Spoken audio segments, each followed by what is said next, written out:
Seven Seas Siren presents Kuma Kuma Kuma Bear, Novel 6. Written by Kuma and Ano, illustrated by 029. Performed by Marissa Lenti.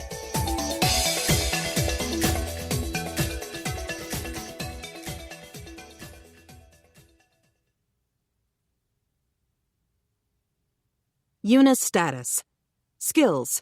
Fantasy World language. The Fantasy World's language will sound like Japanese. Spoken words are conveyed to the other party in the Fantasy World language. Fantasy World literacy. The ability to read the Fantasy World writing. Written words become the Fantasy World's words. Bear extra-dimensional storage. The white bear's mouth opens into infinite space. It can hold, eat, anything. However, it cannot hold, eat, living things. Time will stop for objects that are inside of it. Anything that is put into the extra-dimensional storage can be pulled out at any time. Bear identification. By looking through the bear eyes on the bear clothes hood, one can see the effects of a weapon or tool. Doesn't work without wearing the hood. Bear detection. Using the wild abilities of bears, can detect monsters or people. Bear Map 2.0. Any area looked at by the bear eyes can be made into a map. Bear summoning. Bears can be summoned from the bear gloves. A black bear can be summoned from the black glove. A white bear can be summoned from the white glove. Bear transporter gate. By setting up a gate, can move between gates. When more than 3 gates are in place, can travel to a location by picturing it. This gate can only be opened with the bear hand. Bear phone. Can have long-distance conversations with others. Phone persists until caster dispels it. Physically indestructible. Can call people a bear phone is given to by picturing the person. Incoming call is announced by the sound of a bear's cry. Magic. Bear light. Mana collected in the bear glove creates a light in the shape of a bear. Bear physical enhancement. Routing mana through the bear gear allows for physical enhancement. Bear fire magic. Based on the mana that is gathered in the bear glove, gives the ability to use fire elemental magic. Power is proportional to mana and the mental image. When imagining a bear, power increases even more. Bear water magic. Based on the mana that is gathered in the bear glove, gives the ability to use water elemental magic. Power is proportional to mana and the mental image. When imagining a bear, power increases even more. Bear wind magic. Based on the mana that is gathered in the bear glove, gives the ability to use wind elemental magic.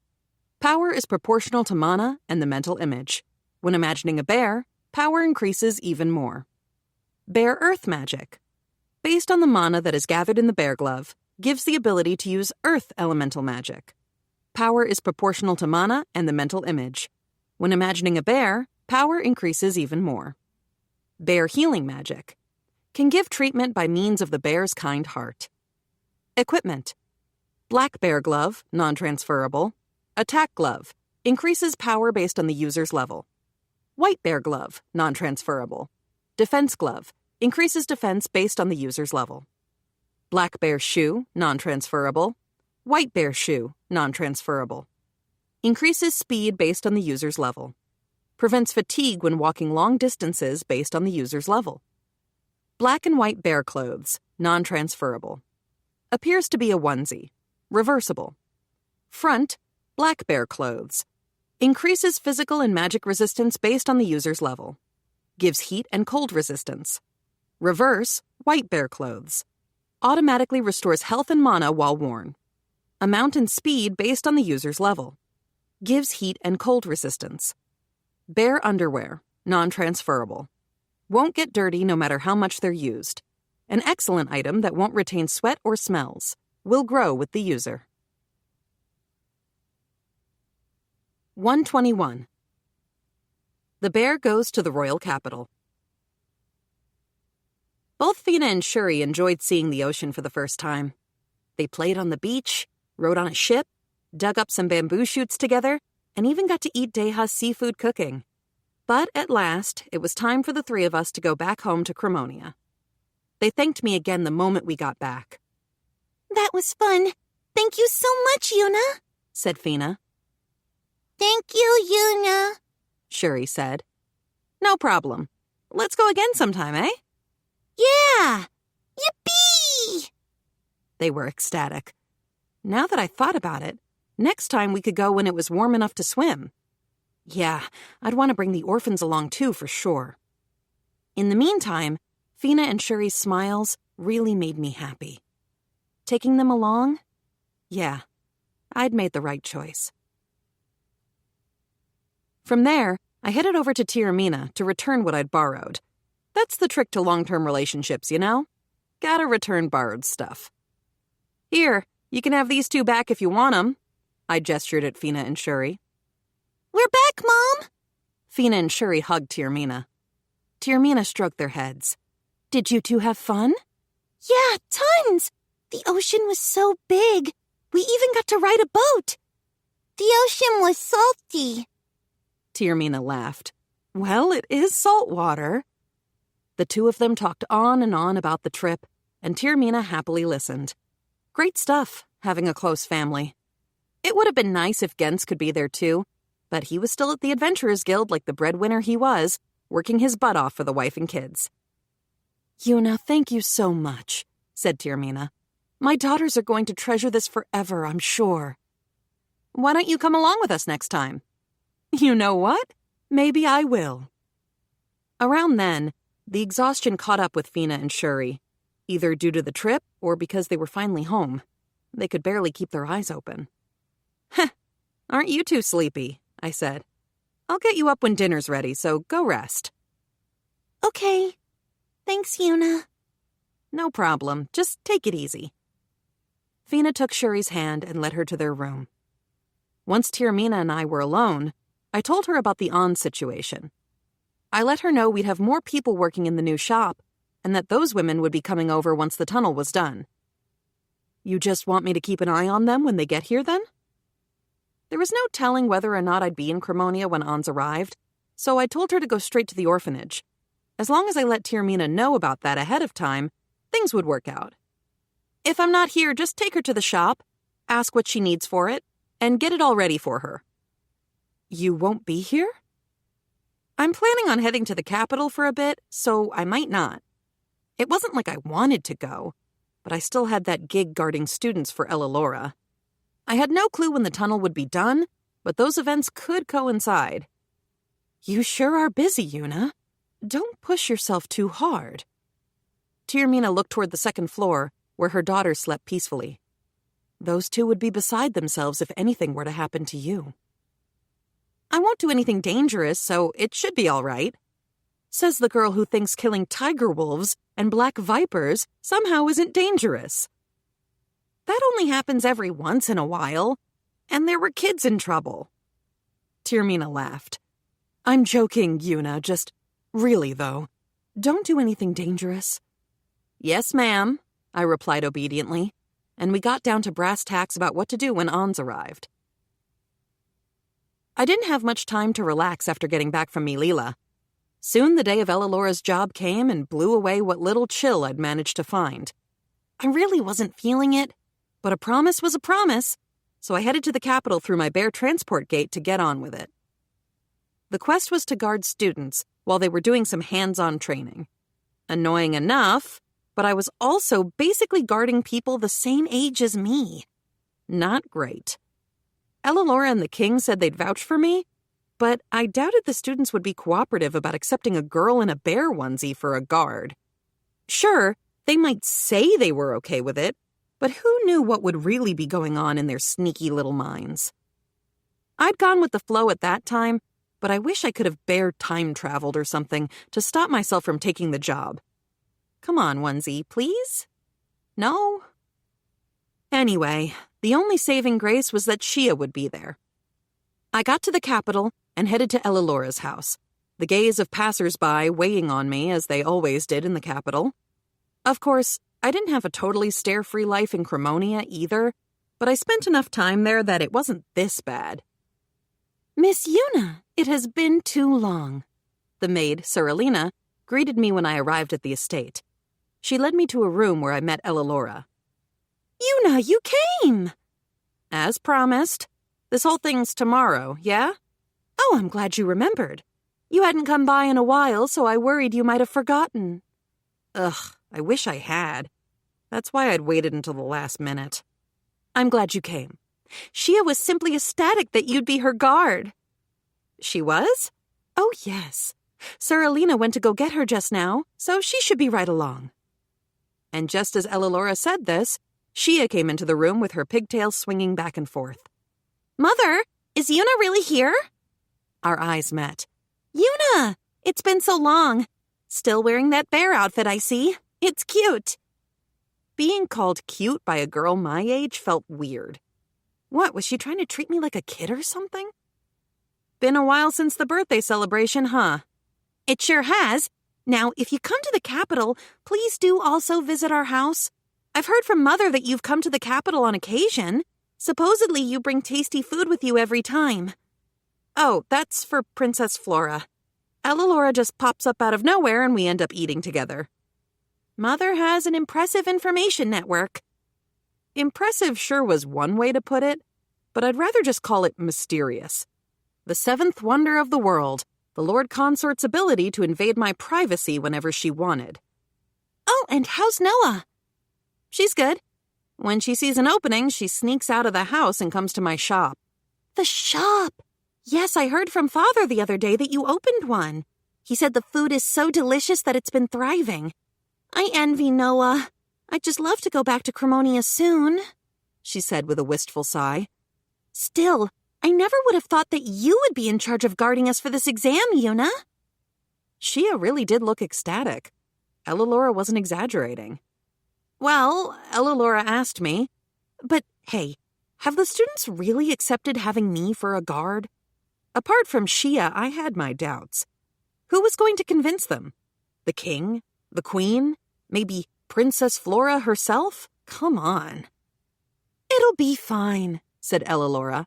We made sure to tell them you're a girl prodigy of an adventurer. And did you tell them I'm dressed up as a bear? That had to be the sticking point, right? Any normal person would flip out at that detail. Why, well, I haven't told them that. Ugh. Now, I didn't lie to them. I made sure to tell the teacher, and the students can take it as they will. But they'll have points deducted from their final score if they insult you, so make sure to report any incidents to us. Cool. We were looking at a 99.9 to 110% chance of vicious teenage mockery. Love it. Gonna be great for my mental health. That's a bit out of line from what you promised. I'm sorry. It's just that I would like to see the students' reactions when they meet you. Of course, I'll be there the whole time for the introduction, so no need to fret. Oh yeah? No need to fret? I was brimming with frets. I was a bear-shaped clearance sale of frets. Shia blinked. So you're going to guard us in those clothes? I mean, I needed the outfit, so all I could do was nod. Everyone was thrilled about having a high-ranking adventurer as our guard. I wasn't surprised, having already heard about you from Mother, but everyone else has definitely been given the wrong impression based on what they were told. What they'd been told? What did you tell them, Ellalora? I told them you became an adventurer at a young age. Pretty vague, that. They probably weren't thinking I was 15, were they? I told them that, even though you're a woman, you've slain monsters, tiger wolves and orcs and worse. She wasn't wrong. Everyone's imagined that you're a cool lady. Okay, what? Cool lady? Me? You know what they say about assumptions. Come on, I'm not a cool lady, I'm a bear. Shia is going to follow your lead. After all, she's being graded on mediating interpersonal relationships along with everything else. Shia groaned. This is going to be such a nightmare. That's why we call it an exam, dear. Besides, you have an advantage. You know about the contents of the exam in advance. An advantage? Well, maybe. But even if you could cook up the right answer to a problem, you still had to remember the right formula to get there. What I would really need Shia for would be to keep me from exploding and tossing the twerps into a goblin's nest. I'm not allowed to talk about how I know Yuna either, am I? Shia mused. You're shorter than me and dressed as a cute bear. How am I supposed to back you up? How was I supposed to know? If she had a complaint, she could direct it to her mother. Those who lead, said Ellalora, sometimes find themselves protecting forbidden subjects of conversation. Take that to heart. Find a way to maintain your relations without making anyone upset or uncomfortable. As a daughter of the aristocracy, you must endeavor to honor this truth. It definitely would be hard for Shia to cope with the students who didn't know about me. I mean, when I first met Shia, she'd thought I was so unbelievable that she challenged me to a duel without warning. Which I brought up right then, by the way. What else was I supposed to think? Some adorable-looking bear girl coming out of nowhere, claiming to be protecting Noah? Anyway, it was Mother who pushed us to have a match. Ellalora tilted her head. If I hadn't, you wouldn't have believed me, don't you think? I suppose so. Shia pouted slightly. I cleared my throat, gave it plenty of phlegm for emphasis. Well, looks like this is going to really mean trouble for Shia, so can I just, not? Ellalora smiled. No. Shia and I sighed simultaneously. I half wanted to say sorry for all the trouble, but it wasn't my fault. Blame the smirking spy master mom, thank you very much. So, where are the lot of us going? I asked, having accepted my dark fate. I knew I'd be guarding them for multiple days, but not much more than that. It's a village some ways out, no more than a 2-day ride by carriage. You'll be transporting luggage and flour. Back and forth, I suppose you'll be looking at 4, perhaps 5 days? But if we used Kumayuru and Kumakyu, we could do a round trip in a single day, right? Or would I be allowed to use Kumayuru and Kumakyu? I would much rather ride my bears for any kind of travel. We'd travel by carriage, then? I looked as uninterested as possible, and... Very good, I love it, but, say that I might maybe use Kumayuru and Kumakyu, or something? I really can't condone that. It would be an issue if the students assumed the bears would protect them. On a related note, please hide how strong you really are in front of them.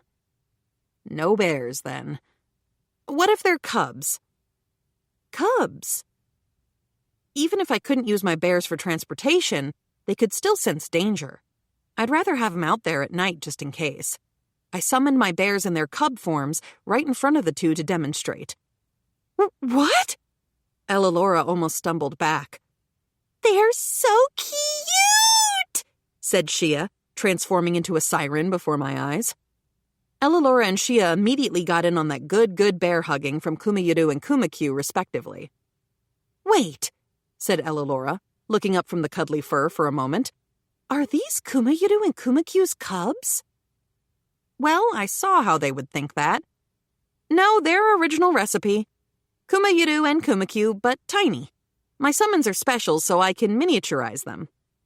Not that I always could, but they didn't need to know that. Well, if they're just itty-bitty guys... Ellalora struggled to maintain her composure. In the sense that they won't impact the scenario, given their small and cuddly presence, then I see no reason not to. Oh, come here, you little sweetie! So I couldn't bring the full-sized versions of my buddies, but I did get permission to use them at cub size. Cool. I'd secured a place for my fluff balls. After that, the two of them wouldn't let go of the cubified Kumayuru and Kumakyu until I headed home. 122. The bear goes to the academy. The next day, I dragged my heavy feet to Ellalora's home. Good morning, Yuna, she said sweetly. Oh, goodness, you don't look well. Oh, did I not? And whose fault was that? The dark road ahead weighed upon my bearish soul. My carefree trip to the beach with Fina and Shuri was but a distant memory. Lovely. I'll take you to the academy. Is Shia not around? I didn't see her. Shia went ahead. You'll see her with the other students when you're introduced as their guard. Fine, I suppose that might as well happen. The two of us headed out. Must have been pretty close, since we saw students wearing uniforms walking around here and there. The same one Shia was wearing when I met her. I'd seen them occasionally while walking around the Capitol. Cute-looking blazer outfit. We joined a crowd of students and walked to the academy with them. The students shot glances at me. At this point, it was too late, but man, would have been nice to have a carriage. We stood out like red paint on a white cat. Ellalora didn't seem to mind as she walked beside me, but how could she? I walked a lonely road, the only road that I had ever known. I pulled my bear hood low over my head and hid my face. I could hear the students all around me yammering on and on. A bear? Why is a bear going to the school? What's with that weird getup? Is that Lady Ellalora next to it? What's the bear got to do with Lady Ellalora? Maybe she's a friend of Lady Shia's? It's cute, but that look is embarrassing. Whoa, first time I've seen anything as funny as that. Maybe it's for a play? Isn't she embarrassed? I think it's cute. Look at the hands. They're bears. If we're talking about that, look at the feet. Where could anyone even buy that? Well, it might be kind of cute. Think she'll eat us if we get too close? I want to give her a hug. Yep, that's cute. Who would even walk around in that outfit? Oh, I've seen her walking around in it before. I heard about her from someone else. Can I go home? I offered. Ellalora grabbed me around my arm, like she was trying to keep me from making a break for it. Of course not. I could have broken free if I really tried, but I couldn't just do something like that to a normal person like Ellalora and not end up in some kinda court of law for the crime of hand explosion or whatever. So I had to grin and bear it. I won't run, so if you could let go of me? Ellalora smiled. No. She dragged me along and, all the while, murmurs of the word bear followed us. I wanted to go home already. Just when I was about to run out of HP, we got to the academy. The place was gigantic, like a bunch of school buildings mashed up into a small castle. This is the academy, huh? It's huge. I looked up at it. It has to be. Expensive as it is, kids in the capital from all walks of life, commoner or aristocrat, and everything in between, all attend. Normal people and nobles attend the same academy? Yes, different curriculums, naturally. I guess they had to have different curricula, with such different futures ahead of them. We had vocational schools even in my original world. We came into a school building, and Ellalora seemed to suddenly remember something. Oh, right. Now, Yuna, if you're going to summon Kumayuru and Kumakyu, could you do it here? Having bears appear out of nowhere could give the students a shock. Fair enough. It would have been a pain to explain my summons, so I called Kumayuru and Kumakyu in their cub forms. Cool?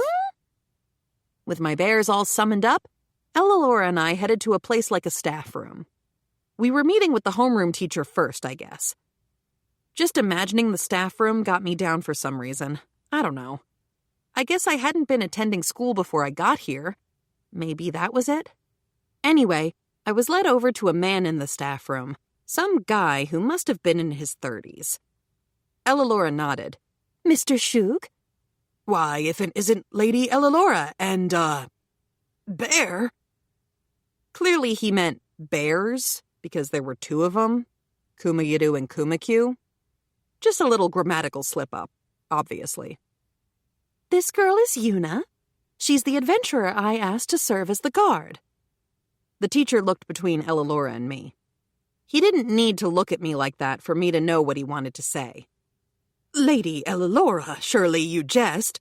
To my eyes, she appears to be younger than the student she would be guarding. I couldn't get too mad at that, but I was the same age as the students I was going to guard, even if I was short for my age. She is a full-fledged adventurer, and an astounding one on top of that. The teacher looked at me, small girl in a bear outfit, dubiously. I reluctantly showed him my guild card when Ellalora told me to.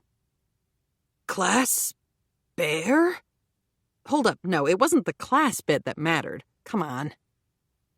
Please look at the rank, she said. Oh, my apologies. C rank adventurer.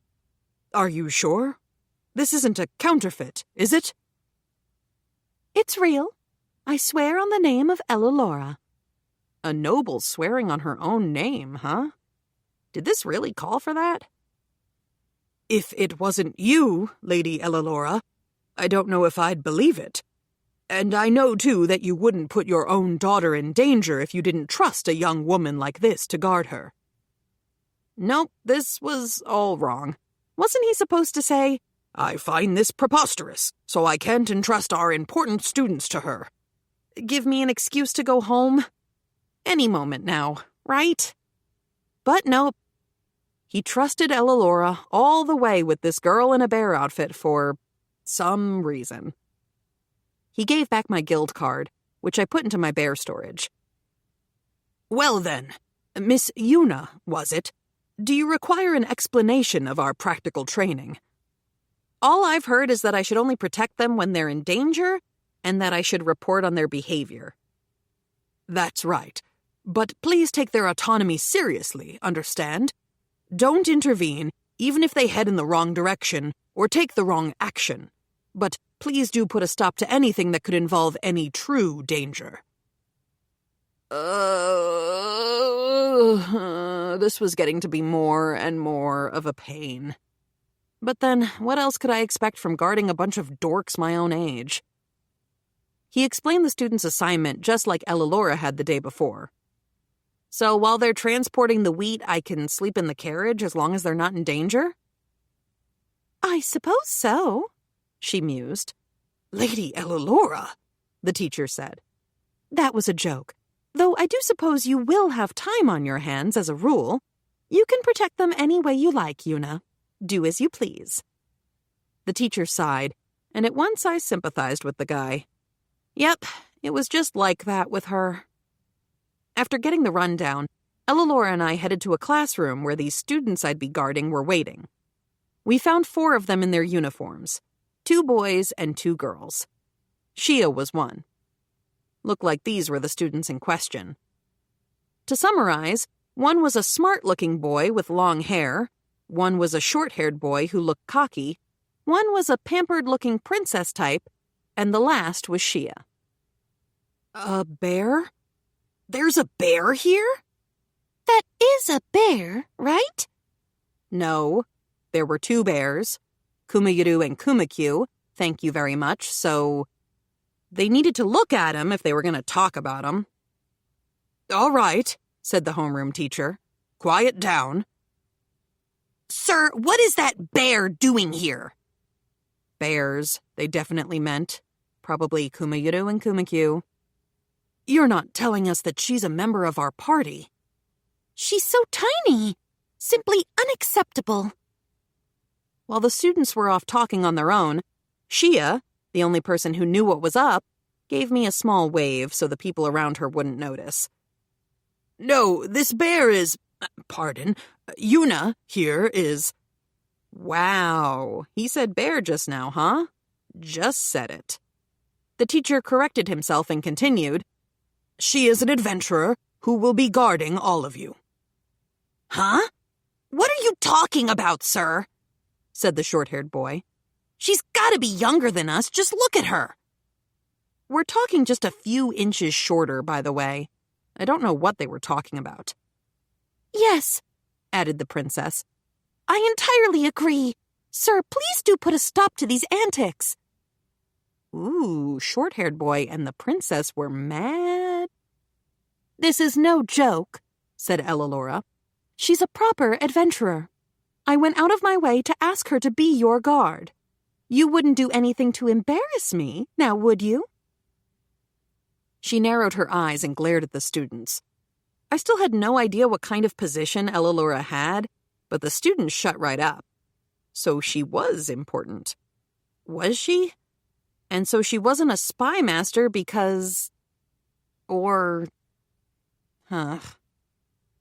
But... Don't worry. I personally guarantee her ability. Psh, I wouldn't buy that if I were them. No way. I was a girl who looked younger than anyone in this room, and I was dressed in a bear outfit to boot. Looks do matter, like it or not, and there wasn't a single part of my whole situation that'd seem reassuring. Which meant I could go home. Maybe. Possibly.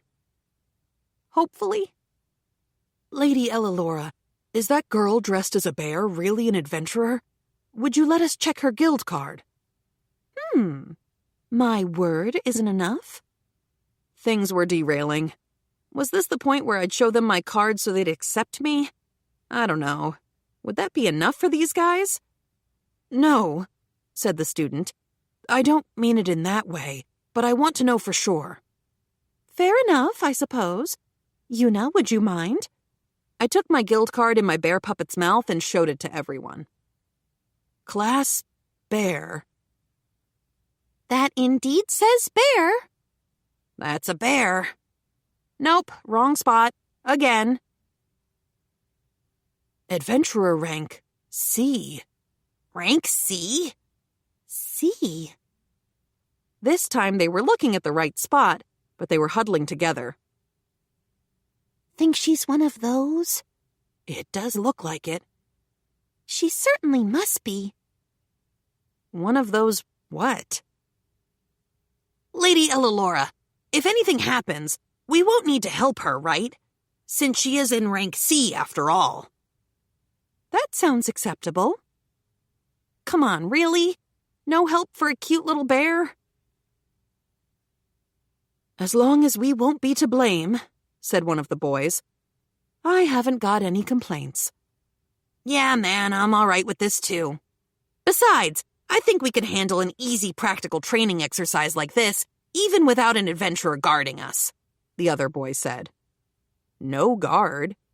Excuse me, they'd seen my guild card, right? C-rank adventurer? Cool and capable bear? I looked over at Shia for support and saw her talking with the princess. So, Shia, do you think the Academy is mocking us? Assigning us a little kid to be our guard and all? Well, I suppose it feels like they're making us guard her. She's cute, so why not? Besides, this is such a short distance, so we barely need a guard. I don't think it's anything to worry about. No, I could use some fellow worriers. I was doing enough worrying on my own, thanks a ton. I suppose so. We likely won't be attacked by monsters. I suppose I'll accept this as part of the practical training. She could keep on not accepting it, actually. Loudly, maybe. To authority figures. So I could go home. So, Katlia, Shia, are you good with this too? I am fine with it. Of course, I'm fine with it too. The Princessy Katlia and Shia agreed. Ugh. When was lunch break already? 1:23. The bear heads out for practical training. Each of the students introduced themselves to me. First, we had a short-haired boy with a good spirit and a bad attitude, Merrick's. Next up, a slightly long-haired, intelligent-looking boy, Timmel. Then we had that princessy girl who wore a hairband over her long silver hair, Katlia. Then finally, there was Ellalora's daughter, Shia. After some pretty straightforward introductions, Katlia spoke up. I've been wondering, what is with those bears? She looked at Kumayudu and Kumakyu, who were resting by my feet. They're mine. Merrick's laughed. You're bringing your pets? What are you, some kind of princess? A princess? Me? Besides, Kumayudu and Kumakyu weren't pets, they were family. They uniformly disregarded my internal torment and left me to trail behind as we departed the academy to board the carriage. This was where the teacher and Ellalora would be leaving us. The practical training started the moment we exited the classroom. Along the way, Shia slowed down to my pace and spoke in a low voice. Yuna, I'm looking forward to working with you. Kuma and Kuma too, she said, nodding at the bears trotting along beside us. Okay, but Shia, you gotta help me out there. You're the only one I can rely on. Of course. All I could do now was trust her word. And hey, what was all that earlier about one of those? One of those? Yeah, one of those. When the 3 other students saw my guild card, they'd said something like that. I had no clue what they'd meant. They probably assumed you're a spoiled girl from somewhere who bought your rank. Oh, right. Someone could just go on quests with high-ranking adventurers to coast by and increase their own rank. In other words, they thought I was some hobby adventurer pampered princess who'd bought her rank along with a couple of bear pets. But if someone tried that, wouldn't the truth spread around to the other adventurers? I asked. What would be the point? Well, that's why they've accepted your whole situation, she said, gesturing vaguely at me. Because they think you're eccentric and coddled. Ugh, annoying. But then here I was, a young-looking girl in a bear onesie, supposedly a C-rank adventurer. That was pretty hard to swallow compared to me just being some bored, LARPing rich girl. We headed out of the academy and to the back of the school building, where we found a small shed. Inside of that shed was a single carriage and a stable. Merrick scanned the stable with a restless look in his eyes. I knew it. We're the last ones. Last ones? I asked. Shia nodded. There are other parties with their own assignments. Merrick's has a contest with the other boys about who comes back the fastest. Katlia snorted. How absurd. I mean, she wasn't wrong. What are you doing? Merrick snapped. Hurry up and get ready. Let's roll. He was practically already climbing inside the carriage when he turned and shouted at us. The carriage's luggage rack had a roof, hopefully to keep the water away if it rained. There were 2 horses connected to the carriage, enough to pull it, apparently. When I headed around to the back and passed by the driver's seat, Merrick's called out to me, I have no idea why you're coming with us, but you know what? Whatever. Just don't get in our way. That's right, Timmel sneered. Stay out of our way. And don't even think about lowering our assessment result. Love to deal with crappy, yammering boys. Love it. Ugh. If Shia weren't there, I would have pieced out then and there. You're both being rude to Yuna, said Shia. She's going out of her way to guard us, so make sure to treat her with proper courtesy. Merrick's rolled his eyes. You want me to play nice with some bear? Just look at her. She's all full of herself because of that phony rank, the little weirdo. Full of myself? They were about to shatter my glass heart. Maybe protecting her is part of the test, Timmel interjected. You think so? Merrick's mused. You reckon we have to keep her safe? That's one possibility. If protecting her is a part of the test, that'd line up with a lot of stuff. They might even have given us false information, so she can report on our actions to the teachers. Hey, is that true? Merrick's asked me. They just told me I'd be guarding everyone, I said. It's possible they didn't tell her either. Timmel was developing his own pet theory. What a pain. Shia, Katlia, you take care of the weird girl and the bears. Have some girl time. Talk about clothes and junk. Katlia glared. Who said you could make all the decisions? Why, No problem, said Shia quickly. I'll take care of Yuna and the bears. Katlia tilted her head. Shia? Heh, no takebacks, ladies. You better actually look after them since you agreed to it. We're sure not going to do it. The 2 boys smiled like they dodged a week full of chores as they headed to the coach box. Shia had practically the same smile on her own face. For different reasons, I could tell. Well then, Yuna, let's board the carriage. Shia pulled me up and we got into the carriage's cargo hold. There were bags of wheat for the village piled up inside, just like I'd been told about. I looked for an open space to sit down. Kuma and Kuma came over to my side, then got on my lap. I don't mind looking after the bears, said Katlia uncertainly. But are you really sure you're all right with this, Shia? Are you, Katlia? I can look after Yuna by myself, you know. Goodness, yes. A fine lady must be able to mind small children, so I don't mind. But looking after them was my job. We'd reversed roles. All because of that freaking onesie, I bet. Katlia, thank you. Oh, don't worry your sweet little self about it. Now, my tiny bear companion, kindly let us know the moment you require anything, What confidence she had in me as a guard. Ugh. She'd make this bear so sad she'd bawl her eyes out. Still, I wonder if they couldn't have let us have a carriage more suitable for refined young women like ourselves, Katlia murmured, looking around the interior. I don't know. I mean, this is meant to be a cargo carriage, after all. Yes, dear, of course, dear. But the thought of spending multiple days in this carriage is most dispiriting to my delicate demeanor. I was on the same wavelength as Katlia. No traveling on Kumayidu and Kumakyu in their top-notch uber-cuddly fur. No using the bear house to sleep for the night. No hot baths or fluffy beds. I was in for a pretty inconvenient trip. When I looked over at Shia and Katlia, they were pulling out pillows from their item bags and setting them up to sit on. Aha, cushions would soften the jolting. These two were fully prepared. Yuna, you can use my cushion if you'd like. Shia held out the cushion she'd been sitting on. I didn't see any others.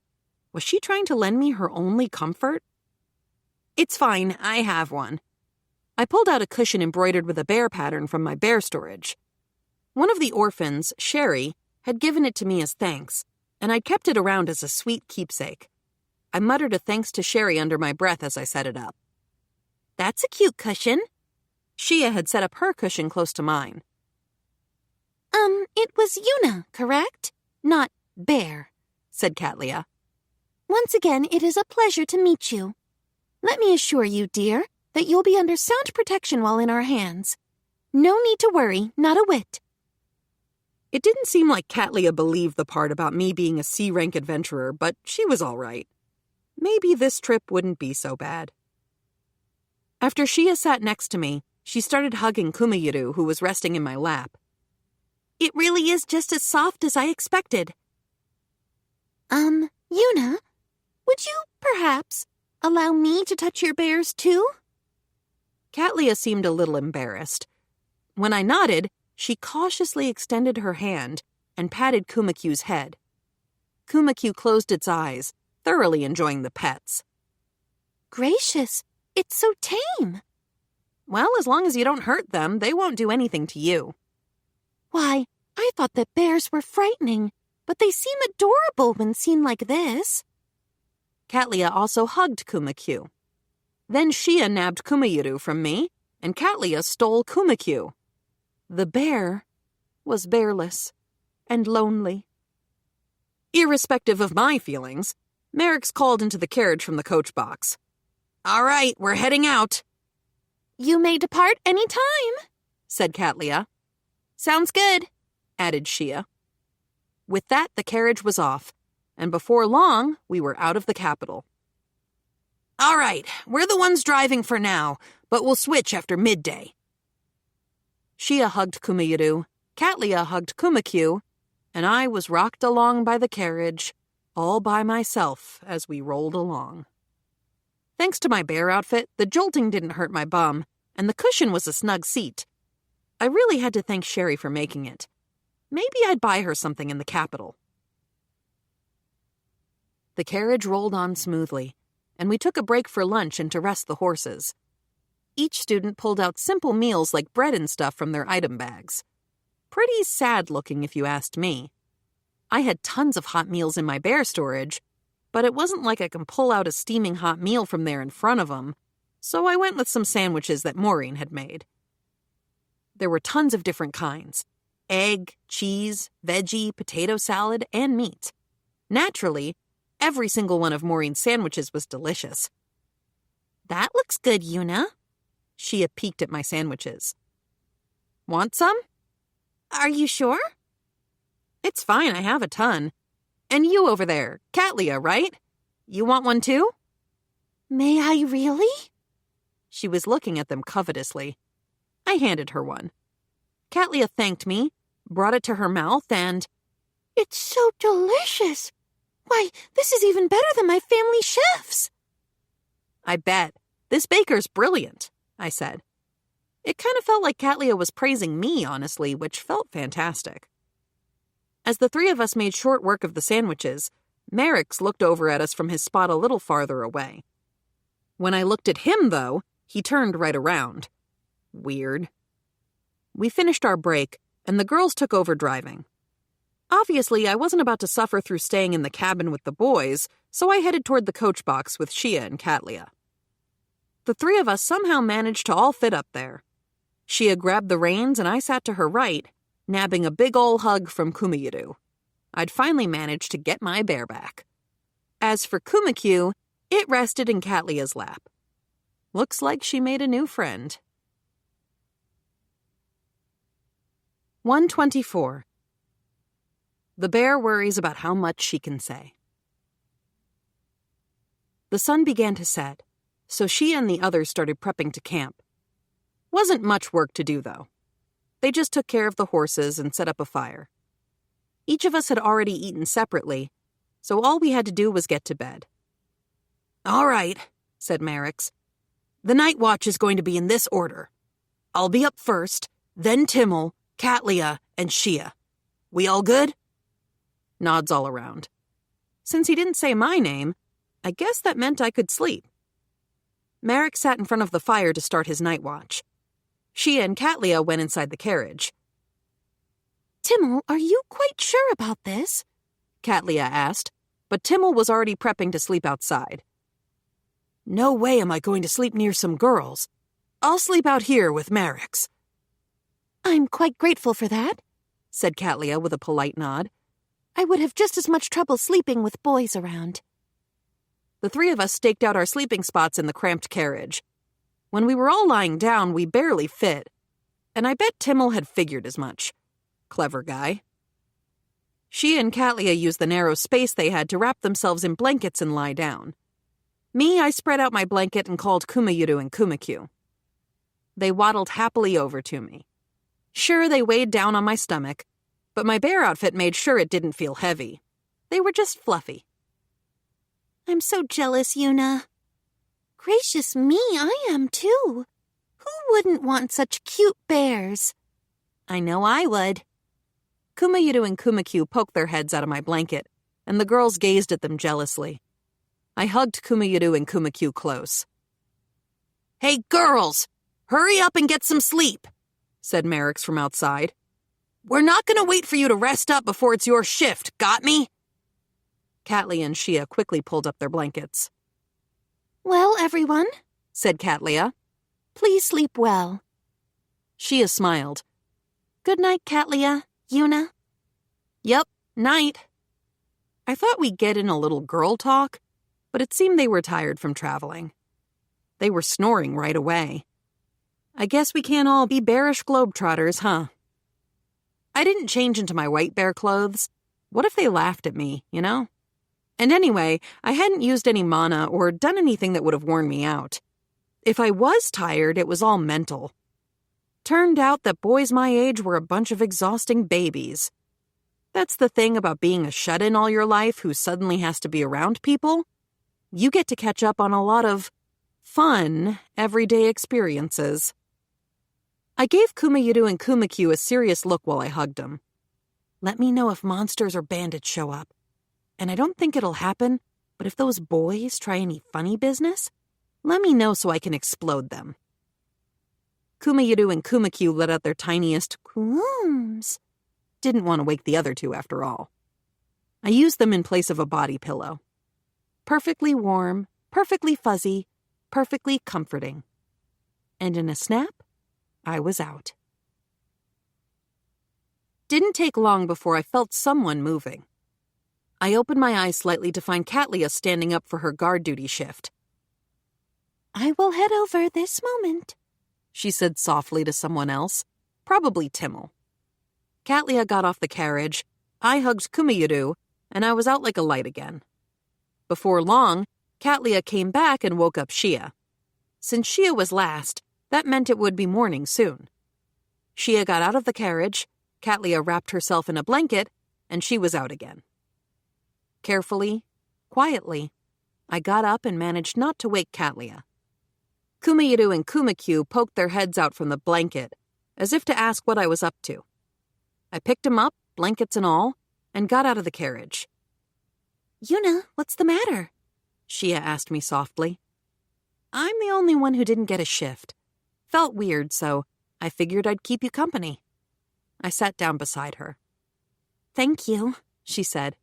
She shivered a little and held her hands out to the fire. Cold? A little. The sun hadn't come up yet, so I supposed it would be cold. Bear gear and all made that hard to tell. Not to mention the heaters in my blanket. I pulled Kumayuru out of the blanket and handed the bear over to Shia. Kumayuru cocked its head to the side and looked at me. Hey, little guy, can you warm Shia up a little? Are you sure?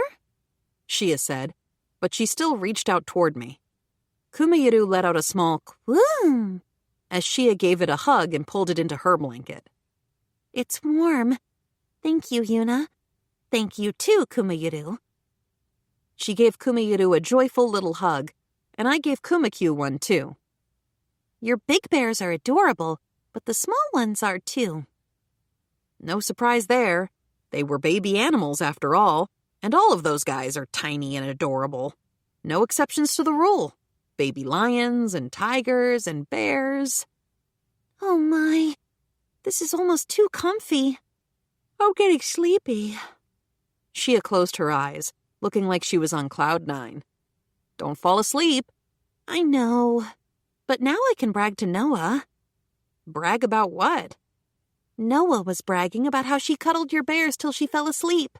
She was so smug about it, too. Who wouldn't be annoyed? Was this a normal sibling rivalry thing? Weird. Shia buried her face into Kumayuru.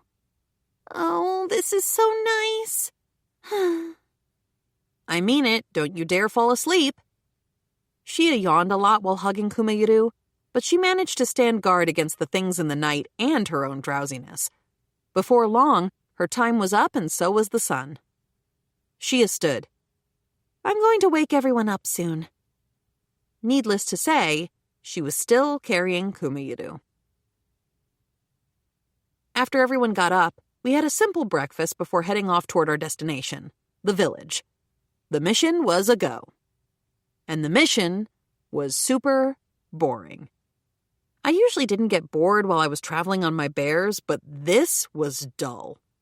I could take a nap while riding my bears, but it wasn't like I could sleep in the carriage when I was supposed to be on guard duty, especially if I wanted the students to stop thinking I was useless.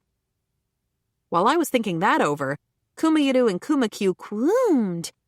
They were being carried in Shia and Katlia's arms. What's wrong? asked Shia. Shia and Katlia patted Kumayuru and Kumakyu's heads, but they didn't stop crooning. Katlia frowned. Yuna, Kumayuru and Kumakyu started whining all of a sudden. I took my bears. They looked at me, then in the direction the carriage was headed. There weren't monsters around, were there? I used my detection skill and checked the surroundings. Yeah, there were goblin signals in the direction the carriage was headed. 5 in all, and no way to dodge them. What was I supposed to do in a situation like this? I could tell them, keep my mouth shut, or even take care of the baddies for the students. But she and company could fight off 5 measly goblins, right? And I had been told not to intervene, but also to guard them.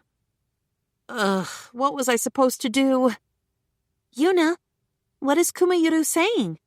asked Shia, snapping me out of my thoughts. Could I even tell her? Well, Shia was supposed to be supporting me, so maybe it'd be fine if it was just her? I leaned toward Shia's ear and whispered to her so that no one else would hear. It looks like Kumayuru and Kumakyu spotted some nearby monsters. Monsters? They can tell? Shia looked at Kumayiru and Kumakyu in surprise. To be more accurate, I'd been the one to pinpoint the monster's location with my detection, but Kumayiru and Kumakyu had spotted the monsters first. So, pretty much, they're special. Shia accepted that. They were summons, and they could change sizes, so that fit with everything else. This is supposed to be training and all, so I wasn't sure who to tell, I told her. It wasn't like I was a teacher or anything, so I didn't know what to do when weaker monsters appeared. If these were orcs, on the other hand, I'd have a better answer. And you're certain? I nodded. My detection skill informed my own eyes and indicated goblins, but Shia couldn't see what I could. Shia nodded. All right. I think you're not supposed to tell us, but you want the others to trust you. I think it'd be good to say something this time. You sure? Yeah. I think it's better for everyone to know if Kumayiru and Kumakyu can spot monsters. What if we get into a real emergency later and the others don't believe you? How many emergencies actually cropped up on a round trip from the capital to a nearby village? As a rule, the monster encounter rate between towns was low, what with all the wandering adventurers who killed them, which made situations like this pretty unusual. Shia stood and called out to Merrick's and the others up front. It looks like there are monsters nearby. Merrick's, stop the carriage. Merrick's brought the carriage to a halt, startled. What? Monsters? Where? Merrick swung his head left and right, checking the surroundings. There aren't any around yet. Apparently they're up ahead. Up ahead? I don't see any. Merrick squinted forward, but he wouldn't be able to see them. They were too far, and a little off to the right. Yuna's bear said there were monsters, Shia said sensibly. Uh-huh. To be clear, you're talking about the bears that bear is holding? Merrick's gave me a dubious look. Really? Yup, up ahead on the right. Merrick's gave Kumayiru a skeptical look. Merrick's, said Timmel. Animals have a good sense of smell. Maybe that's how they know. There we go, Timmel, coming in with the save. Okay. Let's keep an eye on our surroundings while we advance, yeah? Everyone nodded in agreement. He gripped the reins and drove the carriage forward. Yuna, asked Merrick's from up front, your bears are able to do that? Basically, these cubs can warn me about danger, so they can be guards. Pretty amazing pets for such a mediocre person, said Merrick's. Because I'd said that Kumayiru was the one to detect the monsters, huh? Ugh, so much for trying to show how useful I was. Merrick's, don't say it like that, Timmel mumbled. What, am I wrong? Come one, come all, and see the incompetent bear and her hyper-competent pets. Ah, well. Even if they just trusted Kumayiru and Kumakyu, they'd still listen next time we ran into any danger. That was enough for now. So, just to confirm, I said to Shia and Katlia, you can handle goblins and wolves, right? Yes, if there aren't too many, said Shia. We should be fine handling monsters like those. Yes, I could certainly defeat a goblin. Well, that was reassuring. Gotcha. I'll only step in if it gets dangerous, all right? Quit trying to pull our legs, Merrick's whined from up front. We don't need help from a bear like you. We can handle a few monsters on our own. Your little bears can keep watch if you want to feel useful. At least he didn't say he could solo it.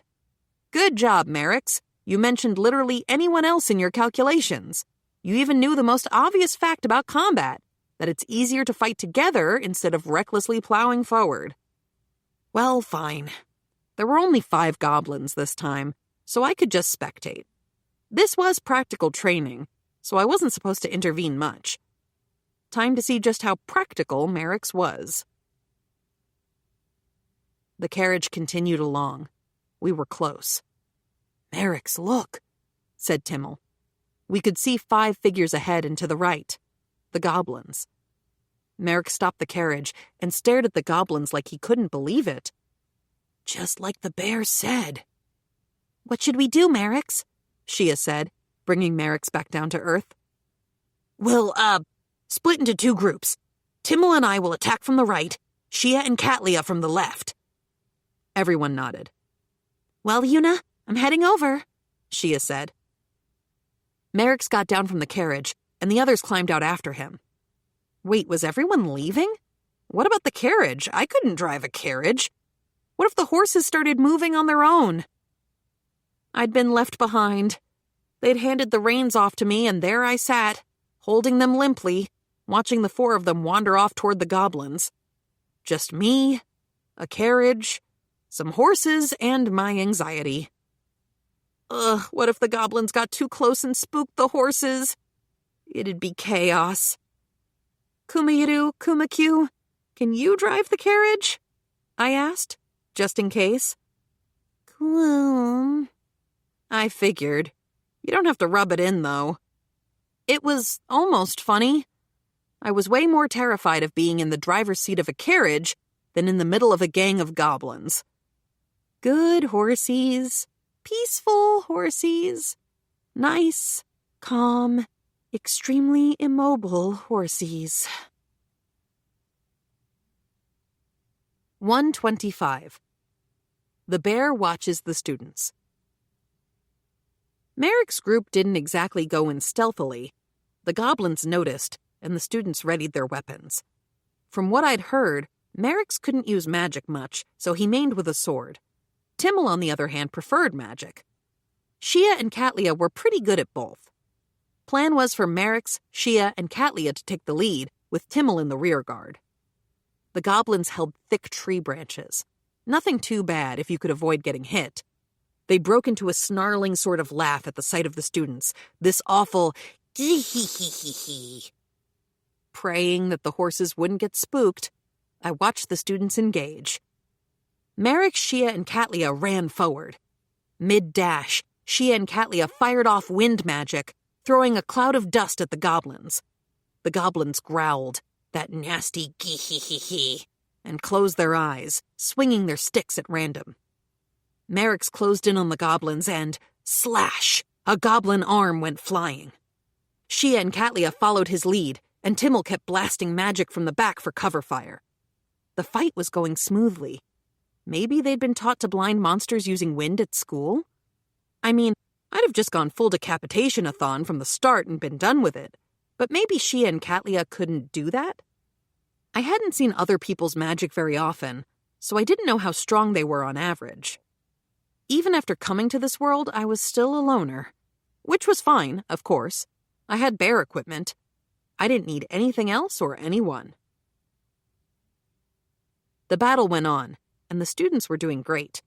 I'd thought they might need my help, but they were really cleaning up. Sure, the goblins had numbers, but Shia's group knew what they were doing. Merrick's was getting in the fatal blows, and Timmel kept on blasting to keep him occupied. Ella was right. They could handle a couple of goblins. A goblin swung its dinky wooden stick at Merrick's, but clack! Merrick's caught it with his sword, setting up a perfect, and way brutal, backstab from Katlia. Shia, there's one more! On it! Shia gathered mana in her hand and tossed a fireball at the goblin. The fireball hit the goblin with a vicious sizzle. The thing stopped moving, and Shia brought her sword down on it for good measure without a moment's hesitation. Whoa, and to think I'd worried. Merrick smirked. That was nothing. Okay, the kids hadn't been in danger, but their magic still seemed weak when they attacked, right? Or was my magic that strong? Then again, normal E-rank adventurers could slay goblins, so I suppose the students were powerful enough. The real issue would be orcs. Half-baked abilities wouldn't be enough for one of those pigheads, so I'd probably have to carry the party in that case. And for all the students' power, there was a lack of experience. Not experience points, mind you. More like, I saw them hesitate about how to attack, like noobs in a game. In the game world, I'd faced thousands, maybe tens of thousands, of monsters and people. I'd died a lot, lost plenty of times, and built up my experience. Dying and losing were experience, even if you couldn't pin an XP value on them. Losing could be knowledge, could tell you what you were lacking and what you needed. But these kids couldn't lose like that. Or, they could lose exactly once before spending their game over in a casket. No way to carry that experience forward. On the other hand, when it came to experience, I had no experience handling carriages. I couldn't drive one. Just sitting in the driver's seat made me nervous. Experience was power. Physical or mental, experience was growth. If I hadn't stockpiled experience from that game world back then, I think I'd have a hard time even with my bear gear. Which was the point of the practical training, I supposed. Ellalora and the king had both said something to that effect, right? Stuff like the hardships that came with travel, horse management, the difficulties of camping, the terror of a monster, the challenge of cooperating with others or establishing trust with a guard. All of that and more. Fighting monsters was just another part of the list. The kids had to experience it, and I had to make sure they didn't take those experiences to the grave. Yeah, this was going to be more difficult than I'd thought. I'd have to give Ellalora a piece of my mind when I got back. Shia smiled sweetly. You didn't actually believe there were goblins, right? Yeah, Merrick's admitted. That proves it then, Those bears really can detect monsters. Merrick sighed. I really can't believe it, though. Everyone looked at Kumayiru and Kumakyu, sitting on either side of me. The bears tilted their heads at the group. You sure it wasn't a coincidence? Merrick's continued in a strained voice. I looked at my bears. I mean, it was a pretty wild thing to swallow. The little dudes looked like normal bear cubs. What if some rando back in my old world had told me that his feral squirrels could sense muggers? Would I believe it? Would you? Luckily, I had a spokesperson on my side. It's not like the bears would lie to us, said Shia. Multiple spokespersons. Spokespeoples? Yes, that's right. Shia and Katlia scowled at Merrick's. He took a step back, then another. Shia and Katlia took a step forward, then another. The bears proved it, didn't they? Said Shia. If they really detected the monsters by coincidence, Merrick's, then why don't you tell us where all the monsters are, Use your coincidence, why don't you? Okay, Katlia was going just a bit overboard. The two of them took another step toward him. Okay, I get it. I believe you. Geez, fine. I believe everything. Just, you don't have to get that mad. Marvelous, Merrick's. You finally fit a new idea into that tiny, thick little head of yours, said Katlia. Satisfied, the two of them left Merrick's alone. Still, it's amazing the bears can tell where there are monsters, said Timmel, looking over Kumayiru and Kumakyu. If he had glasses, this would have been the perfect time for him to push them up by the bridge of his nose. But then wearing glasses into battle would have been a bad idea to begin with. Anyway, Merrick's admitted, that was helpful. From there, he started to give everyone instructions on how to clean up the goblins. See, goblin corpses can attract monsters. You have to bury or incinerate them, or things will get hairy. It looked like they'd learned that in school, since they properly disposed of the bodies. I must admit, said Katlia after dealing with them, having the bears here during our practical training is such a comfort. She scooped up Kumakyu in her arms and sat down in the driver's seat. I pretended to be reluctant when I handed the reins over to her. I don't think she noticed. Ugh, finally. Now I could relax even if the horses started losing it. The true battle was finished. I'm not going to tell you about monsters on goblin level next time, though, you hear me? I said. Next time it's all you, and I'm not going to step in unless you're really in trouble. Consider this a freebie. You make an excellent point, said Timmel. Merrick's and him were climbing up into the carriage. We must rely on our own strength. Merrick shrugged. Bears or no bears, we can take care of some measly goblins. We could take on like 20 goblins, I bet. Is there a hard limit? How many goblins is too many? None! It doesn't matter how many there are, Merrick's responded. Really? Shia broke in. "Because I think we could fight them one-on-one, each of us, and be fine. I think if we were surrounded, we could each handle 2 or 3 if we worked really hard, but that would be our limit." In other words, they could handle double the number of goblins. We were looking at 10-ish then. More than 10, and the bear had to come out of her cave. Fair enough. Once Merrick's and Timmel were aboard, we headed out again for the village. We encountered monsters only one more time before we got to our destination. Just 4, so I left it to the students. Things went smoother than last time. Looked like their experience had already paid off. The carriage plowed forward until the village came into view up ahead. With that, we were halfway done. 126. The bear tours the village. The residents welcomed us at once. They led our carriage to a place at the center of the village, a sort of public square. Merrick stopped the carriage and got out, followed by Timmel, Shia, who was hugging Kumayuru, and Katlia, who was hugging Kumakyu. The villagers were amazed by the little bears, but they started outright bustling when I came out. "A bear? A bear? It's a bear. Why is she wearing that? Is that the fashion in the capital?" All kinds of stuff. I pulled my bear hood low to hide, which made the bear ears stand up taller, so I looked even more bear-like. Still, it was better than showing my face. While that was going on, an elderly man approached us. "Welcome to our fair village, travelers. My name is Cabos. I am the head of this village." "I am Merrick's from the academy," said Merrick's, suddenly our polite representative. "The goods we've brought are in the carriage." Come to think of it, Merrick's was the leader of our party. Merrick's had been giving directions during the earlier goblin battle, and he'd been the one telling everyone how to keep watch. This stuff happened in the game, too.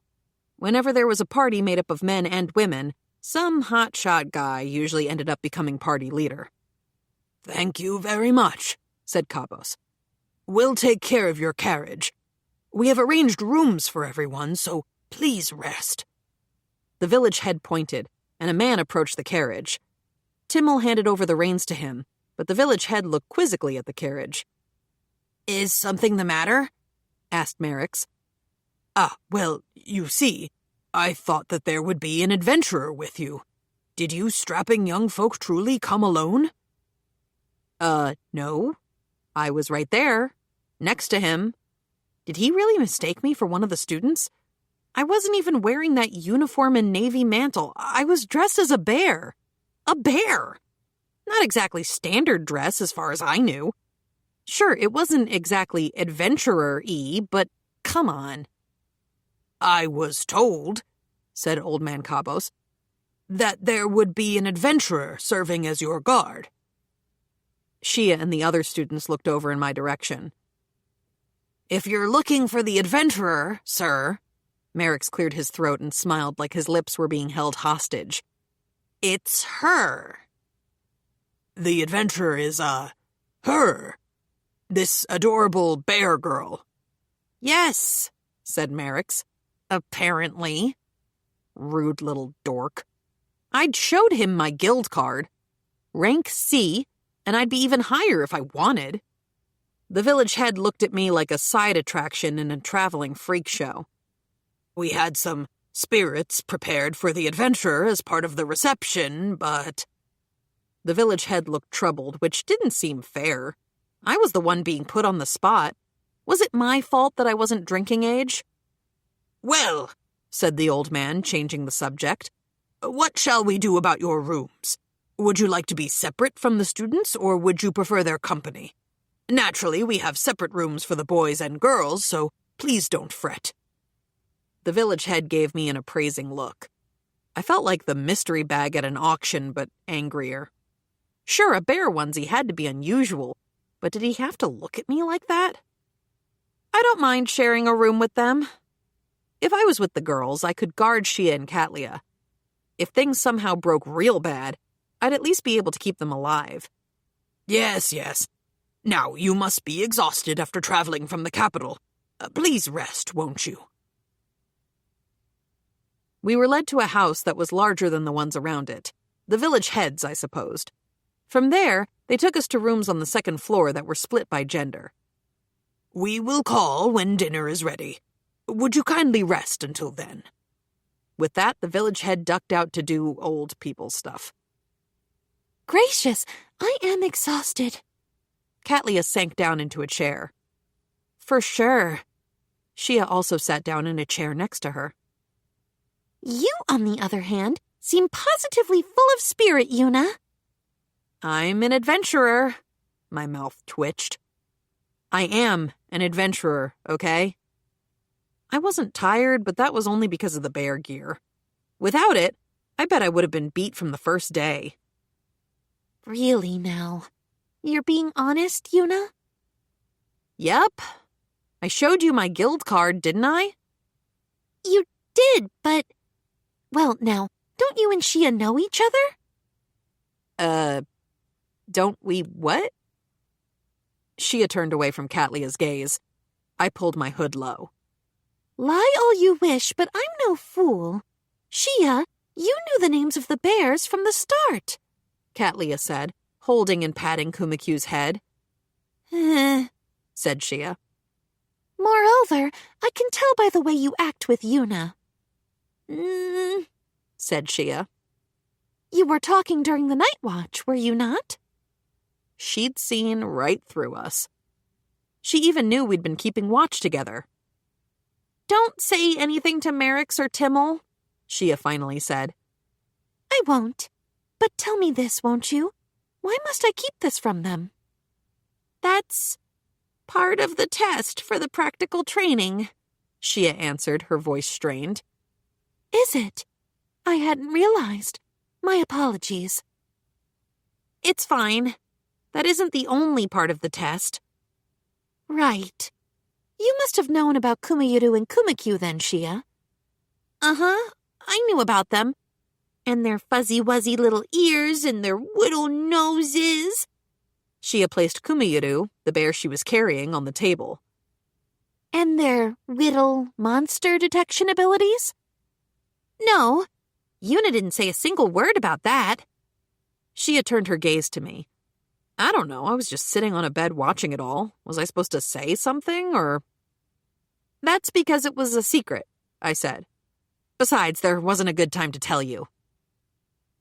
Then, Shia, is Yuna really an adventurer? Yeah, I already said so. Was this about the bear onesie again, or was it... I leave that for you to decide, Katlia, said Shia, which was very dramatic and cool and all, and the ambiguity about my abilities was honestly kind of rad, but she could have said that I was an adventurer at least. Right? Right? As we rested, the villagers finished prepping and called us down. The table was lined with food prepared by the old man's wife. We have plenty, she said, so please eat to your heart's content. Thank you very much, said Merrick's in his representative voice, and we dug in. Some small talk followed. The village head and his wife simply refused to believe I was an adventurer. Well then, he said finally, would you like a tour around the village tomorrow? Apparently this was part of the assignment after we delivered the payload. Another thing Elilora had kept me in the dark about. Students living in the capital never went out to villages after all, and even daughters of aristocrats like Shia probably didn't go to villages often, so I guess it was educational? Still a village tour? I hoped it wouldn't be too boring. We finished our meal and headed back to our rooms to rest, but Kumayuru and Kumakyu weren't with me. Nope. Kumayuru was with Shia, and Katlia was holding Kumakyu. They both seemed pretty tuckered out. As soon as they got in bed, I could hear them snoring. I couldn't just grab my bears back when they were so comfy, so I ended up sleeping alone. Very alone. The next day, the village head guided us on a tour through the village. It wasn't much different from any other village I'd seen. Field, cattle, standard vegetables, bog-standard village, aside from the village kids that were following us. Apparently, they were interested in Kumayuru and Kumakyu, who were still being held by Shia and Katlia. And by me too, I guess. "Pardon them," said Old Man Cabos. "It's just that your appearance seems rather unusual. Do people wear clothes like that in the capital?" Obviously not, right? "They don't," said Merrick's quickly. "There's no one in the capital who dresses like that." Okay, he didn't have to be so definitive about it. There could be someone else, hypothetically, in the capital, dressing in onesies, maybe. Anyway, next we headed to a slightly large warehouse. Or was it a shed? Something like that. Did it have cows inside? Was it a barn if it had cows? Terminology, man. The village head told the kids trailing us to wait outside, and we went in. "Is that thread?" I asked. When we entered the shed, it looked like the women inside were spinning. "This is the village's specialty. We process silk thread." So this world had silkworms too. That was a high-quality material, wasn't it? Did they make clothes with it then? I looked around. There was something off. I couldn't see what, but it made me uncomfortable. I brooded over it while the village head explained. Apparently the silkworms lived in woods. They carried the cocoons to the village, made the thread, and wove it into cloth and stuff. Cocoons. Right. The issue was the cocoons. They were huge. Bigger than a person's head, even. Weird. Maybe something wasn't amiss, exactly, but... Anyway, the thread and cloth were to be sold to the capital. I looked at the shelves on the wall, where a variety of threads and cloth were displayed. "Yuna, don't you think this fabric is beautiful?" Shia asked, showing me a light blue fabric. Katlia shook her head.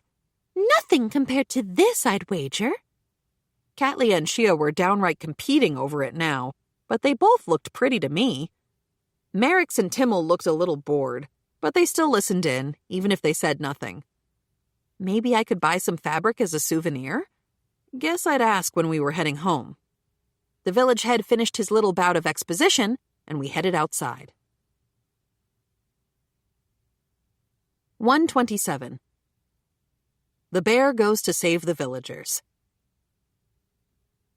After the tour of the thread workshop, we rejoined the children waiting outside. As we started walking again as a group, I heard someone shouting close by. Then Kumayiru and Kumakyu cried out from Shia and Katlia's arms. "Monsters!"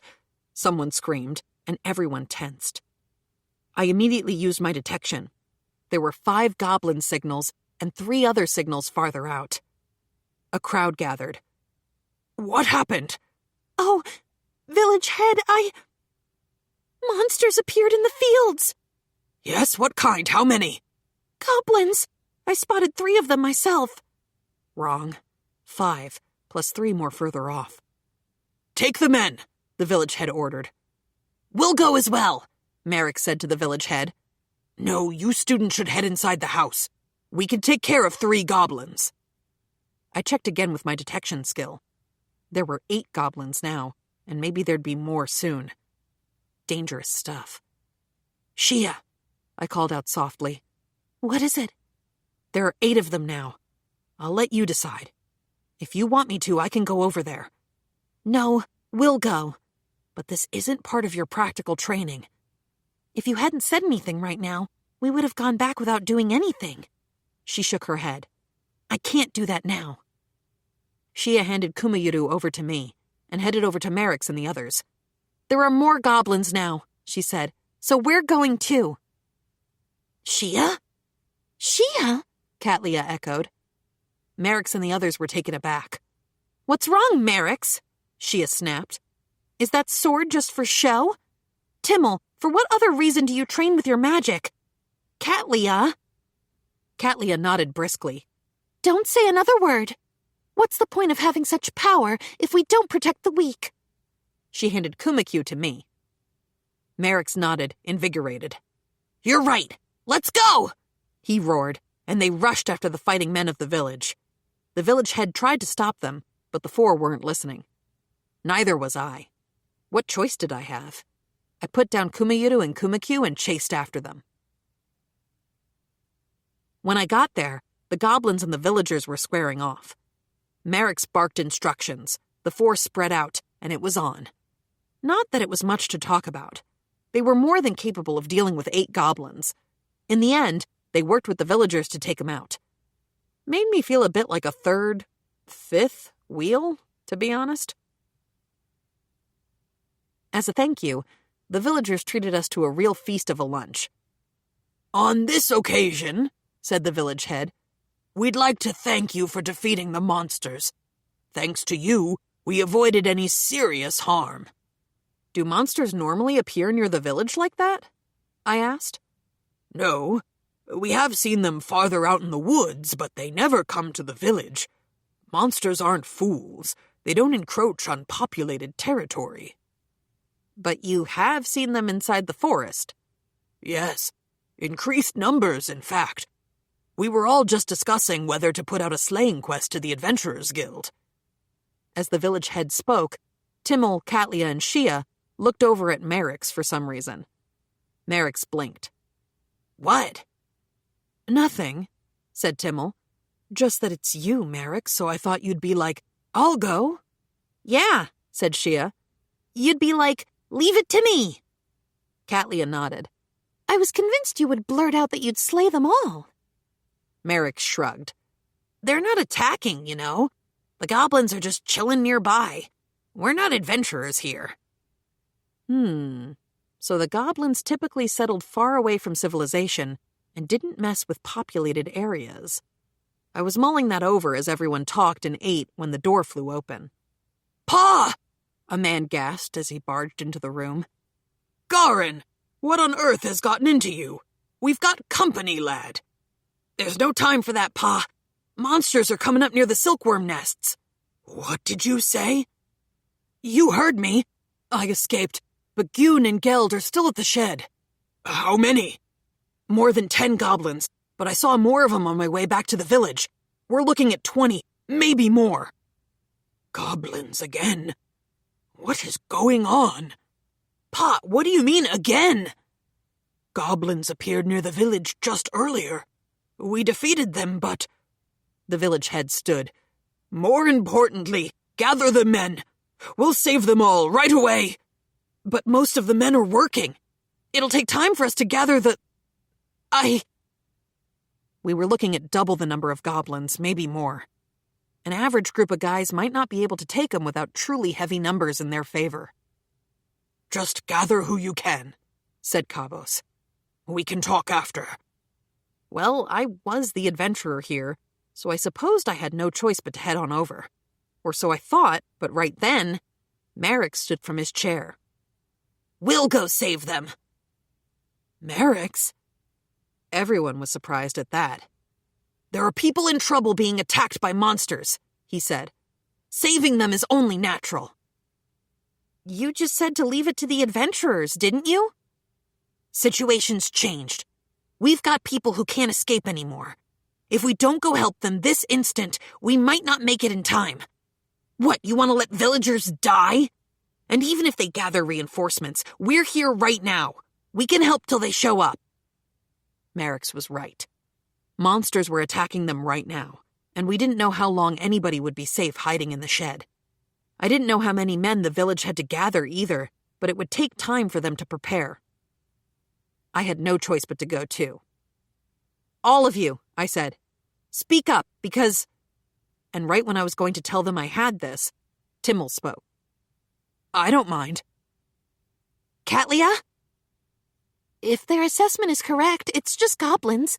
It seems there's a larger number, but I think we will manage. Also, if there are lives we can save, we cannot abandon them. What do you think, Shia?" Shia glanced at me. I stayed silent, pulling my hood low and keeping mum. Ella Laura had told me to let them do what they wanted, but to save them when they were in danger. I wasn't about to stop them from going out to defeat the monsters. Them thinking and acting on their own was part of the practical training. If Shia and the others said they were going, I'd go with them. If they weren't, I'd go out to help on my own.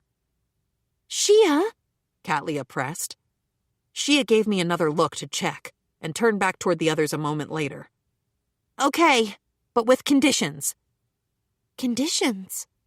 First, we don't do anything rash. We stick together.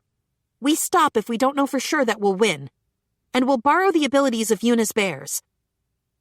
If we know where the monsters are, it'll be less dangerous, right? The three of them thought it over. Finally, Katlia spoke. I believe Shia is correct. If we have the bear's detection abilities, it would be less dangerous. It would also make saving the villagers easier. Agreed. I as well. If we're using the bear's ability, then I'd be fine going. That'll prevent us from being attacked from behind, too. Shia nodded. Is that also okay with you, Yuna?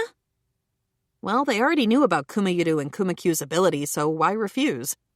Besides, Shia probably used that as a pretext to let me accompany them. If they needed Kumayiru and Kumakyu's ability, then the students wouldn't object to my accompanying them. And arguing about it couldn't eat up valuable time. I nodded. All right. With that, everyone stood up from their chairs and started getting ready for the rescue. All of you? The village head was bewildered by the students' actions. Sir, may we have someone show us the way? The village head looked at the students' faces. There isn't time to think it over, said Merrick's. All right.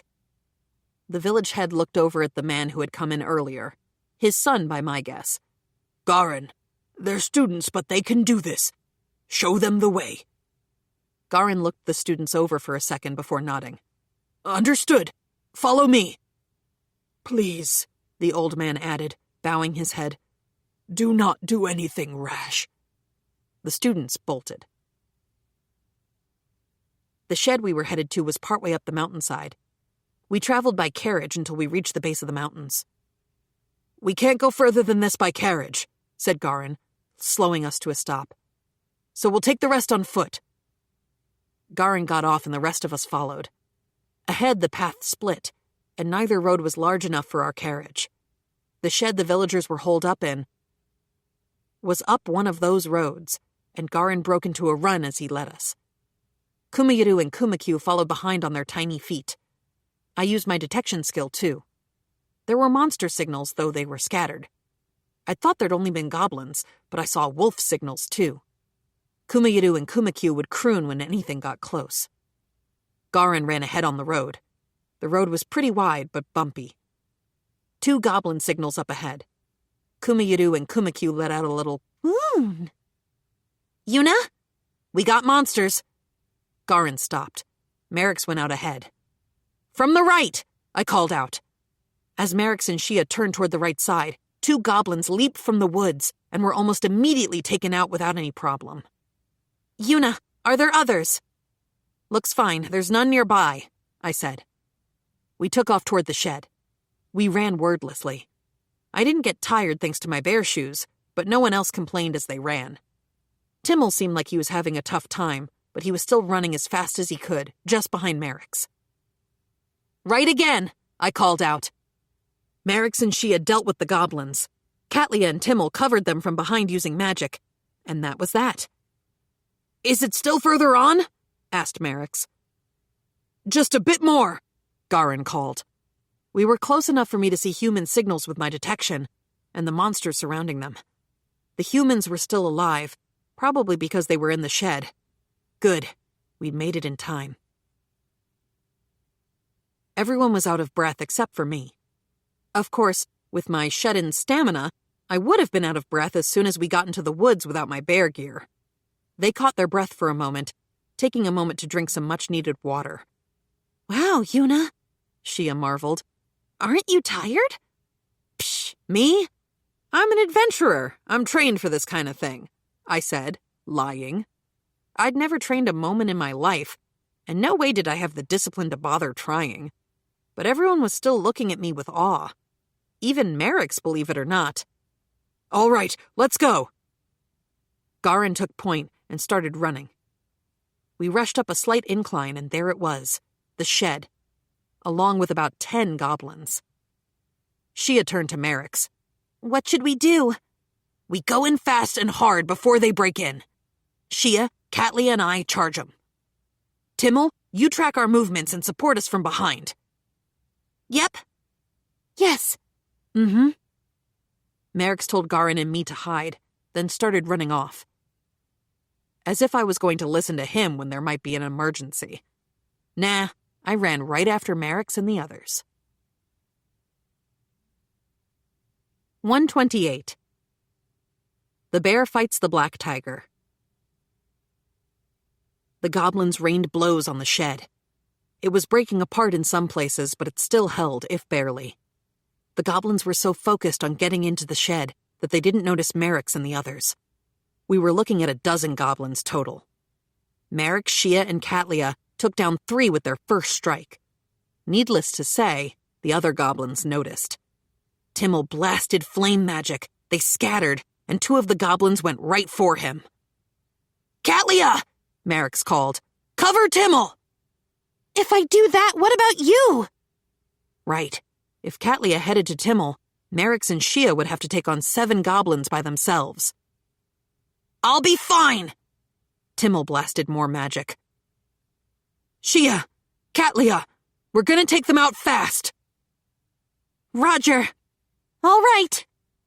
Merrick swung his sword, while Shia and Katlia used their swords and magic to cut down goblins. Just like he'd said, Timmel took on the 2 goblins. But one of them rushed Garin and me. "Watch out, miss!"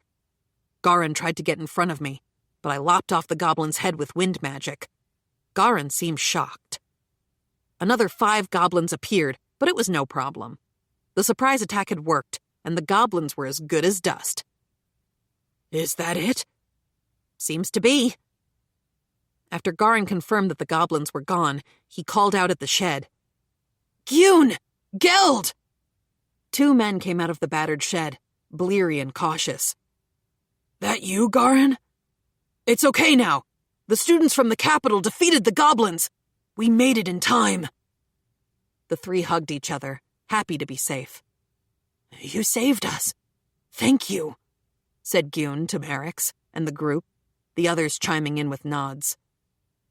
"But why would goblins appear here?" asked Merrick's. "I don't know. Maybe something happened to their nest." The most likely scenario was that they'd run away from adventurers trying to quash them. That, or an even stronger monster, had driven them from their den. While I thought that over, I heard a howl come from deeper in the woods. Kumayiru and Kumakyu practically howled at the sound of it. Kuwum! At that, Shia looked to me. Yuna? I invoked my detection skill and... Huh? That was fast.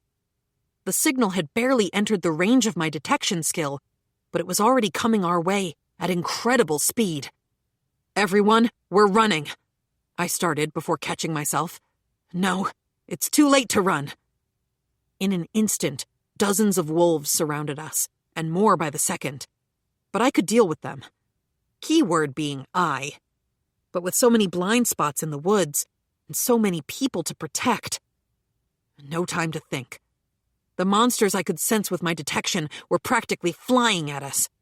About to appear and... "Everyone get away from the shed!" I screamed. Yuna! cried Shia, and... before our eyes, the entire shed shattered into splinters. "What was that?" Merrick shouted. It slinked out from behind the destroyed shed with deadly grace. A gargantuan tiger with a jet-black pelt. Why would something like that be here? Shia whispered, her voice breaking. "There's no way," muttered Merrick's. It must have been like a nightmare to them. Unreal. This jet-black beast that was even larger than my bears at full size. It leapt onto the fresh goblin corpses, opened its gaping maw, and dug its razor-sharp fangs right in. "A black tiger," Shia whispered. The black tiger tore into the goblins with its sharp claws, howling with its blood-drenched maw. We were surrounded by wolves. One bad move, and they'd be on us. So many of them now, over 100 in the rustling shadows. And the black tiger was just too fast. It hadn't even taken a minute to appear after Kumayiru and Kumakyu reacted, and I'd barely seen it on my detection skill before it was here. Why's a brute like that in a place like this?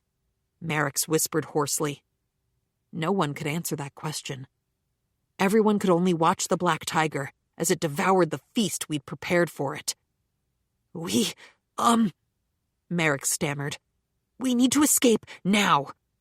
You can't move, I hissed. The moment Merrick shifted even slightly, the black tiger's nose twitched. It sniffed in our direction. It was only a matter of time until it decided we were prey. Merrick's, Timmel whispered. What do we do? Katlia whimpered. He was party leader after all, but, well, it didn't seem fair to count on him right now. He was a student. They all were. I didn't have a choice. It had to be me. If I didn't defeat the black tiger and wolves here, there'd be losses at the village. Even if we escaped to the village, we'd bring the black tiger and 100 wolves with us. There was no telling how many villagers might die. There'd be women and kids who couldn't fight them off. No, it had to be here. As I tried to explain that, Merrick gulped. Then he looked like he decided something. I'll be a decoy, he said with a gulp. You escape in the meantime. Merrick's! A whole lot of surprised whispers right then. I was just as surprised as everybody else. I'm the one who said we'd come here, he said. This is my responsibility. We decided this as a group, said Shia. It wasn't just you. Everyone nodded. Merrick's winced. But everyone will die at this rate. The black tiger was still feasting, but it was monitoring its surroundings. If we made a break for it, I think it would have attacked. I'll buy you some time. Go! What if we all ran for it?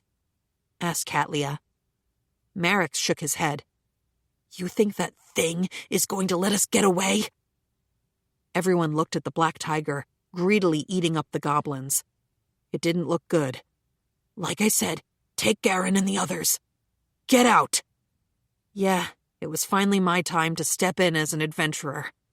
I needed to step up to my role as their guard. And just when I was about to say something, Timmel beat me to it. I'll stay too, Merrick's. Timmel! I can't just let the girls die. If the two of us are decoys, that should buy us more time. Don't try to get mauled before I do, though. Timmel, I know you're trying to play it cool, but your hands are shaking. Not just the hand Timmel used to hold his staff, either. He was quivering like jelly all over. Ha! You should look at yourself, Merrick's. They smiled at each other, but their grins were weak. Friends to the end. And now I, the girl in a bear onesie, would have to insert myself into this serious scene and totally kill the drama. Oops. When we attack, you run. Got that? Merrick said to Shia and Katlia. Merrick's. Timmel. Katlia bit her lower lip. Garen and the others didn't know what to do.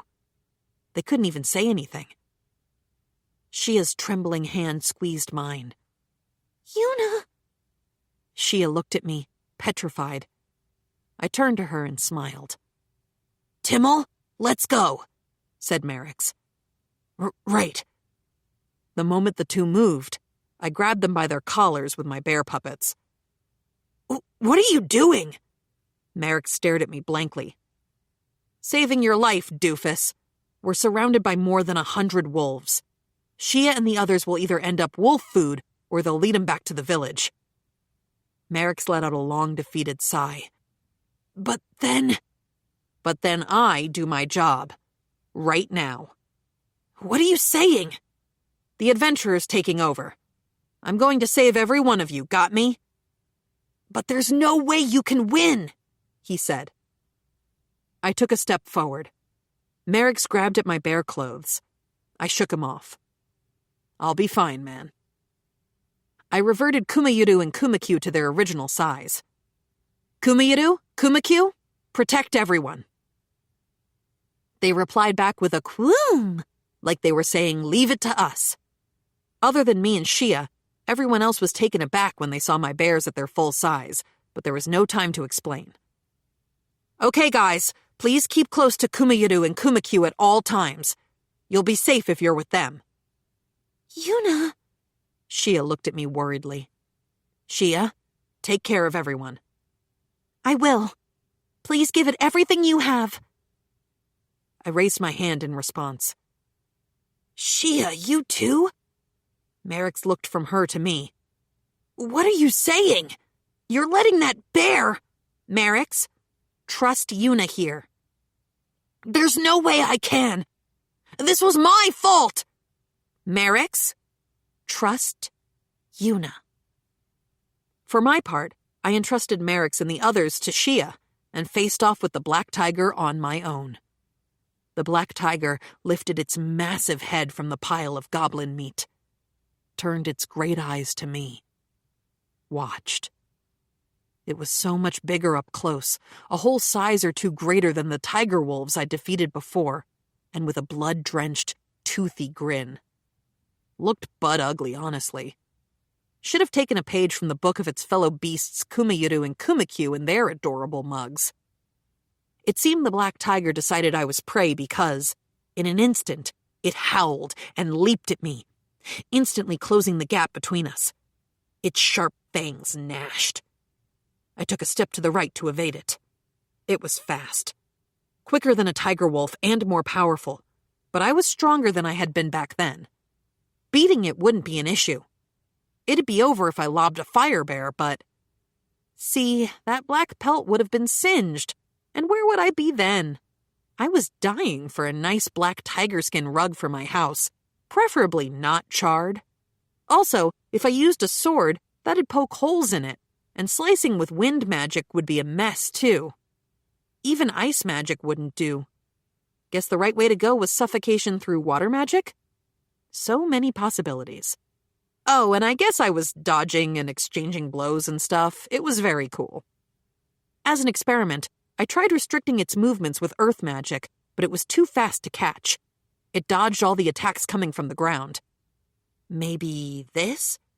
I matched the timing of the black tiger's movements and blew a gust up from the ground with wind magic. The black tiger sensed the force coming from below and leapt up to avoid it, but the wind magic blasted the black tiger into the sky. Look at that. The big lug was a trendsetter now. He was the world's first cordless bungee jumper. The black tiger twirled in the air, soaring pretty high up into the sky.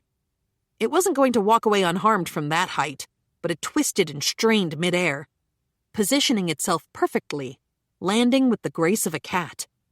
You've got to be joking. It came down without a scratch from that height? No broken bones or anything? Ugh. Right as the black tiger landed, it dashed toward me. I created an earth wall right away to block its path, but the black tiger wove around it. I judged its timing. There. And landed a bear punch right between its eyes.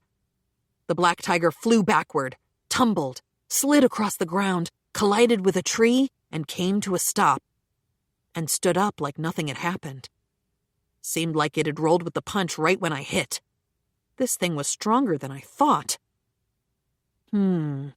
Slaying it while keeping the pelt in pristine condition might be rough. Since it was so fast, I wouldn't be able to pin it down with a golem either.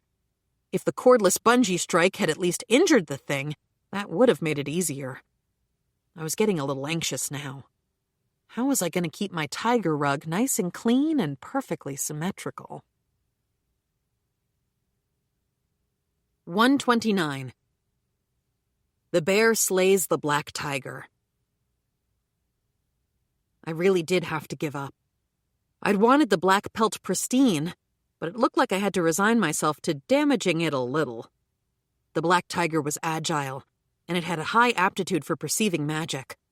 It wouldn't let me use the cordless bungee strike a second time, and it could now effortlessly dodge my wind magic, like some kinda anime Zodiac Knight or something. This same attack won't work twice stuff was not what I wanted to deal with right now. It was a tiger, for crying out loud. I pulled a sword from my bear storage. Dodge this, I muttered. The black tiger zigzagged forward and came at me with its sharp fangs. I should have dodged, but I didn't think. I blocked instead, and the force of it sent me sliding onto the ground until it was straddling me. It snapped at me with its huge jaws. I kept on blocking. It bit down on the blade with awful little clicking noises. I bent my legs and kicked up at the tiger's abdomen with all of my strength. It flew high into the air, spun around, and whoosh! The cat landed on its feet. I transferred the sword into my left hand. Had to keep the right hand ready for spellcasting. The black tiger slowly circled me, inspecting. This thing hadn't mistaken me for an actual bear, had it? It had to know by now that I wouldn't taste any good, right? I guess we'd agree to disagree. It closed the distance between us, little by little. The black tiger wasn't landing any fatal blows on me either. Maybe it was getting pissy about it, because I'd heard a low growl rising from its bloody mouth for a while now. It bared its teeth, looking livid. If I hadn't had my game-breaking bear gear, it'd have been terrifying. With my bear gear and magic, I felt safe, but I could imagine panicking otherwise. As a matter of fact, I wouldn't have been out here to begin with. The moment the black tiger circled around to my back, it sprung. I hadn't turned around because that would have invited one of the usual attacks. When I turned, its huge maw was trying to chomp through me. I stabbed at the black tiger's mouth with the sword I held in my white bear puppet on my left hand. The black tiger bit the sword. The moment I pushed the sword forward, it snapped in half. Crap. It was just a normal iron sword against a black tiger's fangs, after all. The black tiger assailed me with its razor fangs. I immediately shielded myself with the white bear puppet. The black tiger bit right down. Ow, ow, ow! Ow?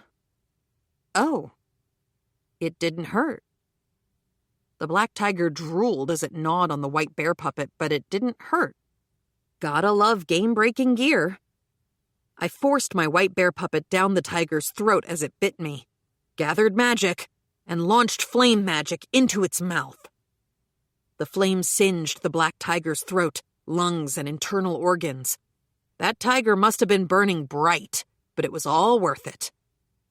Sometimes you have to lose the battle to win the war, after all.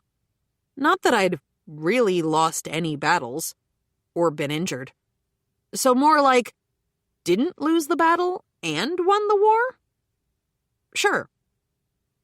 The black tiger's jaw loosened, and it leaned over onto me as it collapsed. It wasn't heavy, but it felt heavy. I moved the black tiger to the side. It thumped onto the ground. Neat. Yuna! I heard someone call my name. I looked where the voice was coming from. Shia was rushing over, looking worried. Yuna, are you okay? It's over, finally. I'd held back, but that thing had been difficult. Now I had the black pelt, though. I'd have Fina harvest it when I got back. I simply cannot believe it, said Katlia. You defeated that black tiger by yourself? Shia, Katlia, Marix, Timmel, Garin, and the others joined me. Kumayuru and Kumakyu, who had been their guards, came last. Looked like they'd protected everyone, just like I asked. Thanks for doing your job, guys. I gently stroked Kumayuru and Kumakyu's necks. Everyone else was looking at the dead black tiger on the ground in disbelief. Is it really dead? I can't believe it. We're not done yet, everyone. There were wolves everywhere I looked. Not just one or two of them either. We were surrounded by more than 100. I'd heard wolf howls multiple times while battling the black tiger. They'd probably been calling for friends. I thought the wolves would scram when I defeated the black tiger, but even more had gathered. Yuna, the wolves. Shia gazed at them anxiously. The wolves emerged from the shadows of the trees, one by one. There are so many, said Katlia. Kumayuru, Kumakyu, take care of everyone for a little longer. Yuna? I have a bit more work to do. In that case, said Merrick's, let us help. We can slay wolves. You'll get in the way. We wouldn't. If you get in the way, I'll have Kumayiru and Kumakyu pin you down. At that, my bears crooned and headed toward Merrick's. If he makes a move, just sit on him or something. And I ran off to face the wolf pack on my own. Slaying the wolves was a lopsided fight. In my favor, obviously. Landing attacks felt nice. When I fired magic, it hit my mark. As I attacked, the numbers of wolves steadily decreased. I slew the wolves in less time than it had taken to defeat the black tiger. And that's that. No more monsters. You can come over now if you want. Merrick's was looking at me quietly, like he wanted to say something. What is it? You saved us. Thank you. Merrick's choked on his words. Yes, you did, said Katlia. Thank you very much, Yuna. Thanks to you, we're saved. Yuna, thank you very much, said Shia. Thanks, said Timmel finally. Garin looked around in disbelief. Thank you. Gyun and Geld are safe thanks to you. Well, it was my job to protect these kids. I looked them over. Yep, they were fine. Merrick seemed like he wanted to say something, as per usual, but he kept his mouth firmly shut. He was probably feeling some complex emotions after being saved by me, given he'd been convinced I wasn't a real adventurer. He'd even made fun of me. Constantly. Well, let this be a learning experience. You can't judge a book, bear, by its cover. I put the black tiger and wolves away into my bear storage and prepped for the journey back. Well, I called it prep, but we were just cleaning up the goblins Merrick's and the others had killed. We made sure to pull off the mana gems as proof of their slaying, too. Shia and the other students were the ones removing the gems, so they could get a little experience. Also, I may or may not have told them that I was tired and just wanted to watch. We were going to head back to the village when Garin came over. May I request something? He asked me with some difficulty. There's a silkworm nest near here. Could we check on it? The nest is very important to the village. Please. Garin bowed deeply. It was fine, since there were no monsters around, but I couldn't blame him for being anxious after cleaning up 100-odd monsters. It's fine by me, but can you ask the students, too? Like I said before, I came here to guard them. Garin and the others looked at the students, but Merrick's was too broody to talk. Shia asked me in Merrick's place, Yuna, there's nothing dangerous around, right? There isn't. You know I'd protect you if there were. Shia smiled. I know. Let's go. Katlia and Timmel agreed. Finally, Merrick's answered with a demure, all right. With that, we headed for the silkworm nest. Since I didn't need to hide them anymore, I rode on Kumayiru. Shia and Katlia seemed jealous. What, do you guys want to ride Kumakyu? Really? May we? The two of them happily mounted Kumakyu. Merrick's and Timmel also watched jealously, but, unfortunately, we were already at capacity. We got to the silkworm nest with guidance from Garin's group. It seemed this world's silkworms were monsters. Their signals showed up nice and strong on my detection skill. Then something unexpected appeared right in front of my very eyes. Meter-long silkworms wriggling along the ground. Thank goodness, they're safe. Garin's group approached them happily. The silkworms were munching away on leaves as though nothing had happened. I looked around, but I didn't see any damage. They hadn't been attacked. The black tiger either hadn't stopped here or wasn't crazy about eating bugs. Anyway, the silkworms were unscathed. And nauseating. I couldn't deal with insect-type monsters, in the game or in real life. Being a shut-in raised in the city, it wasn't like I'd seen bugs too often, so not a fan. and these bugs were human-sized and moving around. Ugh. It was almost traumatizing. Really took me back. See, while I'd been playing the game, there'd been a secret event. It had been called Let's Exterminate Cockroaches. When the event started up, it turned the game into a living hell. I logged out the moment I saw them and still had nightmares for days. Imagine human-sized cockroaches scurrying around. The apex of terror. The event got canceled right away, and they distributed items to apologize. There were some gamers who'd praised the staff for making them look surprisingly realistic, but you just can't make things like that look real. It's immoral, irresponsible, and more importantly, it gave me goosebumps. Nope, I knew my limit now, and my limit was bugs. Of course, silkworms moved slower than cockroaches, and they didn't attack me, so they wouldn't give me nightmares, but still. Too big, no thanks. I looked away from the silkworms and took in the cocoons.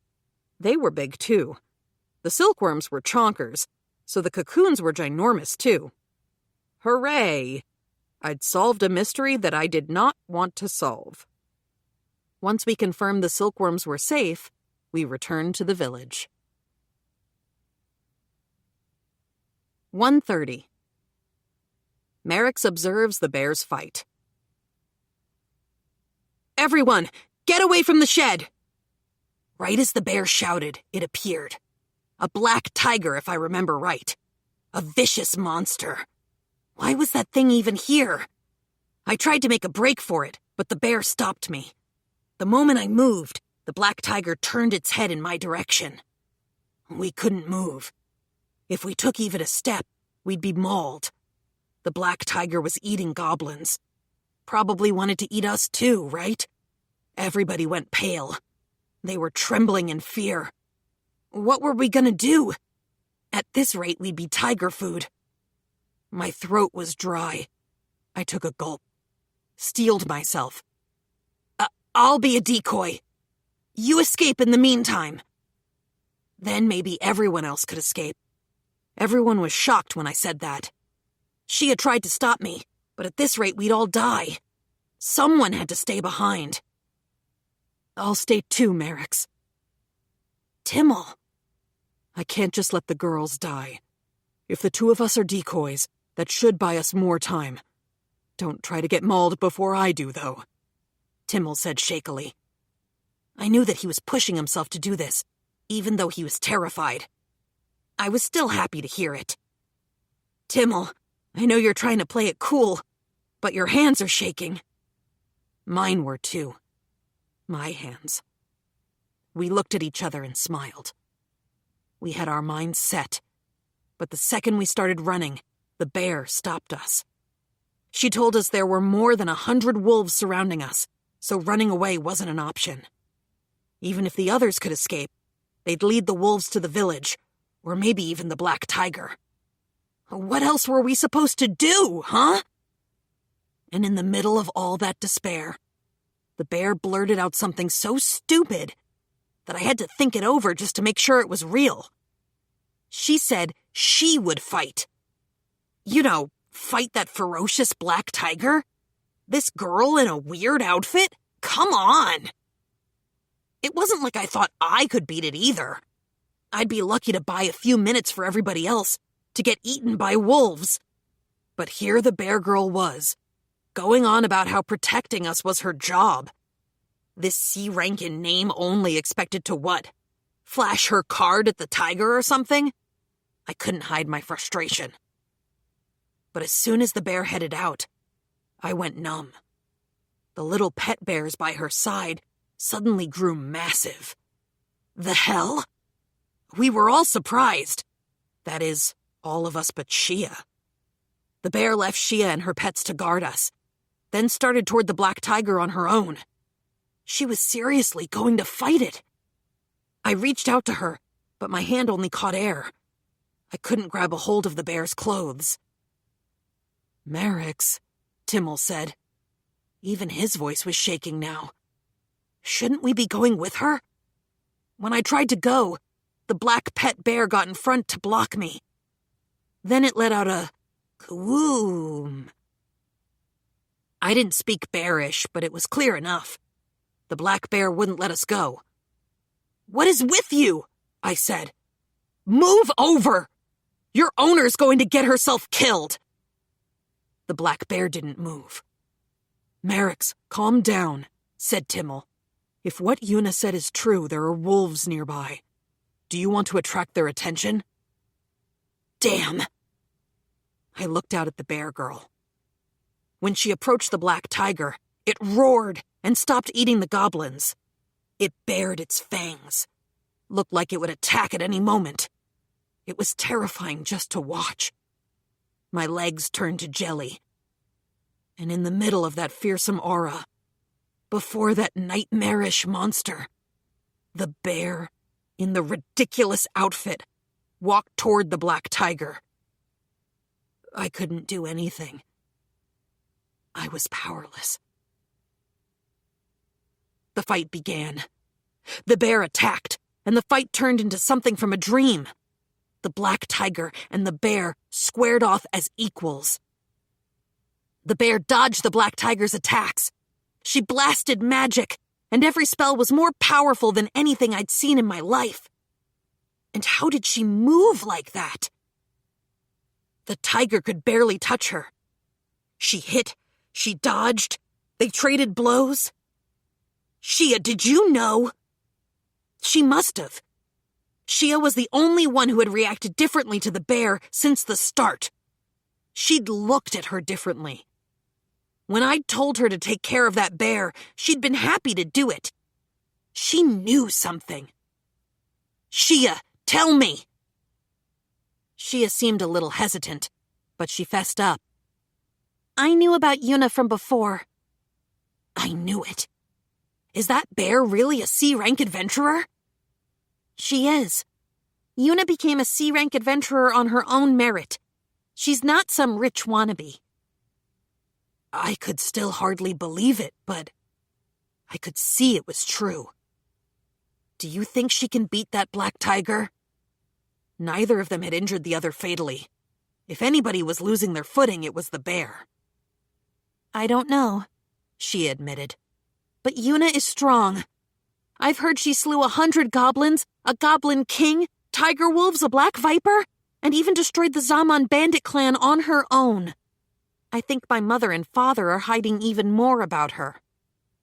Now you're kidding me, though, right? I gave her a look. 100 goblins, a goblin king, tiger wolves, a black viper, and the Zaman bandit clan? I heard about the Zaman bandits from my dad, a night at the castle. A group of robbers had appeared, targeting the king's birthday celebration. An adventurer had captured part of the group, which let the knights get info on the hideout, and they took him out. My dad was part of that operation, of course. He was gone for a couple days. From what I heard, there weren't many bandits left at the hideout. I heard that their leader had been subdued by an adventurer. And that was her? Plus, a black viper? Nah, no way. That can't be true. I couldn't believe it. I didn't want to believe it. How could that ridiculous girl in a bear outfit be so strong? But there she was, using magic that seemed impossible, doing things that couldn't be real. Wasn't she scared of the black tiger? We just watched, and this girl, this tiny girl younger than me, fought on all by herself. Shia, why didn't you tell us how strong Una was? That was part of the test. You can see how Una is dressed. That was definitely going to cause issues with you and the others. My job was to make sure that didn't cause any problems, and, well, I didn't want to tell you much. That stuff again? In real life, there are things higher-ups can and can't say, and they can't just let that get in the way of a mission. This was practice for that. Not that you would have believed me if I did tell you. Ugh, she was right. I probably wouldn't have. Wouldn't have thought that some weirdly dressed bear girl was strong. That some girl smaller than me could be stronger. I hadn't even believed her when I learned she was a C-rank adventurer. I'd just thought of her as another student, younger than me, a surprise escort mission at most. I'd told Shia to protect the bear, but she'd been protecting us. This is just my guess, Shia said. But I don't think anyone would believe Yuna was our guard based on how she dressed, even if she really was supposed to be guarding us. Since this is my mother we're talking about, she was probably looking forward to seeing how we'd act. That did seem like Lady Ellalora. She was right. But I don't think my mother expected us to encounter a black tiger. Who would have imagined that? And who was going to believe this now? Who'd believe a girl smaller than me and dressed as a bear could take on a black tiger on an equal playing field? Man, I bet I'd get committed if I tried to tell anyone. I would have been laughing too if someone told me that. It just didn't seem realistic. But here the girl in the bear outfit was, fighting to save us all. We were all silently watching the bear. No, watching Yuna. And there was nothing I could do. But Yuna fought on to protect us. She dodged the tiger's sharp claws and pointed fangs, perfectly agile, firing spell after spell with more power than I'd ever seen. What was this? How could anyone move that fast, cast magic so quickly and so many times? Only top-class adventurers could do stuff like that. Shia wasn't lying. At first, I'd intended to fight with her, but I couldn't walk into this without getting in the way. A hot iron taste spread in my mouth. I'd bitten my lip till it bled without realizing. I was a powerless human. Yuna! Shia cried. The moment I'd looked away, the black tiger was on top of Yuna, its fangs biting into her hand. I moved forward, wanting to help. The moment I stepped forward, Yuna's bear got in my way. "Your owner is in danger!" I yelled. But the bear didn't do anything. In that instant, Yuna did something, and the black tiger fell over onto its side. Because I couldn't see around the bear, I didn't know what had happened. "What's going on?" Yuna put her hand inside the black tiger's mouth and fired magic, said Katlia, voice shaking. She'd really beat it? The black tiger wasn't moving. Shia called Yuna's name and started running. Before I knew it, I was running too. I'd never seen an adventurer this powerful. And on top of that, Yuna slew the whole pack of wolves surrounding us, all by herself. I'd thought I could help Yuna, but she said I'd slow her down. It was upsetting, but maybe it was true. I could only watch her slay the wolves as her bears protected me. 10, 20, 30, 40, 100. 131. The bear returns to the village. After we checked on the silkworm nest, we headed back to the village. Kumagiru and Kumakyu would have given the villagers a shock if they were still huge, so I cupified them. Merrick's and the others were a little startled by that, but they didn't pry. The village head and several armed villagers stood at the entrance. "Garin! Geld! Gyun! You're safe?" The village head looked at us expectantly. "The students and that bear girl saved us," said Garin, nodding at us. The village head ran right over. You saved people of the village. I can't thank you enough. Words fail me, young heroes." Young heroes apparently did not include bears, because the mayor ran right past me to shake the hands of literally everyone but yours truly for a positively embarrassing amount of time. Look, I didn't need the thanks, all in a day's work, etc., but it still made me feel left out. Merrick's really had saved the villagers from the goblins, and I just saved the students, with the whole village and all as a tiny accidental bonus. Merrick's group deserved the gratitude, but I would have liked something. Maybe one handshake? An awkward glance? Anything?" "We didn't really do much," said Merrick's, looking from the village head to me. "The one who defeated them was—" "Pa," said Garin. "You're not wrong that they saved Gyun and Geld from the goblins, but this bear girl single-handedly slew a black tiger and, well, about 100 wolves." The village head turned from his son to me and back. "A black tiger, you say? A black tiger really appeared?" As if it was too much to believe. But the others backed Garin up. "I understand if you don't believe it. I hardly can, and I saw it. But it's just as Garin said. This bear girl defeated a ferocious black tiger and over 100 wolves all on her own." Everyone looked at me. "Well, I guess any normal person wouldn't believe that," said Merrick's. "I don't think I would have," added Timmel. "I don't think anyone would have," admitted Katlia. "Rad. Cool, thanks."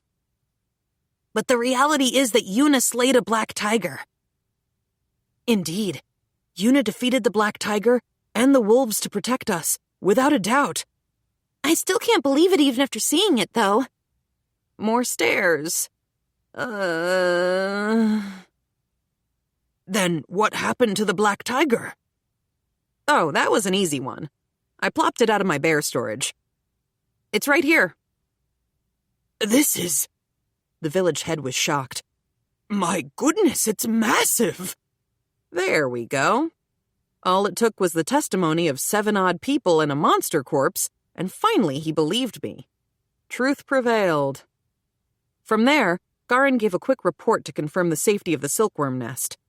"We can thank the students and the bear girl for that, too." "Really? Everyone, thank you so very much." The village head gave another round of thanks, but finally included me in it.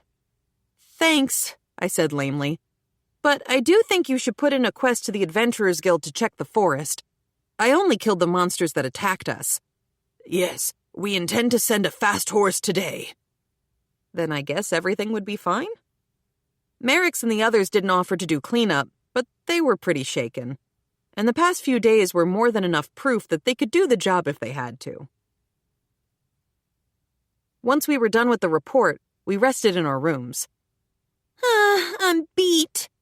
Shia flopped on the bed, immediately hugging Kumayuru. "That is so true," said Katlia, scooting on her bed to cuddle with Kumakyu. "I shudder to think of what would have happened had Yuna not been there." Nice to hear, but I still missed my Kumayuru and Kumakyu. I don't know exactly how to put it, but I felt like my hands were weirdly empty. When I saw the two of them petting Kumayuru and Kumakyu, I wanted to get some of that action too, you know? "You were so strong, Yuna," said Katlia. No one said I was weak. "Yes, but that simply adorable outfit, you know?" That adorable outfit, yeah. If I were wearing a bear pelt like some cool hunter, people might have thought that was at least a little badass. I tried imagining it, but no, even with a bear pelt, I couldn't imagine myself with any aura of badass whatsoever. Appearances do matter, huh?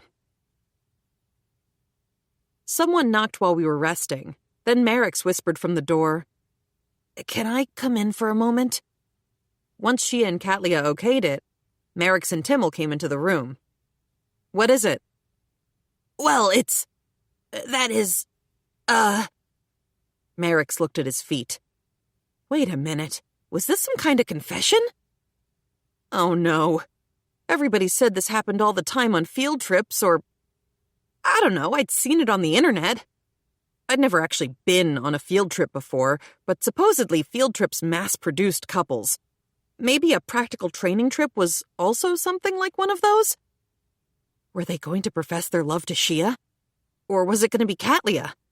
Love was in the air. Cupid was fluttering his tiny wings, but who would be struck?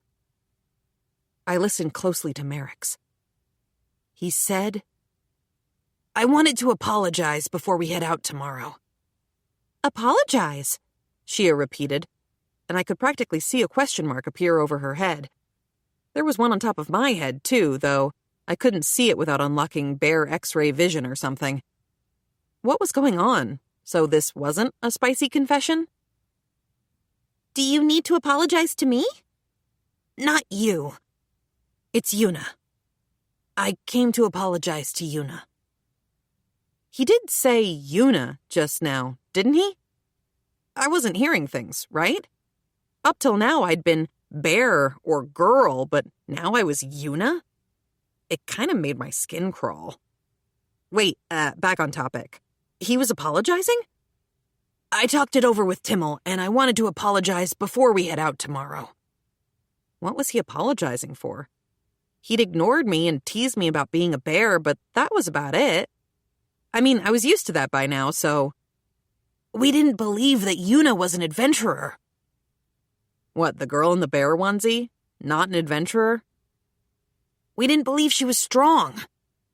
Along with everyone else I'd ever met at first. Even I wouldn't think much of a girl in a bear onesie if I didn't know any better. We made fun of you and said you dressed weird. Okay, true, but I would have made fun of someone dressed so weirdly too. Merrick's hadn't really laughed, though. I can't say I'd have done the same. We were supposed to listen to the directions of the adventurer we were traveling with when things got dangerous, but I didn't do that. They were supposed to what? News to me. Well, they hadn't thought I was an adventurer, so what else could they have done?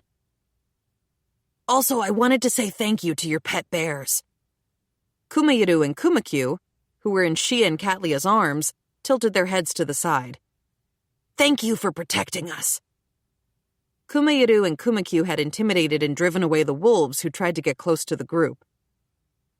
Don't worry about it, I said. I was the one who was hiding things. Ellalora asked me to let you do what you wanted. I wouldn't have done anything if things hadn't become dangerous. But you were actually protecting us from the shadows, weren't you? It was a job. When I thought we'd need to fight a black tiger, I was ready to die, said Timmel. You saved us. Merrick's nodded. You were the one who had to clean up my mess. I was overconfident thinking I could beat those goblins. Everyone is alive in the end because of you, Yuna. Okay. All of this yammering about me doing this or doing that was true, but was also making my back all itchy for some reason. They could stop now. Any minute. Like I said before, don't worry about it, I said quickly. No one could have predicted the black tiger, and you just acted to save the villagers. Besides, no one would think I was an adventurer. Besides, the two of you didn't really do anything at all. If you'd picked a fight with me, on the other hand, I would have knocked your butts flat before you thought about blinking. So, we're good. Okay? Merrick's and Timmel shifted quietly, looking like they wanted to say something. Shia and Katlia silently listened in. I can't stand long silences. A knock at the door broke the silence. Shia answered, and the village head's wife entered the room.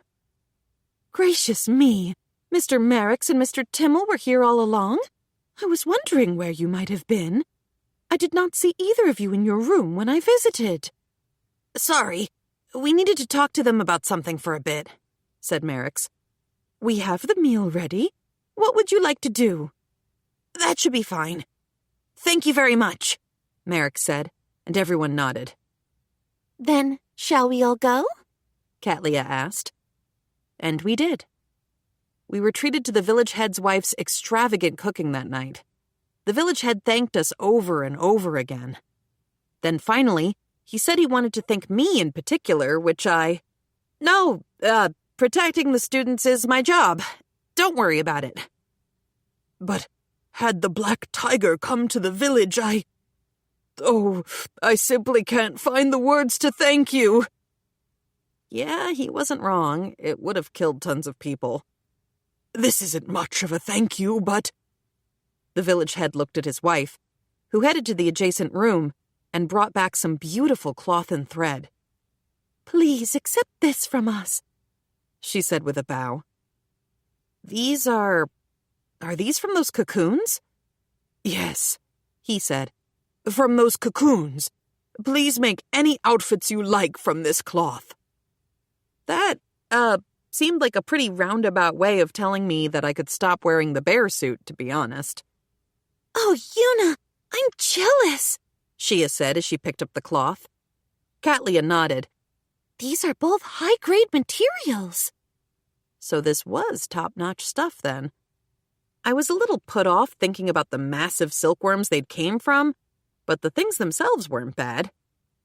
I had them select the finest goods, said the village head. Are you really sure I can have these? My son Garin told me everything. You can't judge a person by their looks. If you hadn't been there, everyone would have died, and terrible things would have come to our village. Please do accept these gifts. They express our gratitude. Okay, I slew the black tiger and the wolves, but it wasn't like I really did it to save the village. I was just protecting these kids. I looked at Shia and the students helplessly. I'd just come here as their guard. It was an accident, you know? Nevertheless, you saved the people of the village. Please. The village head slowly bowed his head. I waited. He didn't raise it. Yeah, I was just gonna have to agree. Well then, thank you very much. The village head stopped bowing. He seemed happy. Between you and me, I'll admit that I did kinda want some nice silk after seeing those cocoons. A little bit. And, you know, if he was going to give it to me anyway and wouldn't take no for an answer, then, well, accepting gratitude could be part of the job. That night, Shia and Katlia fell asleep the moment they hit the bed. Merix and Timmel were probably out just as quick. As for Kumayuru and Kumakyu, they spent the night huggled by Shia and Katlia. I managed to sleep without a fuzzy-wuzzy whittle guy to huggle and snuggle. For the record, as a professional, I was not bitter in the slightest. 132. The Bear Eats Pudding. The next day, the 4 students still seemed sleepy. Guess they hadn't recovered from their fatigue. We loaded the carriage with the goods, the village head explained to Merix. I looked to Shia. Goods? The goods we're going to carry from the village to the capital this time around. I think it's the cloth and thread you got yesterday. Oh, right. Specialty goods. Hooray. Once the village head finished talking to Merix, the old man came over to me. Miss Yuna, thank you for everything. You already thanked me a lot during the meal yesterday. Yes, but... The village head seemed to hesitate, but he also seemed to realize that there wasn't much left to say. If you're ever in the area, please stop by. You're always welcome. The head and villagers saw us off as our carriage departed toward the capital. The carriage jostled us on our way out of the village. Still, Katlia mused, I never thought we would end up getting into such a mess. Sorry about that, said Merix from the front of the carriage. It wasn't really your fault, Merix. We all decided to save the villagers, Timmel said. That's right, said Shia. You weren't the only one to blame, added Katlia. Merix mumbled.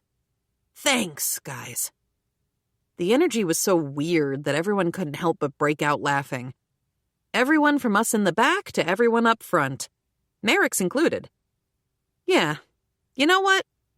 This was a good group. But, Yuna, you're going to report what happened, aren't you? Merix asked. Well, that is my job. Katlia cringed. No, they'll definitely deduct points. I shrugged. There's no avoiding it. Timmel nodded. That's right. It's essential to know when to give up. I don't think we were wrong in what we did. I don't think going to save the villagers was a mistake either. However, we didn't seek instructions from Yuna, the adventurer, which was wrong on our part. I guess so. But at the time, we didn't think she was such an amazing adventurer. Shia was also in the wrong, Merix groaned. Weren't you? Keeping quiet and stuff? I told you already. That was part of my test. And thanks to you lot, I'm definitely losing tons of points. Everyone sighed. Ugh, fine. Who cares? Yeah, the villagers were saved, no one was injured.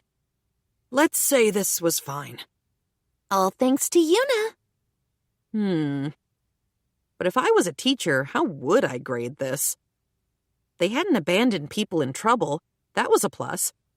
They'd put themselves in danger, even though they weren't adventurers. That was a minus.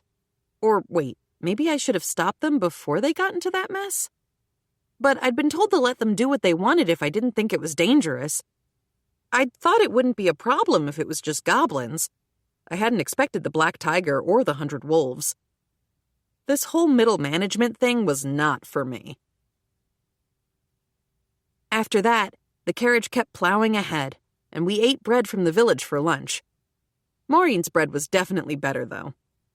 There was just something different about it. Not that the village was bad, but Maureen's bread was something else. After I finished eating, I was left feeling a little unsatisfied, so I pulled out pudding for dessert. Gotta top off on my sugar. I started eating the pudding. Yuna, you're eating pudding all alone? Shia's sharp eyes spotted me. You want some too? You'd share?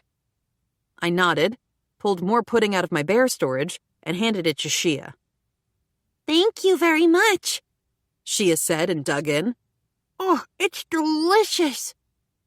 As Shia and I ate pudding, Katlia looked at us in shock.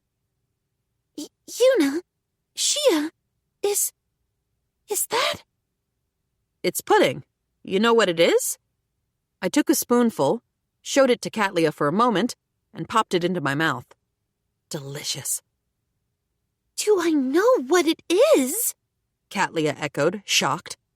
It was a dish served at the king's birthday celebration banquet. Oh, right. I remembered what Noah had said about that business. The hall had gone wild at the banquet when the pudding came out. I'd totally forgotten. Katlia, did you attend the banquet? Yes. I still haven't forgotten how moved I was when I ate it. Her eyes welled with tears over, the pudding. Yuna, why do you have that pudding? I could hide it, but then again, I was selling it in Cremonia these days, and people knew it was connected to me because of all the bear decorations. This pudding boat had sailed. Yuna made this pudding, Shia answered before I could. Really? You're the Phantom Chef of the legendary pudding? I guess. Legendary? Phantom Chef? Did you know about this, Shia? The king would tell no one who made it. Yuna treated me to some before the banquet. Yeah, and we'd chowed down on some pizza together. It hadn't been that long ago, but it felt nostalgic. Meanwhile, Katlia kept staring at the pudding I was holding. Do you want some too, Katlia? I took out a portion for her. Are you sure? Katlia whispered. The pudding, but... Oh, thank you very much. Katlia immediately dug in. This is the taste. It is so unfair that you've eaten it multiple times, Shia. Well, you know what's even more unfair? My sister. Whatever do you mean? Anyone in Cremonia can buy pudding at Yuna's shop, so my sister Noah is constantly going there to eat. True. Noah even snuck out of the house to eat sometimes. Her maid, Lala, was always irritated about that. Yuna has a shop? Yep. Yuna's shop is in Cremonia. On top of that, she sells this pudding at a price even commoners can afford. It's very popular. The legendary cuisine, served at the king's very own banquet, is being sold at an ordinary shop. Katlia seemed dumbfounded as she looked at the pudding and me, like I was serving up chunks of the round table or something. A shop? But I thought Yuna was an adventurer. Yeah, but I guess you could say I'm the shop's proprietor. I entrusted the management of the store to others. Every once in a while, I'd come up with a new bread idea and have Maureen arrange to make something delicious, but that was pretty much it. I see. If I go to Cremonia, I can eat all the pudding I want. We had limits in place, so it wasn't exactly a buffet, but Shia nodded. That's why I want to head back to Cremonia soon. Oh, when you do that, please do take me with you. While we girls were chatting, I noticed Merrick's and Timmel looking our way. Looked like they were interested. Since there was no helping it, I gave them pudding too. 133. The bear meets up with other students. Once again, I was jostled in the rocky carriage. Things after the village were pretty uneventful. I bet the goblins from before had been chased into our path by the black tiger. No tiger meant no goblins, meant a nice, peaceful return trip. If only it had been like this all along. Would have been a real easy job. Still, it was lonely without Kumayudu and Kumakyu by my side. They were in their cub forms and being carried by Shia and Katlia, as usual. At least one of them had always been by my side, but now I was a little lonely. Back in Japan, I never would have cared about stuff like that. I guess Kumayudu and Kumakyu were a little like family now. Well, that loneliness would end today. Today, we were returning to the capital. The carriage continued at a leisurely pace until Merrick's issued instructions for our lunch break. Right at the same time, we found a carriage stopped on the road up ahead. Looked like someone had beat us to the spot. That stopped carriage was also taking a break. Merrick's pointed at the stopped carriage.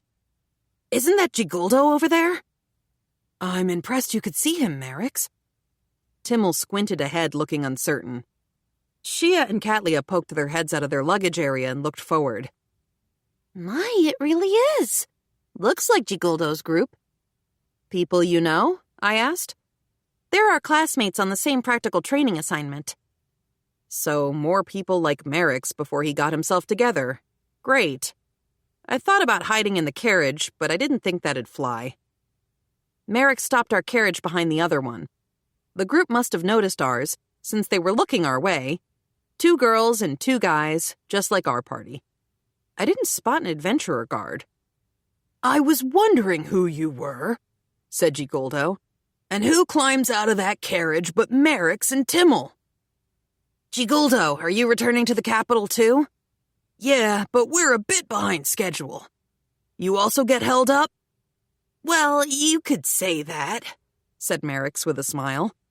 Shia and Katlia headed for the other girls to greet them. Because it would be annoying to explain Kumayudu and Kumakyu, I recalled them before anyone could ask any questions. "Hey, Merrick's, what's with the weird-looking girl?" This Gigoldo jabroni asked Merrick's, smiling. Yeah, he was a real Merrick's type, complete with a snotty and infinitely punchable grin. Maybe I could give him a bear punch. That'd be fine, right? Just as long as I didn't do it enough to kill him. Right? Yes, I could hear the voice of Bear God telling me as much, deep in my heart. Punch this dork. Hallelujah. I was just about to start cracking my knuckles when Merrick spoke up. "Gigoldo, bit of advice. If you judge a person by their looks, you'll end up dead. I wouldn't make fun of her if I were you." Timmel nodded. "Gigoldo, you should work on how you view other people." Pretty funny to hear all that from those 2. Shia and Katlia were practically beaming behind them. Gigoldo snorted. "What are you even saying?" "She's an adventurer. Our guard, in fact." "Your guard? Come on. This pipsqueak little kid?" Gigoldo gave me a baffled look. "You can think whatever you want," said Merrick's. "But don't make fun of Yuna in front of us unless you want to answer to us. Feel me?" Timmel nodded at that, followed by Shia and Katlia a little farther to the back. Getting all mad on my behalf? They shouldn't have. I mean, they should have, and I was glad about it, but it would have been nice if they could have been like this from the start. The guy beside Gigoldo gave Merrick's an odd look. What's gotten into you, man? Why are you protecting that weird girl? Nothing's gotten into me.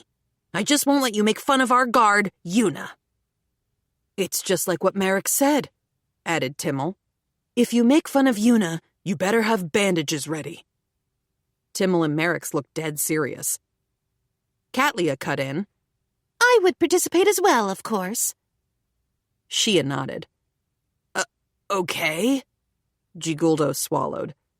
We won't make fun of her, so let's all chill a little.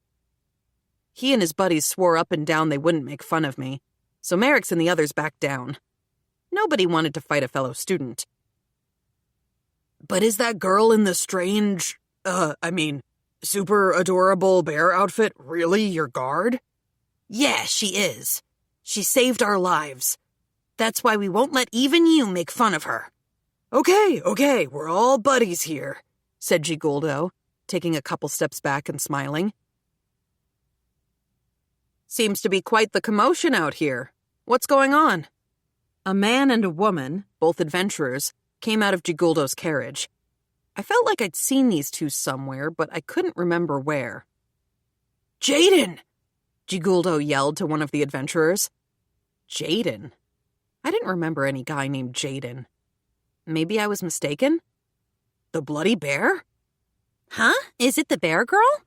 If I'm not mistaken, it's Yuna, right? These two knew about me, but I didn't know them. Maybe they were adventurers from Cremonia? If they were from Cremonia, I guess it'd make sense. Like, I was kind of a big deal there. Still, I'd like to have met a person who didn't remember me after seeing how I'm dressed. Even if they forgot my face, it was always the bear bit that stuck out. Jaden, do you know this strange-looking... Merrick scowled at Giguldo. This cute-looking bear girl?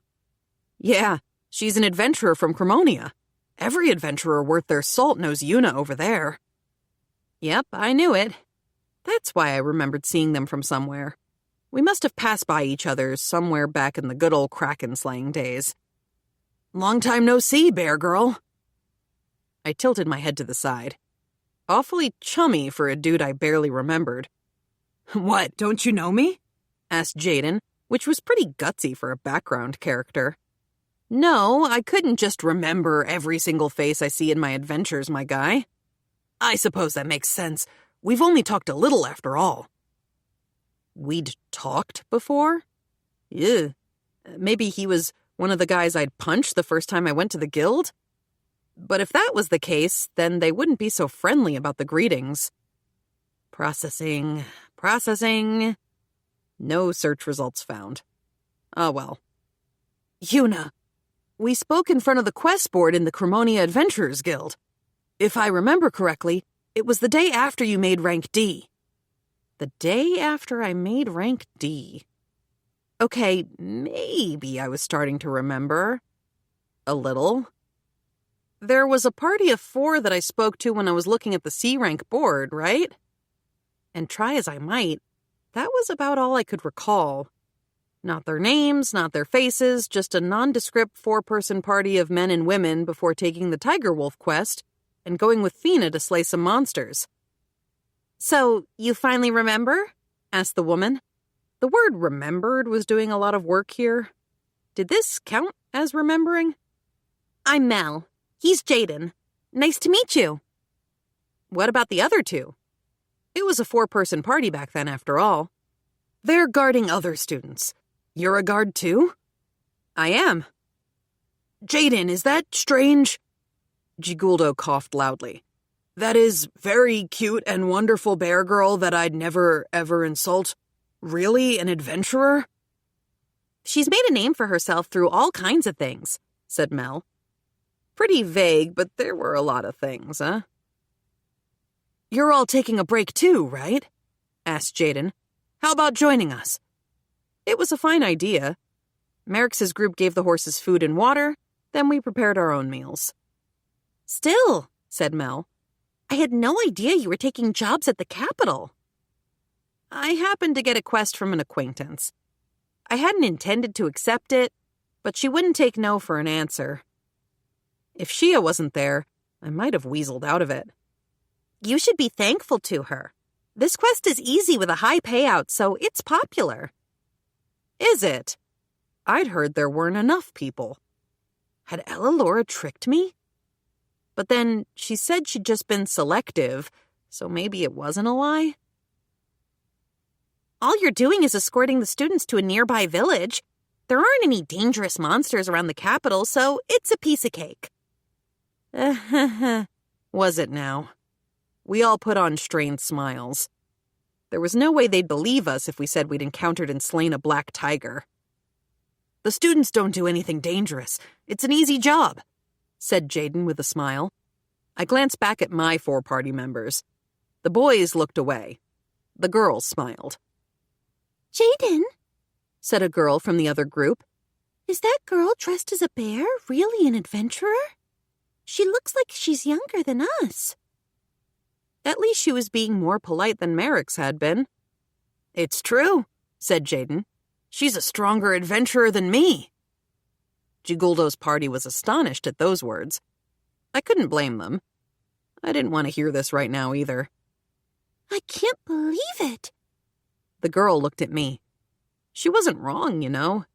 If people had to place bets on a fight between Jaden and me, no one would bet on me. It had seemed like way too much of a long shot. Right. Everyone who sees her says that, Jaden answered with a smile. But she's stronger than she looks, and she's a highly respected adventurer. Jaden, do you know a lot about Yuna? Shia asked. Just the rumors. What kind of rumors? The conversation was heading in a strange direction. Even though this was supposed to be a break, I got the sense it would head somewhere dangerous if I didn't stop it here. It was time for my secret technique. Rumors aside, more importantly, what are you guys doing in the capital, Jaden? I asked, using my forbidden power of changing the subject. As a rule, we work in the capital. We just happened to hear a rumor when we were doing a job in Cremonia. What kind of rumor? Oh no, I could see it now. We were back to the original topic. There was this bear girl who came to the guild to register as an adventurer. She beat all of the D-rank and E-rank adventurers who picked a fight with her into bloody pulps. It wasn't all of them. The only person I bloodied up was Deborane. I dropped everyone else with 1 punch each. She bloodied them up? The students looked over at me. Since I had done it to Deborane, I couldn't say it was a lie. But it had only been 1 person. Yuna, you're amazing! Shia was delighted. Nah, they were just weak. So what other stories are there? They were going to keep going with this. Couldn't they stop now? Surely Shia had heard enough from Cliff and Laura. She slew a goblin king, for one. A goblin king? Yeah, its face was frozen in this brutal, angry look. It was something else. Well, I had dropped it in a hole and unleashed a one-sided massacre upon it, so guess that would have made it angry. We happened to be at the Adventurers Guild when we saw it. I can't believe you had the gumption to fight such a brutal monster. So Mel and the others had seen that, huh? As the students listened to the story, their expressions were evenly divided. Merrick's party did believe it. Giguldo's party did not. Polar opposites. But that's not what really made Yuna famous in town. No, that was... The Black Viper? Timmel finished. I heard about it from Shia, but is it really true? Thinking about it now, it was a fishy story. If I hadn't brought the Viper's body back, I don't think anyone would have believed me. We didn't actually see it either, but many adventurers believe it. Why is that? A Black Viper was attacking a village. A child from the village came to Cremonia crying for help, but no adventurers at the guild could defeat one. We were at the capital at the time, but even if we'd been there, I'm not sure we would have accepted the quest. So what happened? Bear Girl accepted it like it was nothing. She didn't even negotiate the fee. Just went off to slay it by herself because the village was in trouble. The adventurers didn't think she could take it. Made fun of her something nasty. This wasn't some goblin king. The size and power of a Black Viper are on a completely different level. All those adventurers thought the bear girl was a goner. Was that true? Then again, I'd immediately rushed out of the guild with the kid, so I hadn't paid much attention. But get this. Several days later, she returned with the corpse, said Jaden. They didn't talk like that anymore. Not with the proof lying dead in front of them, added Mel. Just listening was embarrassing. I don't believe it, Giguldo insisted, understandably. Believe it or not, but all the adventurers in Cremonia know what they saw, Jaden said, and he looked at me. No one in Cremonia said a nasty word about the bear girl since. They all know what's up. Even with Jaden's explanation, Giguldo's party seemed to think it was made up. But Mel went on. There's been even more gossip recently. Oh, really? Jaden shook his head. One every day, I swear. Mel just laughed. If it was recent, did they mean the Kraken? Or maybe the tunnel? Both of them would have sounded fishy. What is it? Asked Jaden. What's the rumor? They say she beat a Kraken, boiled the thing up and served it on silver platters. You're pulling my leg. A Kraken? Kraken it was, then. The two of them laughed. Everyone looked at me. Yeah, come on. A Kraken is, I twisted my lip.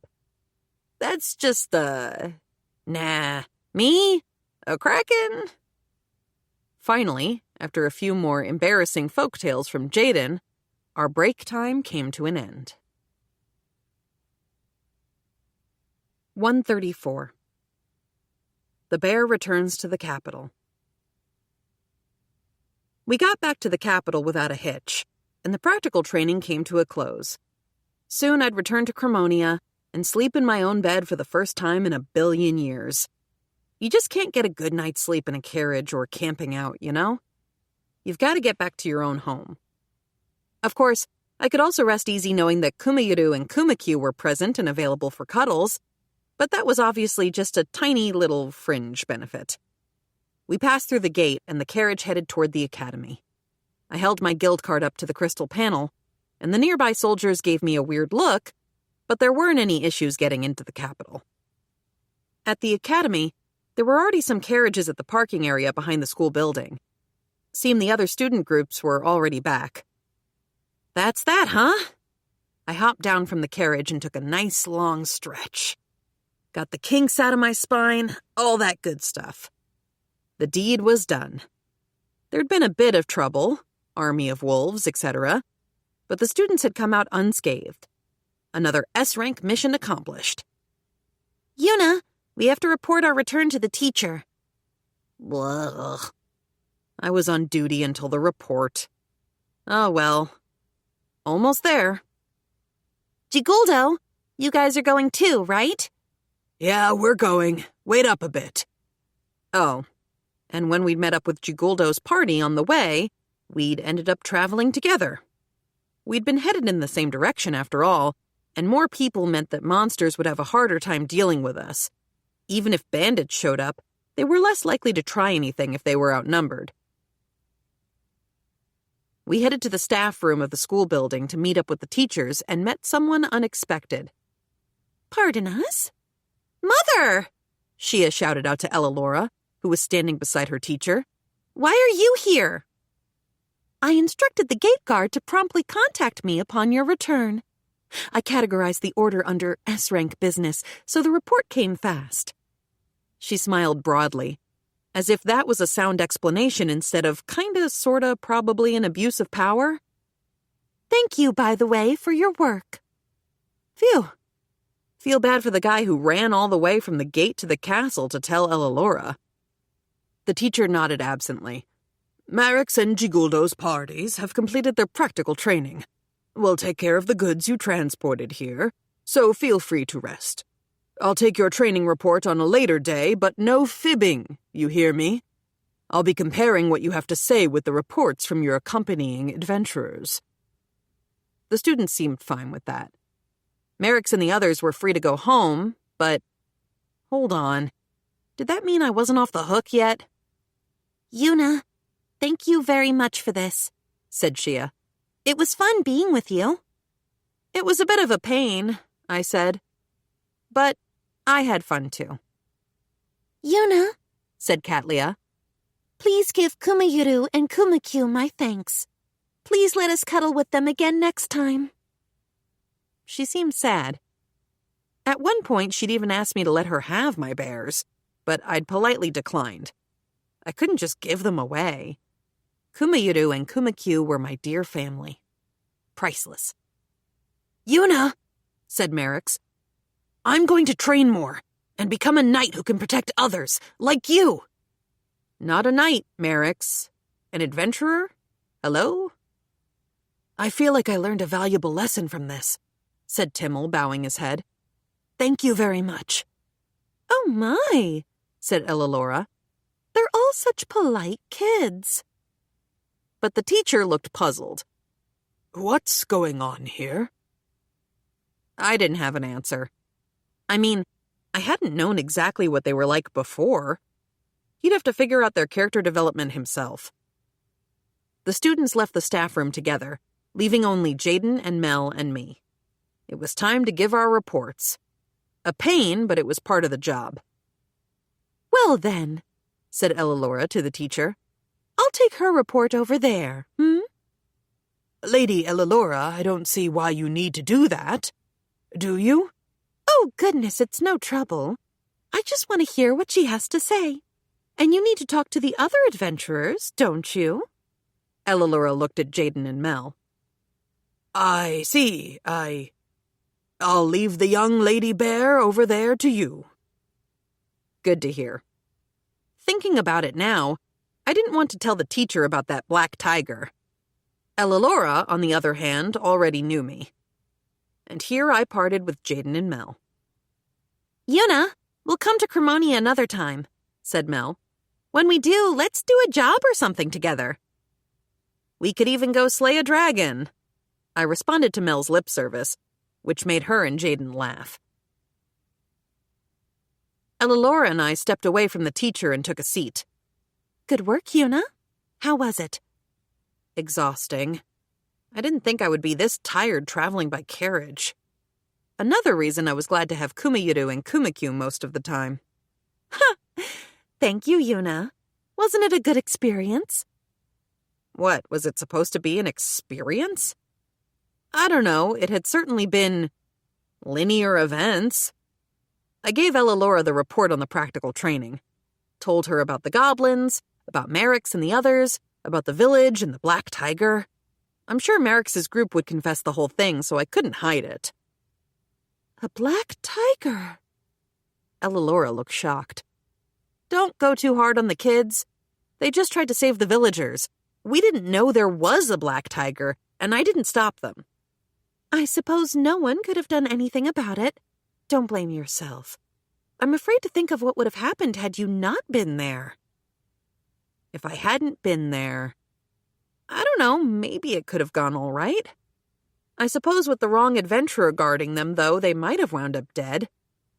Are they going to lose points for it? Sure, it had been dangerous, but they had gone to rescue those villagers. That had to count for something. From a tactical perspective, they would lose points, but yes, I think that was better than abandoning people. Those children are the future of this country. If young aristocrats abandon their fellows easily, well, then again, if saving people is truly impossible, it's important to give up. I think the children have learned an important lesson. So had they lost points or gained them? Or had Ellalora herself not decided yet? Everybody had their own way of thinking, and figuring out right from wrong was hard. If they lost points, maybe they wouldn't help people next time. If they got praise, maybe they would do something rash again. Education's tricky. I must thank you for what you did, Yuna. Thank you for protecting the children. It's fine, that was the job, but I'm turning you down next time. That's too bad. Didn't seem too bad for me, but okay. Well then, what's your opinion of everyone? Merrick's can make decisions, but he can only see what's immediately in front of him. which had its pros and cons. And Timmel?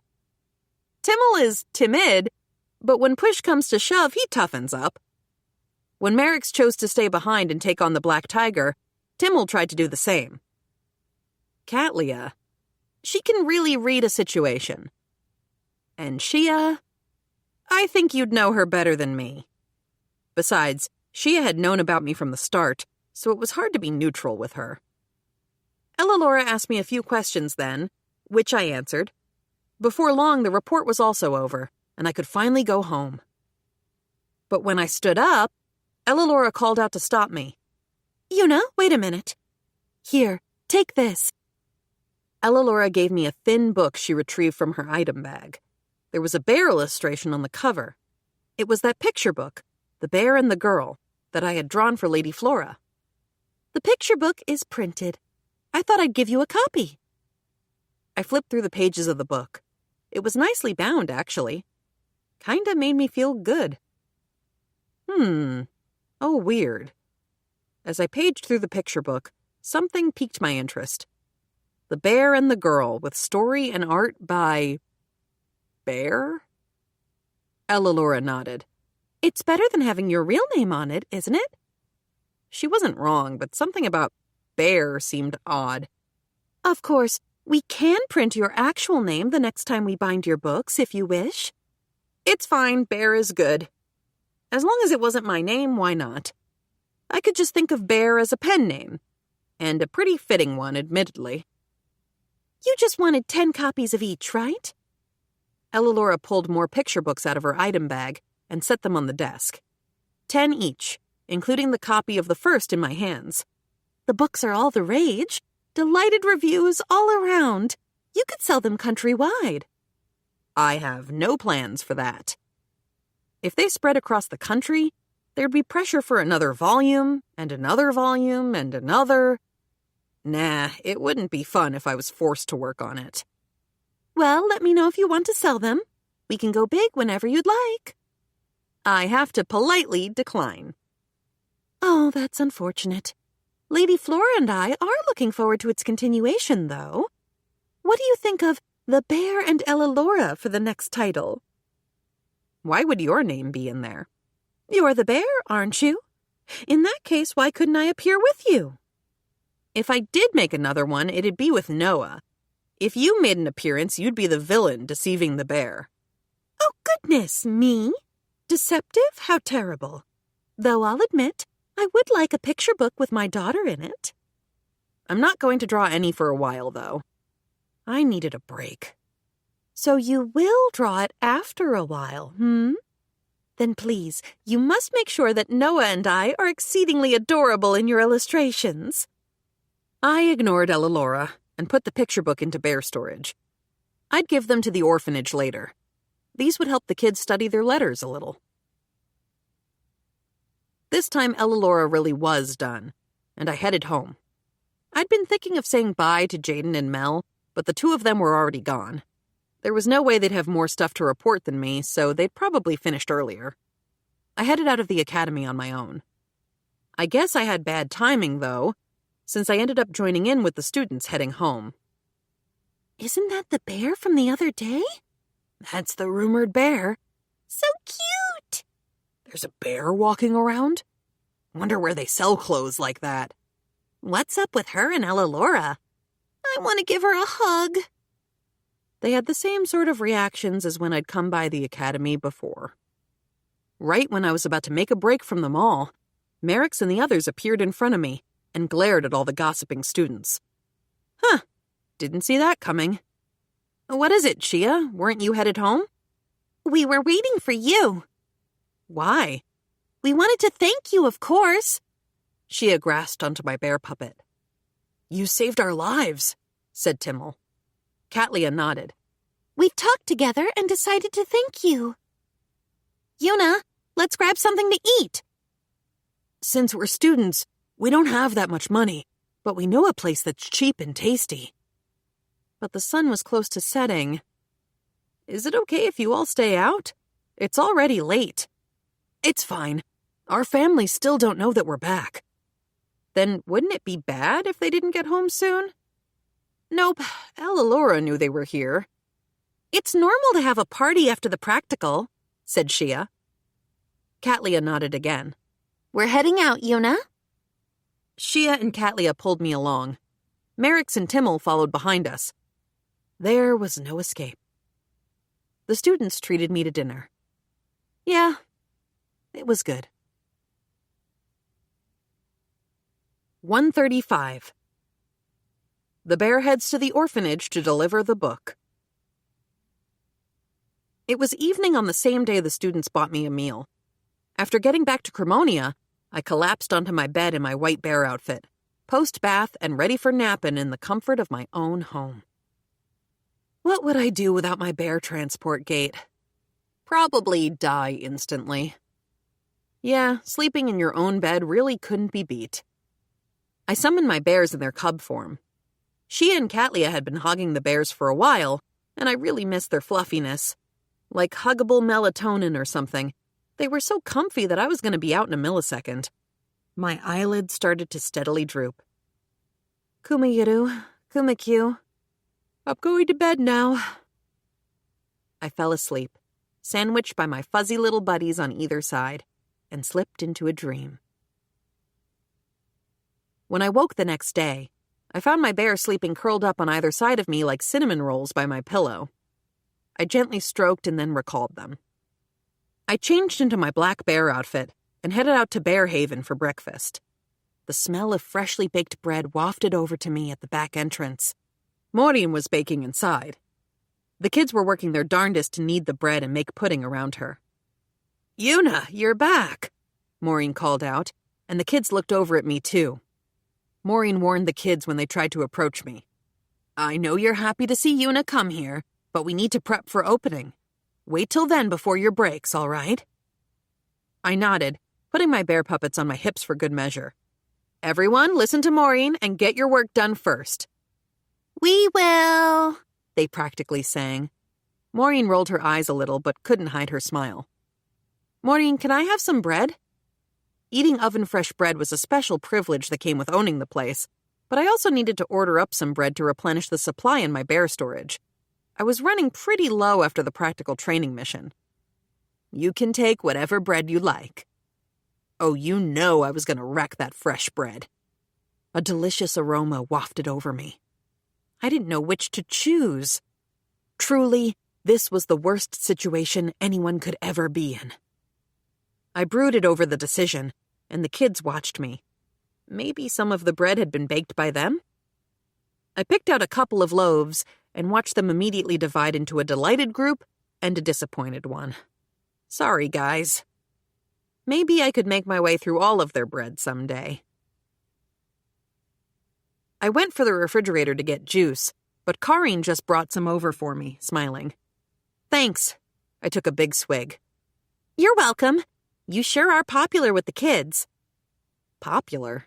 Maybe. It felt more like they were chicks attached to me because I'd fed them. I picked at my bread and watched them work. How's the shop? We're super busy every day, like usual. Do you have enough people? We're fine on that front.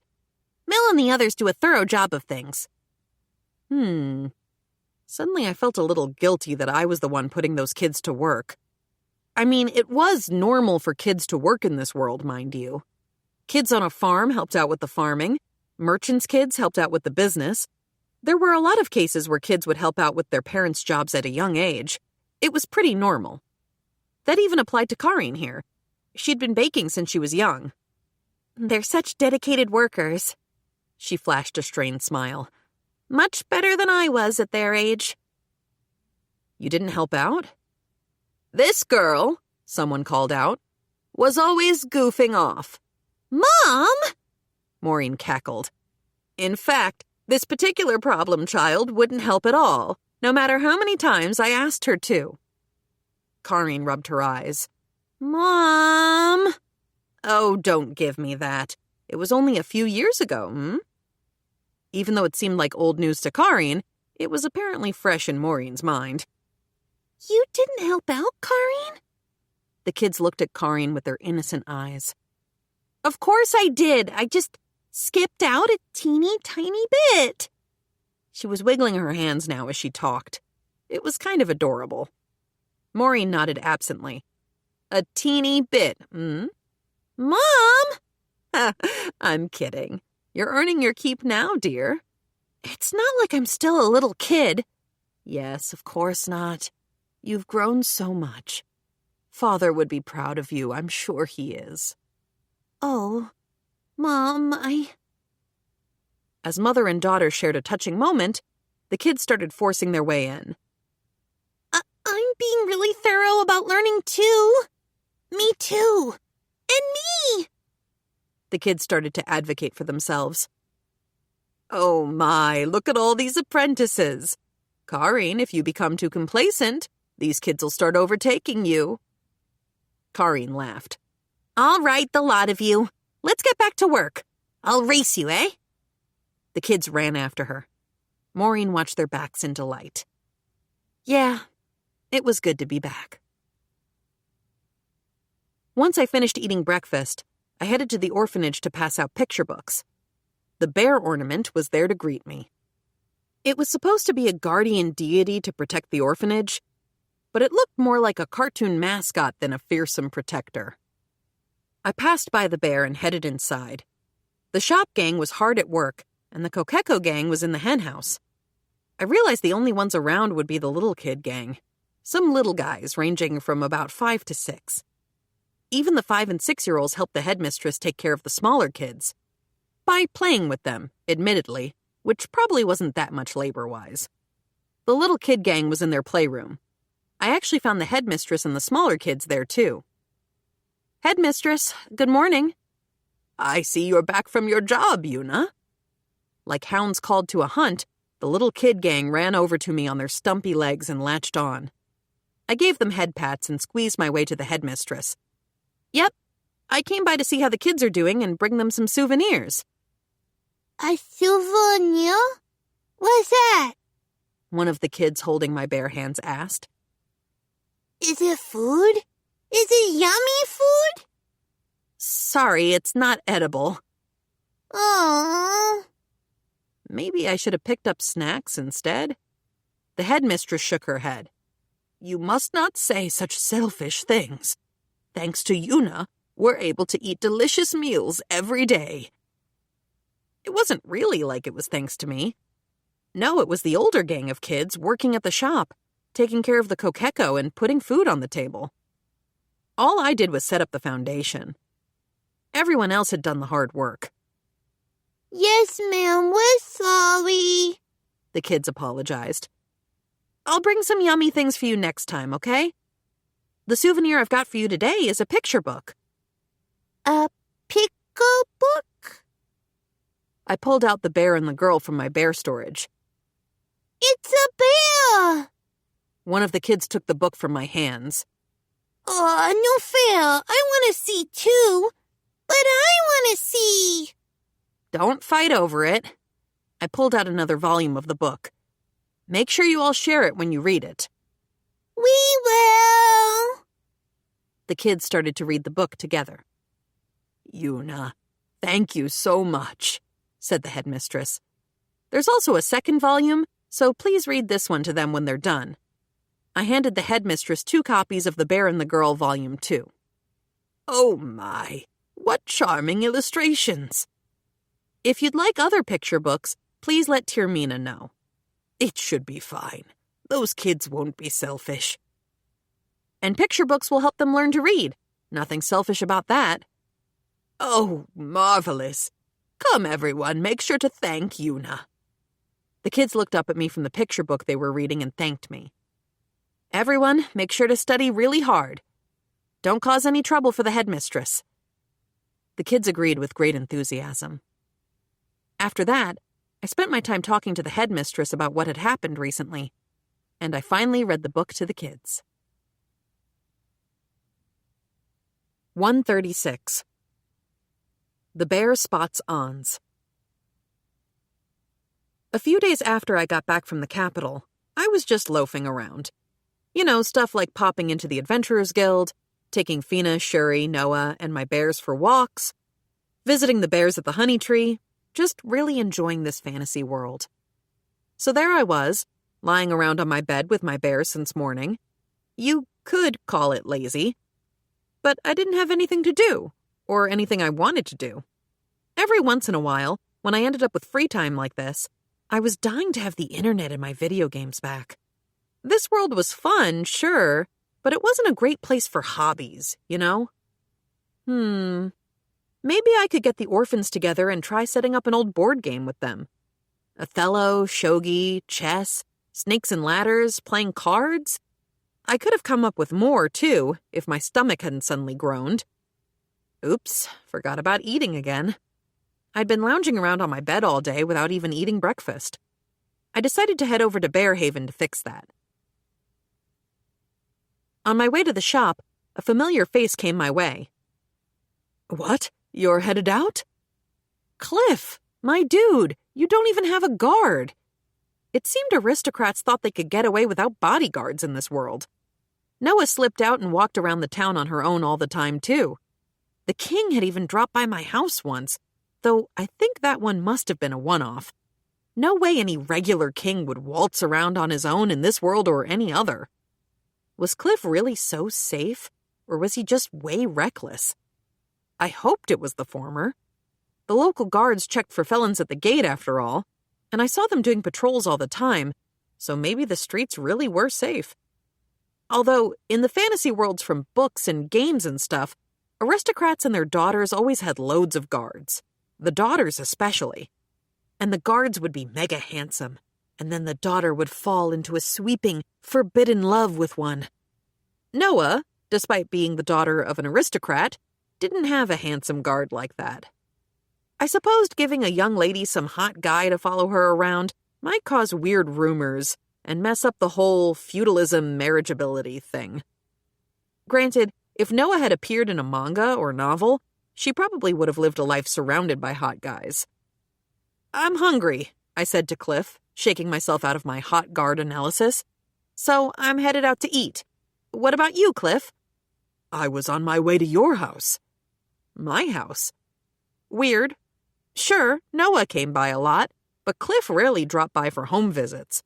I mostly got messages from him through their family maid Lala or from Noah herself. I had something I wanted to discuss with you. I'm feeling a bit peckish too, actually. May I join you? I don't really mind. And I wasn't going to say no to an aristocrat either. Cliff and I headed to Bearhaven together, just a slight distance away from my bear house. There wasn't much of a reaction from anyone in the shop. Nobody gave us unpleasant looks or anything. If I'd been in the capital, on the other hand, it'd be all, "A bear's coming here," followed by a commotion and staring and the word bear and probably at least one hijink. In this shop, though, I heard nothing of the sort. I came here to eat in my bear outfit all the time. Everybody knew this was my shop, and my outfit fit in with the kids in their bear jackets. Kids that were milling around the place right then, matter of fact. Cliff and I headed to the counter. A girl in a bear jacket greeted us. "What'll it be, ma'am?" Good question. Everything looked good. Eventually, I ordered 2 hamburgers, which were Maureen's new items, a serving of fries, and juice. Cliff just asked for the same as me. As a rule, I paid whenever I came through the front as a customer. That was why I started to pull out money, but Cliff wouldn't have it. This was on him. Are you sure? Don't worry about it. After picking up our order, we took a seat. Me on one side, Cliff on the other. So, what did you need from me? I picked at my fries. It's not something I need from you so much as something I need to tell you. The tunnel improvement should be completed in a few days. Cool, it's about time. I nommed down on one of Maureen's new hamburgers. So the Lord of the Land himself had come all this way to tell me the tunnel was done.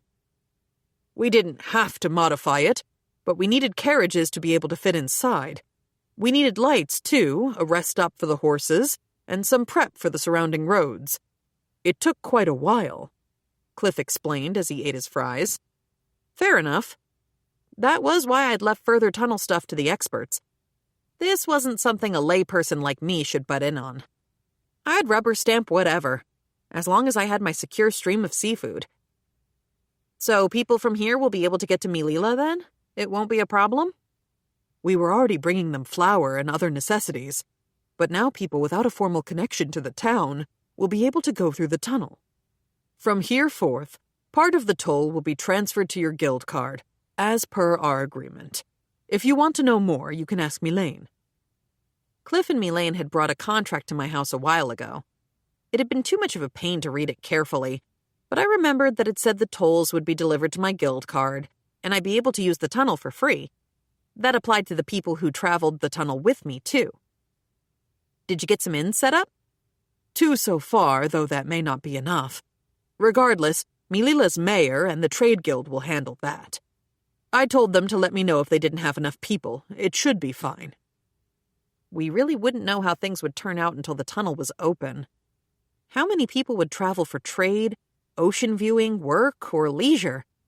If there were a ton, 2 inns wouldn't be enough to board them all. On the other hand, if only a few people used the tunnel, we were set. Oh, if the tunnel was done, did this mean I'd see Ons soon? I'd asked Tyrmina to help out with Ons, but the 2 of them didn't know each other. Considering I'd finished up my work at the capital, it would be perfect timing to bring her over. Well, this shop's cuisine is delicious, Cliff said with a smile. Always nice to hear a positive review from a fancy aristocrat, eh? Then again, I'd secretly been feeding the bread to the king without telling Maureen. This was officially royalty-approved product. It had to be good. After I'd given Maureen a vague description of what I knew about making Japanese breads, she'd used her own stores of knowledge and experience to pull off the recipes, and she was still doing research to make new varieties. This was probably the best bakery in the kingdom. Wait, nobody would try to poach my baker or anything, right? Maybe I needed to give Maureen a raise, just in case. Well, I have work left to do, so I'm heading back. If you need to ask about anything, come by the estate. Cliff ordered some bread before he left, possibly as a treat for Noah. A few days after I heard about the tunnel stuff from Cliff, there was a formal announcement of the project's completion. Most people knew about the tunnel. Given the tree clearing, the road work, and the monster slaying, it wasn't hard to put things together. Needless to say, the townspeople didn't seem very surprised. They were happy, in fact. A few more days passed, and while I was walking around town, there was a slight commotion. Had something happened? I didn't have anything better to do, so I headed over and found a ton of carriages stopped at the town's gate. All around, the crowd was talking about Melilla. The carriages came in one after another, carrying people from the seaport. A man who looked like a merchant was consulting with the gate guard about all kinds of things. Where can we park the carriages? Where is the trade guild? Which inn do you recommend? The guard courteously answered each question. As I watched, people started leaving their carriages. Turned out they'd been packed in pretty tightly, as an absolute ton of them poured out. Among them was a familiar-looking lady who still, after all this time, didn't look remotely related to Deha Kong. That was definitely Ons. I hadn't expected her to come as soon as the tunnel was done. 4 women stood next to her, probably the ones she'd told me about. They were looking around the place, seeming like total country girls out of their element. I headed over, trying to keep them from noticing me. My bare shoes were silent enough for the stealth approach. But nope, Ons whipped around and looked right at me. "Miss Yuna!" Ons cried giddily, running over to me. I'd been hoping to surprise her, but I'd flubbed it. What gave me away? "I'm surprised you noticed me." I mean, if everyone nearby is saying, "There's a bear here, there's a bear," then I think it's a fair assumption. Yeah, the people from Melilla and Cremonia were all looking at me. Ugh, this bear gear was totally unbalanced. Even if no one could hear my footsteps, my appearance was a dead giveaway. "Miss Yuna, you didn't come out to welcome us, did you?" We'd arranged to meet at the orphanage. Nah, just a coincidence. I was just walking around and saw the commotion. But I thought the tunnel was just opened. I didn't think you'd come this soon. There were so many carriage reservations to Cremonia that we weren't able to get one at first, but the Trade Guild reached out to give us priority. Oh, yeah? Yes. It's Jeremo's way of showing his appreciation. In exchange, he told us to talk me Leela up around here. As for my job, I look forward to it. Let me assure you that I will earn my keep. Ons beamed at me. She sure was cute. Flash that smile at a guy instead, and I bet that'd get Deha a son-in-law real quick. She was cute and could cook perfectly. Honestly, I couldn't figure out why she was still single. Didn't have a boyfriend, that was. Probably Deha's fault. He'd asked me to get Ons a fiancé. Maybe that would go a lot quicker without him around. Well, Cremoni is so big. I feel like I might get lost. Ons looked over the town. It really was a lot larger than Milila, and more populated, too. As we talked, the women behind Ons gave us a look. One of them tugged on Ons's clothes. Ons, you haven't forgotten us, have you? Won't you introduce us to the little Teddy girl? The other women nodded along. Wait, what Teddy? Oh, sorry. Miss Yuna, these are the women I told you about the other day. They'll help with the shop. Right, so these were the 4 women I'd heard about. They were between 20 and 25 years old, if they hadn't just aged crazy well like Ella Laura. Can we call you Yuna? Or maybe Miss Yuna is better, since we'll be in your care from now on? You can call me anything you'd like except for Teddy, I said, looking at the woman who'd called me that. Her hair was tied up behind her head. Aw, but I think Teddy is so cute. Cute? It made me feel like a stuffed animal or maybe a scraggly little bear cub. Nope, I didn't like it. Under my authority as a small businesswoman, I forbid it. A small business, Teddy? I glared at her. All right. Then we can call you Yuna? I nodded. If anyone heard her calling me by my real name, others might copy her. I could deal with Bear Girl. I'd made a little life with Bear Girl. But Teddy? Nope. I had to put my footy pajama down on Teddy. In that case, I'll call you Yuna too. They each introduced themselves. The oldest-looking one was Neef. She was lovely and had a magnanimous smile. The youngest, and the Teddy criminal, was Senno. She looked to be about 20. Then there was Forn. She kind of gave off older sister vibes for Ons and Senno. Lastly, there was Bettel. Her hair was meticulously trimmed, and she looked like she meant business. Are you sure you're all right with all of this? Asked Neef. We're not bothering you, are we? Nah, not at all. I think Ons likely already told you, but you're lifesavers. I don't know anyone who can prep seafood. There were rivers around here, but no ocean, and no ingredients to learn with. The job is just to prep fish and cook? Mainly that, yeah, though it'd be a lot of work for Ons if she had to stock and manage ingredients and manage the money. There might be other things they'd need to do, too. I'd been thinking of asking Tiermina to help out, but she was busy. All of this was a little bit my fault, so I wanted Ons and the others to manage the shop as much as they could on their own. Ons, we're counting on you to teach us. Ons blushed. All of this is a first to me, too, though. I shook my head. We at least have someone who knows a lot about stocking up on ingredients and managing money, so you can consult her at the start. Okay, I'd asked Tiermina for a little help as we got started here.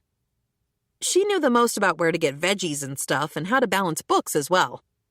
Anyway, let's talk business tomorrow. You must all be tired from your ride on the carriage, right? Miss Yuna, could you recommend an inexpensive inn to us? An inn? I think we'll need to get an inn quickly or other people will snatch up the rooms. We'll just stay there for now. Then we can find a place to live tomorrow. You don't need to do that. You can live above the shop. It's pretty spacious. Above the store? Yeah, it'd probably make opening up shop easier, right? They'd have a 0-minute commute. It was excellent real estate. Going between the shop and home was easy, and they'd be able to rest right away if they got tired from work. You can use the shop's ingredients for your meals, so the lodging and basic board is free. Anyway, you can talk it over together and figure out what you'd like to do. Mostly, I just wanted to get away from the crowd. The looks I'd been getting nonstop since my arrival were starting to hurt. In particular, there were a lot of eyes on me from the Melilans. It'd be a pain if any of them tried to start up a conversation, so I took Ans's group and left. 137. The bear shows Ans around. Ans's group ogled the town like they'd never seen anything like it before. I'd done the same thing when I got to Cremonia for the first time, so I wasn't one to talk, but I'd been looking around to figure out whether I was in the game world or in an alternate universe.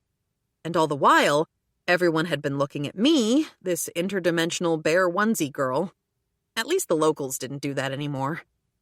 Somehow, it had been a few months since I'd arrived in this world. Man, Tempest really do be Fugit. The women talked among themselves. There are so many people. Yeah, for real. Are we really working in this town? I wonder if I can manage it. Well, we've got each other. All the townspeople are dressed so nicely. Yeah, but I don't see any. You're right. Just as I was wondering what they didn't see, they all turned to look at me. What do you not see? People wearing outfits like yours, Yuna. There aren't any other bears. We thought that there would be people wearing bear clothes in town like you. All of them nodded. But, come on. No way townsfolk would walk around town wearing a onesie like me. This had been a onesie-less world till I showed up. Then again, if a person lived in Melilla all their life and hadn't gone anywhere else before and hadn't heard anything about Cremonia, I guess they'd assume people in town might wear onesies if the first Cremonian local they'd ever seen was me. Then again, there were people heading to Melilla from Cremonia to work, so my outfit still had to have seemed a little weird. So no one else wears clothes like you, Miss Yuna? They were really going to make me answer that one out loud, huh? No. That was the only answer I could give. What else could I say? I couldn't hide behind the kids working at the shop with their outfits. After all, those were just jackets. Parkas made to look like bears. Like the ones on the kids coming up to us right then. My eyes landed on a crowd of them walking around. They were definitely the kids working at Bearhaven. What were they doing walking around in a place like this? Actually, why were they walking around wearing the shop uniforms? And at a time like now, what was going on at the shop? The gears in my mind spun at maximum power, but they weren't spitting out any answers. While I tried to get a read on the kids, Senno noticed them. Huh? There are bears! Those kids are dressed up as bears! At that, everyone looked towards the kids in the bear jackets. The kids noticed me, too. Yuna! The kids scrambled over to me. 3 girls. What are y'all doing in a place like this? I asked. What's happening with the shop? We have the day off. Oh, right. Today was their weekly free day. I hadn't visited the shop, so I'd forgotten. Miss Yuna, who are these kids? Ans asked. Even if I tried to wave it off, she'd find out eventually, so I gave her an honest explanation. Oh, they're my orphan workers. Then I turned to them. But why are you all wearing your uniforms? The shop really is closed today, right? Well, because it's cute and warm, one girl answered with a full and honest smile. Also, Tirmina said that we'd be safe as long as we wear these. You'd be safe? She said we'd have the bear's protection, so we won't get caught up in anything bad or get tricked. We wear them when we go out shopping. Oh, and when we go shopping, we get free stuff. When they said they got the bear's protection, did they mean I was the bear? Because being dressed as a bear only ever seemed to bring me fights. Were they really going to be okay? I'd need to check in with Tirmina on her logic. What if they got bullied? So why are you all here? We came to buy ingredients. Headmistress asked. Yeah, we got the day off, but everybody else is working. Oh, too cute. You're all so good. I gave each of them a head pat. They squinted happily. Be careful while you're out shopping, guys. It wasn't like I could waste their time too long while they were on errands. They were all thumbs up and enthusiastic nods as they left. They're such cute kids, aren't they? Neef cooed. The others agreed. They were so well-behaved, so sweet. I nodded. The headmistress who looks after them is a nice person. The kids follow her example, so they've grown up to be really good. Good really was the word, huh? The orphans had grown into upstanding kids, thanks to the headmistress and Liz. After we left the shopping kids, I started walking to the shop where Ans's group would be working. Then something caught their eyes. Huh? What's that? A bear? Looks like. Is that a shop? Everyone was looking at Bearhaven. Ans's shop was nearby, so of course they would see it as we headed there. A giant bear stood in front of the entrance. Other bears decorated the rooftop. A sign read Bearhaven in big letters. They all stared at the shop and bears, their mouths agape. I've seen something like this before. Oh, what a coincidence. Me too. Me as well.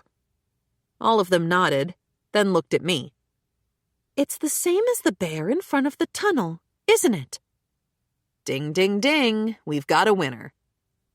That one was carrying a sword, but this one has a loaf of bread. How cute. Yuna, this isn't your shop, is it? Sigh. It's one of the places I manage. Then were the kids we just saw employees from here? So that's why they were dressed like bears. We're not working here too, are we? They all had a different expression. Worry, anxiety, a forced smile, and delight. This shop mainly sells bread and light meals. I've prepped a different shop for you. You did? Since I'm planning on having the new shop focus on rice and seafood. You just had to have rice with fish, after all. Then again, we didn't have rice right now, or even miso, so I guess we'd only have seafood for a while. Actually, what's been going on with the Land of Wa? One of their ships came the other day to start trading. Finally. Maybe soon I could get my hands on rice, soy sauce, and miso. Jeremo said that he would send you the things you requested once he got them. I was looking forward to it. Looked like Japanese food might soon re-enter my culinary life. I took Ans and the others toward the shop. Well, I didn't really have to take them far since, as noted, Ans's shop was close to Bearhaven. Once we got there, the group stared in awe at the giant building in front of them. It's huge. It was smaller all around than Bearhaven, but it was still 2 stories, and on the large side, generally speaking. But there are no bears. Senno placed a hand to her forehead and searched the surroundings. Well, the only reason why we'd ended up with bears on the outside of the shop in the first place was because Melaine had made the uniforms, and I'd had to elaborate a little on that. Let's make bears for this shop, too, said Senno, looking to Ans. You want bear decorations, too, don't you? I don't mind either way. Then why not? Since it's Yuna's shop, I'm sure that people from Milila will just like it all the more. Forn nodded. True. Oh, and let's make the bear unique. It could hold a fish. What if we gave it rice, too? Senno nodded sagely. You're right. That would be a good way of getting word out to people in Cremonia, too. Anyway, I said through gritted teeth, let's talk about that later and go inside. I'm sure you're all tired. Of course, said Senno from behind me. 1 statue is the bare minimum, and... Yeah, Senno had taken a liking to the bear decorations. Well, it wasn't like I'd fight putting up decorations if they asked. I'd already given up on that front. Trying to resist didn't do anything. Then again, this time, maybe I'd put up a teeny, tiny bit of a struggle. Once we got inside the building, A huge open space spread out before us. This was the dining area. Sure is empty, isn't it? But it's so large. Ans and the others started walking through the room. Are you sure we can open a shop in here? I nodded. Yeah, it'll be yours, Ans. Wow. Hey, as long as you like it, it's whatever. Yuna, can we head to the back? After I gave my okay, Senno and the others started exploring the first floor. It had the kitchen and storage. Since it had originally been a normal house, it had baths and stuff too. Ans and Neef headed to the kitchen. Senno and the others headed to the storage and bath areas. This is nicer than the one in our inn, said Ans from the kitchen. Wasn't too surprising since we'd cleaned the area up. Tirmina had done most of the work. The bath is nice too, said Senno, and suddenly cried out excitedly. And oh my gosh, there are even bears in there! Everyone rushed to the bath. That's a bear right there. Yeah, it's a bear, all right. It sure is a bear. Just like the bear house, the hot water came out of a bear's mouth. Look, don't ask me. The bath had needed some repairs, so I'd rebuilt it. But this sure is large. Yeah, I think all of us could fit in here. Though it might be hard to clean. All true. Be sure to talk with each other about keeping it tidy while you're using it. After she'd mostly examined the first floor, Ans headed up to the second floor. The second floor was the living quarters. There are 5 rooms here, so you can use the ones you like, I said. Senno opened a door nearby and gasped. Yuna, you don't mean this room is for a single person? Since I'd heard that Ans was going to have 4 helpers, I'd furnished each room with a single bed. If they brought on more people, then they would need to share rooms, but right now, since there were 5 of them, Ans included, they could each have their own. Senno shook her head. I never would have thought we'd each get our own room. Well, we were all thinking of renting a house, said Ans. We wouldn't have been able to get separate rooms if we wanted an inexpensive place. Yuna, we are going to get wages, right? Senno asked me anxiously. Come to think of it, we hadn't discussed pay. I needed to consult Tirmina first. I'm going to pay you properly. It's just that I need to ask the person in charge of finances to figure out how much. Okay. I'm fine even if it's a small amount, as long as we're paid something. If we get to live in a place like this, we really can't complain either way. Yeah, I'd talk with Tirmina tomorrow. Also, this is going to be a women-only house, so make sure you don't bring any men here. If you want to fool around with boys, please do it somewhere else. Since they were young women at a particular age, things like that might happen, and, whatever, just as long as they weren't bringing strangers into the house. I'm good as far as men go for the time being. Same here. My husband was killed, so I'm sure you can figure out the rest. All of them except for Ans nodded. Some of them had lost their husbands and children after all, so the rule might have been unnecessary. Maybe I should have spoken more carefully. Is there anything else you want to know? Everyone looked at each other and shook their heads slightly. No questions, looked like. All right then, rest up for now. It was already night. There wasn't time to show them around town, and I was sure they were tired from the long trip. I wanted them to rest early. I laid out some bread Maureen and the kids had made on the table for them to have as dinner and breakfast. Well, I'll be back tomorrow morning, so take it easy until then. After that, I stopped by Tirmina's place real quick and headed home. 138. The Bear Explains to Ans. It was the day after Ans had come to Cremonia. While I was waiting at home, Tirmina came by. Morning, Yuna. Am I a little late? Right on time. I'm counting on you today. There were a lot of things I needed to talk to Tirmina about when it came to the shop/living area that I'd given to Ans and the others, so I'd asked her to stop by.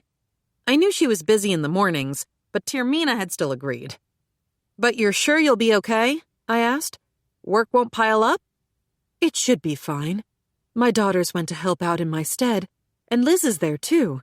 It might take them a while, but they'll make sure to get everything done.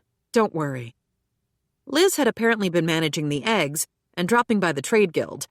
Tirmina had taught Liz how to fill in for her, knowing she might get sick again at some point in the future. Still, Tirmina had been taking care of things for me this whole time, and I was going to rely on her again now. I took Tirmina to Ans's shop.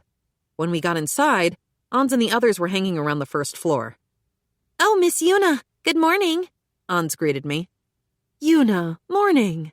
Neef also came by and greeted me. Morning. You guys sleep well? Yeah, we got to sleep. The beds were so fluffy and felt so comfortable. Ans didn't look tired at all. Yeah, she'd gotten some good rest. Yuna, are you really sure we can use those rooms? And for free? Even though you're paying us? I guess they'd really like the rooms. They were all dubious.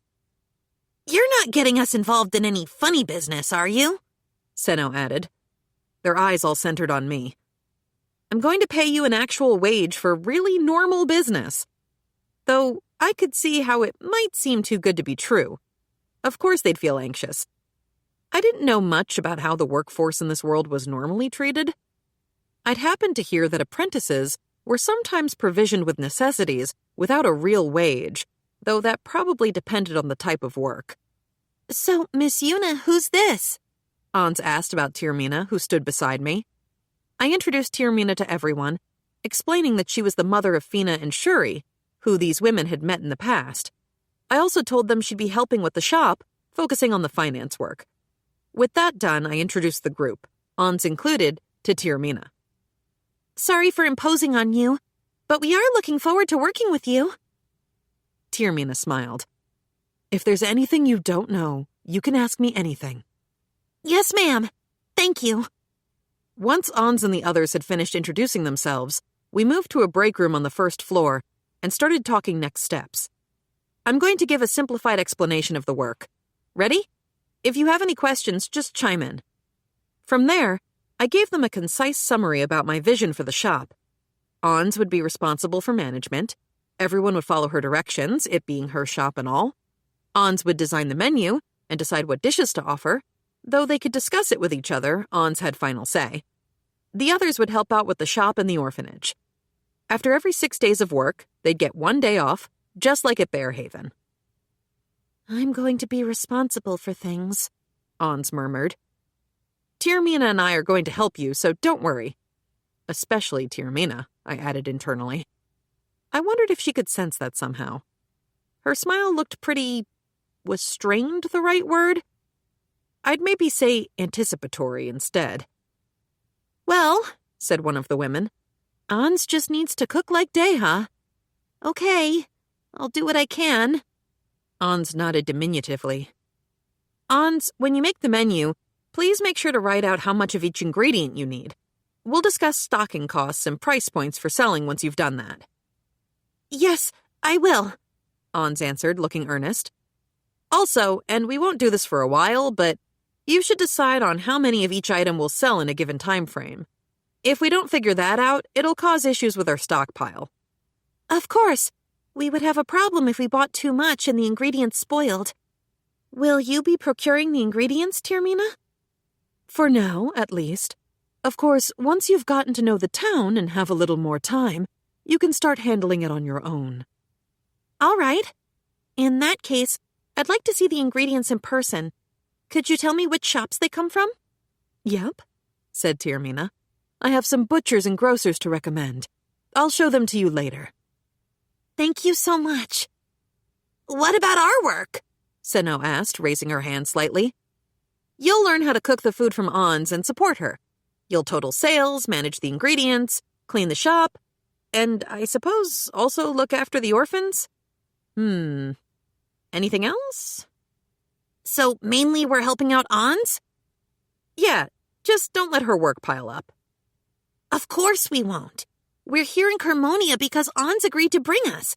We won't cause trouble for her. Thank you, everyone, said Ans cheerfully. She looked over at the older women, a determined look in her eyes. I'm going to give this everything I've got. From there, Tirmina explained their wages and such. I mean, I had no idea what a fair rate would be. All I'd told Tirmina was to pay above average. No way did I want any headhunters coming for my people. It seemed Tirmina did that part well because she got no complaints. In fact, they asked if we were really okay with paying so much. Apparently, you usually deducted money from a person's wages when they lived on site, but I'd told Tirmina not to. Are we really okay with this? I asked. Ons, don't regret saying that. Why would you say something so frightening? Because the culinary skills you've developed under your father are far greater than you believe. Don't undersell yourself. I wasn't kidding. We were probably going to get swamped after people tasted her food. At least that's what I hoped. There was always a chance the shop would flop. But Deha's food, and Ans's by extension, was delicious. It'd probably be fine, as long as word of mouth spread fast enough. My dad's cooking is great, but my skills are still in development. The food you cooked up was crazy good, Ans. Come on, puff out your chest a little. Have some pride. Thank you. I'm going to give it my all. But we're not about to bump your wages up for a day just because things are hectic for a while. I understand. Everyone laughed, which was good because that was a lie on my part. I was planning to increase their pay as we sold more. I needed Ans to save up a good amount for her dowry, after all. Regardless of what kind of guy she got hitched to, having money wouldn't be a problem, even if it led her to quit her job someday. Next up, interior design. As you can see, stuff's pretty barren right now. Why don't you guys decide what you want? The inside of the shop was empty. The chairs and the table in the break room we were using had been there from the start, but they weren't the kinds of furniture you'd use for a shop. Ons blinked. We get to decide? It's your shop, Ons. Make it how you want. Once you've decided, just put in a word with Tirmina, and she'll place an order with the furniture store. Or maybe the carpenters? I don't know. It'll be some kind of merchant. Tirmina sighed. I knew I'd be the one doing it. Ons winced. I smiled sheepishly. Anyway, if there are any tools or whatever you want for the kitchen, make sure to mention that too. Oh, I brought over my tools from home, but I don't have enough for everyone. I suppose we'll need more. Then just look into what you need. You can also tell me what plates and cups you'd like to use for serving the food. I can really choose the plates and such? Yeah, but make sure you talk to Tirmina about the cost. Yes, Yuna. From there, we decided that Ons would devise the menu and split up the jobs in the next few days. With the shop out of the way, we covered the orphanage next. I explained that the orphans were taking care of Kokeko and working at Bearhaven. The kids in the bear clothes, I clarified. Neef interjected at that point. Yuna, what did you want us to do for the work at the orphanage? Should we help the kids take care of the birds? The kids have got that covered, so I'd like you to look after the littler kids and do other chores. I'm sure the kids will help out too, but if you could do things like the laundry, cleaning, and cooking, there are so many kids that they're really having a heck of a time. Oh, and if you have time, I'd like you to give them some early lessons on reading, writing, and arithmetic. The kids use their free time to study, at least, but the headmistress wasn't able to manage the education of every single one of them on her own. If the kids couldn't read or write, they might get swindled by a contract someday. If they couldn't do math, they also might get swindled in the future. No matter where the kids went, they'd need these skills both to protect themselves and give them a wider range of opportunity. That seems unexpectedly hectic, said Neef. Well, yeah, the headmistress and Liz were doing the work on their own right now. It was a handful for sure. Yes, with kids, you have no idea what they're thinking or what mischief they'll get up to. She laughed softly. Her eyes were distant. It's an awful lot of trouble to take care of them. As though she had experience. Oh. Some people who'd been saved from the bandits had lost their children. Neef might have been one of those people. I wasn't going to ask her, but... We finished talking and headed to the orphanage to introduce the group to the kids. 139. The bear leads Ons and the others to the orphanage, Part 1. After we finished the explanations, I led Ons and the others to the orphanage. Dear Mina, said Ons, you're Fina and Sherry's mother, aren't you? Yes, and I heard that they were treated very well in Milila. Thank you. Oh, said Ons with a wave of her hand. We just made them food. Delicious food, I'm told. Not compared to my dad's. I shook my head. Nah, your cooking's delicious too, Ons. Miss Yuna. Ons seemed delighted. It wasn't like I was giving her empty flattery either. Ons's cooking really was fantastic. Huh. Well then, Ons, I'm looking forward to your cooking too. Then I'll give it everything I've got. While we were talking, we caught sight of the orphanage, and of that. Another tiny bear? It's a bear, all right. This bear is cute, too. The kids had requested a bear statue in front of their newly built orphanage, so there it stood. Senno beamed. We should definitely make bear decorations for the shop, too. Dear Mina nodded. It's Yuna's shop, so it really is a requirement. Yep, I'd have to make a bear statue for Ons's shop, too, if this kept up. Must resist. Maybe Ons could help me?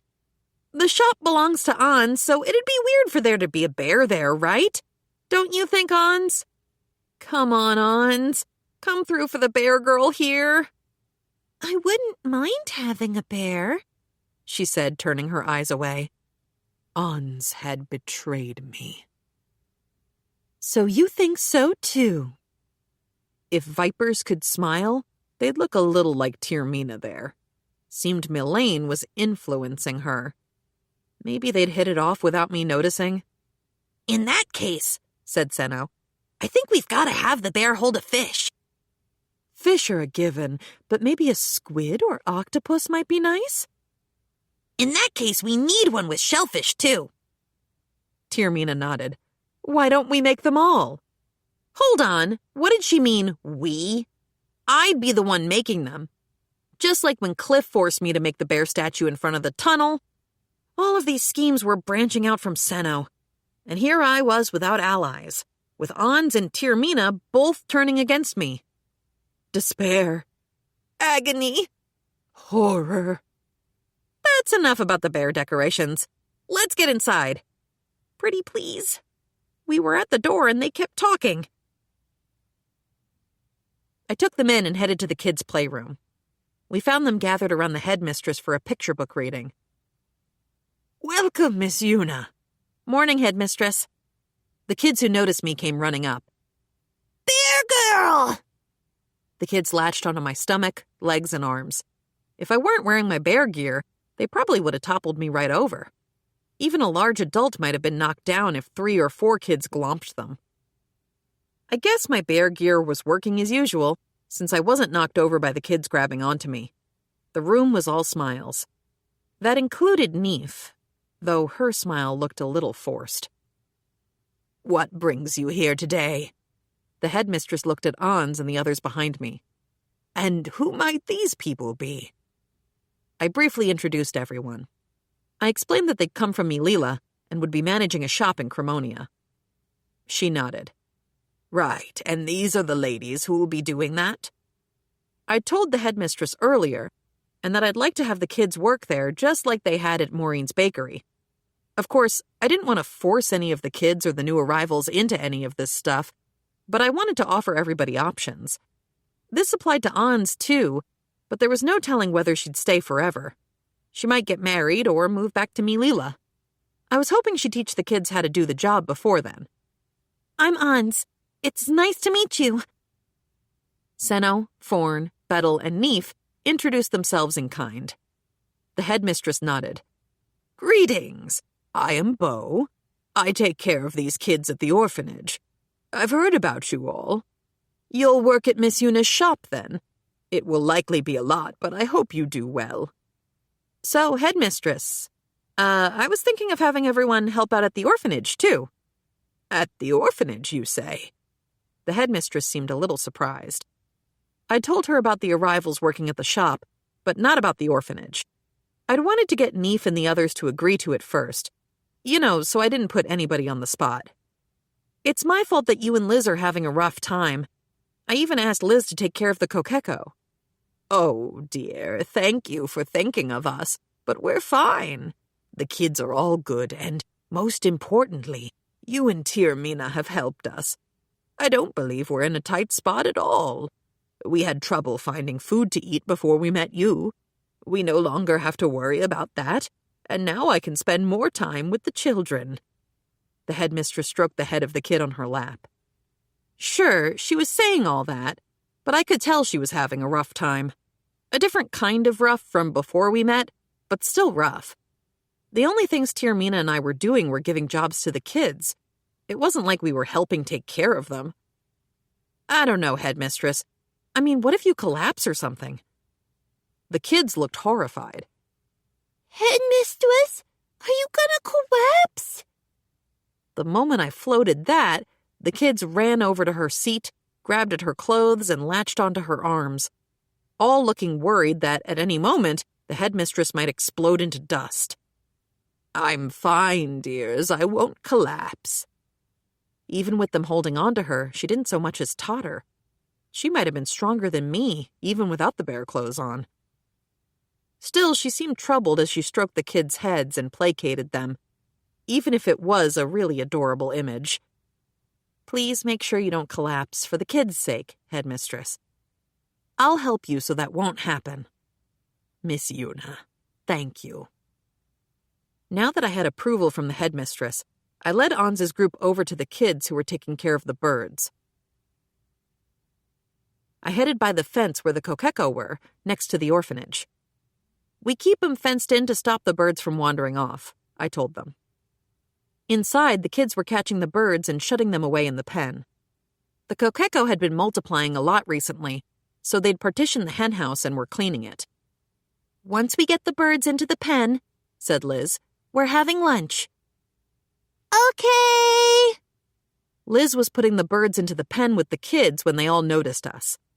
Miss Yuna and Miss Tirmina. Liz looked at us with the kokeko still in her hand. Miss Tirmina, I thought you were busy today. This is that business I mentioned earlier. Ah, right. Did the egg deal go all right? Tirmina asked. Liz had gone to sell the eggs today. Yes, it went fine. I made sure to double-check our count before I handed them off at the guild. Thank you. Oh, it was nothing. Vina helped too. Where are my daughters, by the way? They're working inside the pen. While we were talking to Liz, the kids gathered around us. I know you're happy Yuna's here, but if you don't hurry, we're going to be late for lunch. Liz told the kids to go back to work. After I told them to go get 'em, the kids nodded and headed back to their job. Liz smiled. Everyone becomes so motivated whenever Miss Yuna comes by. They're all taking their work seriously, aren't they? Said Seno. Ans nodded. It seems like they all like you, Miss Yuna. The kids with the headmistress ran over to you as soon as you came into the room. I shrugged. It's because I look like a bear. Oh, Yuna, you know very well it's not that. The kids are always so happy when you come here. They even work harder, Tirmina said with a smile. Liz nodded. Even the troublemakers take things seriously when you show up. Okay, fine. I wasn't about to argue with Liz of all people. But I'd only ever seen the kids working their butts off. So, Miss Yuna, said Ans, who might these people be? Oh, right. I introduced Liz to Ans's group and gave her the same explanation I had to the headmistress. They're helping at the orphanage? Asked Liz. Yeah, since I've been putting a burden on you and the headmistress. Compared to things before we met you, this is nothing. We had our hands full just trying to survive back then. We had nothing to eat and couldn't seem to find anything to eat. But it's different now. We have a lot on our hands, sure, but with work and will, we can always get food for the kids and ourselves. That's all thanks to you, Yuna. Even if we have our hands full, we can keep our stomachs full, too. Really? Liz was saying the same things as the headmistress. It really would be a big deal if the two of them collapsed, but they didn't seem to even be thinking about that. From there, Liz explained what kind of work the kids were doing. Ons nodded along. Did you make this place too, Yuna? She did. When she saw the kids had empty bellies, Miss Yuna gave them work so they could eat until they were stuffed. Thanks to her, the kids can now eat their fill. I shrugged. It's tit for tat. They're the reason I can get eggs. Liz laughed. I guess so, eh? Had she not realized? Still, said Ons, that's a lot of birds that they're taking care of. And you'll be able to use eggs and birds as ingredients, so make sure to cook something tasty. I'll do what I can. I'd have Ons work her hardest to make tons of delicious meals. 140. The Bear Leads Ons and the Others to the Orphanage, Part 2. Once we got into the next shed over, where we managed the eggs, we found Fina sitting on a chair, her hands busy with something. Shuri was cleaning the egg cases next to her. Looks like you two really are getting things done, said Tirmina. Mom? Fina whirled around. And Ons! Fina, Shuri, it's been a while. Fina and Shuri ran over to Ons. Yeah, a long while. We'll be seeing a lot more of each other now, though. I'm going to work at Yuna's shop from now on, and I'm looking forward to seeing you. Yeah, I'm looking forward to that. Me too. The two of them were delighted to see Ons again. Then I introduced Neef and the others, who would be working with Ons. So what are you doing, Fina? We're calculating how many eggs are left. Yuna, are you taking them? The number of eggs that we sold to the trade guild in the shop, at least, were set. Although, if Maureen ever wanted additional eggs at the shop, we'd prioritize that order. Does the shop have enough? Yes, they already took what they needed, and they got some stocked up, so they're fine. Cool. The remaining eggs would end up going to me. If I put them in the bear storage, I could keep them fresh. I gratefully took the extra eggs. Apparently, Liz was going to start prepping for lunch after this. Would all of you like to eat as well? I looked to the group. Everybody seemed pretty into it. In that case, Ons proposed, please let me help. Liz gave me a troubled look. It looked like she was conflicted about whether to let a guest help or turn her down. Still, this was a good opportunity to let them get to know each other. Well, there's a lot of people, I said. So can I count on you, Ons? Of course, said Ons brightly. Well then, said Liz. I'm counting on you, Miss Ons. Liz took Ons and headed into the orphanage. I helped out the kids so we could finish up the work faster, and once we were done, we headed back to the orphanage. I'm going to take a quick look at how Ons is doing, said Senno. If they look busy, I'll lend a hand. Senno headed to the kitchen. Forn and Bettel followed after her. Neef tried to go too, but a small boy was holding onto her hand. I think we're going to be stuck playing with the kids, Neef. Neef wasn't so sure. We should help them cook. But... one of the kids whimpered. I don't think he's going to let go so easily. Forn and Bettel were gone with Senno, so it was on us to play with the kids until the food was ready. The kids tugged at my clothes and hugged me. I was amazed that the headmistress and Liz could handle such rambunctious kids day in and day out. I'd explode after an hour or two for sure. As for Neef, I was a little worried at first, but she was surrounded by kids and seemed to be enjoying herself. Her face had seemed a little stiff at first, but I watched the smile go from glass to something far more certain. All of the dishes that Ons and the others had made were delicious, and the kids loved them.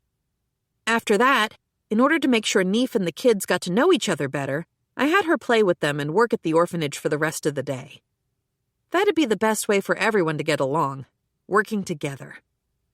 This was the most difficult part of any work I did for me personally, but thanks to the bear clothes, the kids liked me all right. Senno and Forn headed over with the kids to take care of the birds, and Bettel and Neef played with the little kid gang. Since Tirmina had things to do at the shop and trade guild, she left the orphanage. Fina and Shuri went with her. Meanwhile, Ons headed back to the shop to take inventory on what tools they'd need. We stayed at the orphanage until twilight. The kids saw us off outside. It hadn't taken long for the kids to accept Senno and the others. In particular, the little kid gang had taken a liking to Neef. I guess people with kids were used to dealing with them. Made sense. Come again? One of the kids squeaked. Of course we will, Neef promised, dispensing tons of head pats. Everyone waved goodbye, and we headed out. The newbies talked among themselves. The headmistress and Liz seemed like kind people, didn't they? The kids were so well-behaved and adorable.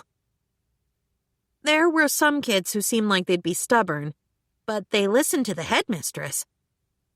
Still, it really must be difficult with just the two of them. Yeah, they'd be fine working at both the orphanage and the shop. Just as I was thinking that, Neef looked over at me. What's up, Neef? Neef stopped and looked at me earnestly. Yuna, I'd like to talk to you about something. Instead of working at the shop, could I focus most of my work on helping at the orphanage? At that, the rest of them stopped and looked at her. Neef noticed. It's not that I don't want to work with everyone else, she added. It's just, I'd like to be with the kids. Neef was trying her best to explain herself, and I got it. She just really wanted to take care of the kids. It seemed like everyone else had realized that too, since they broke into smiles. Fine by me, said Senno, beaming. The kids seem like they liked Neef too. The others spoke up. Yeah, I have no problem with that. Yeah, I'm good with that. Are you really sure? Neef looked back at everyone. Neef, said Bettel. She'd been playing with the little kid gang too, so she'd watched her friend carefully. You smiled again. I mean, really smiled. I can't remember the last time I saw you like that. Yeah, Senno nodded. You've looked so strained till now. Did I? We've all noticed, Bettel admitted. Senno agreed. There's been so much awfulness. If being with the kids is what helps you after you've gone through so much, I'm happy to give you up to them. My friends.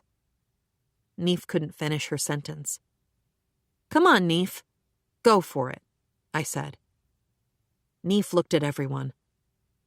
I'll tell Ons for you, I said. Yuna, everyone, thank you so much. Neef's smile was as bright and true as the sun. From here on out, Neef would work at the orphanage instead of the shop. But I'll come to help out if the shop gets busy, she added. So make sure you put that elbow grease in to make the place popular. Oh, if we do our jobs, this shop is going to be such a hit that we'll need some helping paws. Neef laughed. That sounds reassuring. And with that, she ran back to the orphanage and those kids. When we reported it all to Ons, she cheerfully agreed. Ons had been worried about Neef, too.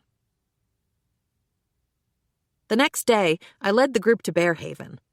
There weren't customers in the morning, so I could introduce them without too much chaos, but I thought the shop's workers might be in the middle of prepping, so I wanted to make sure we wouldn't be a bother. This is your shop then, Yuna?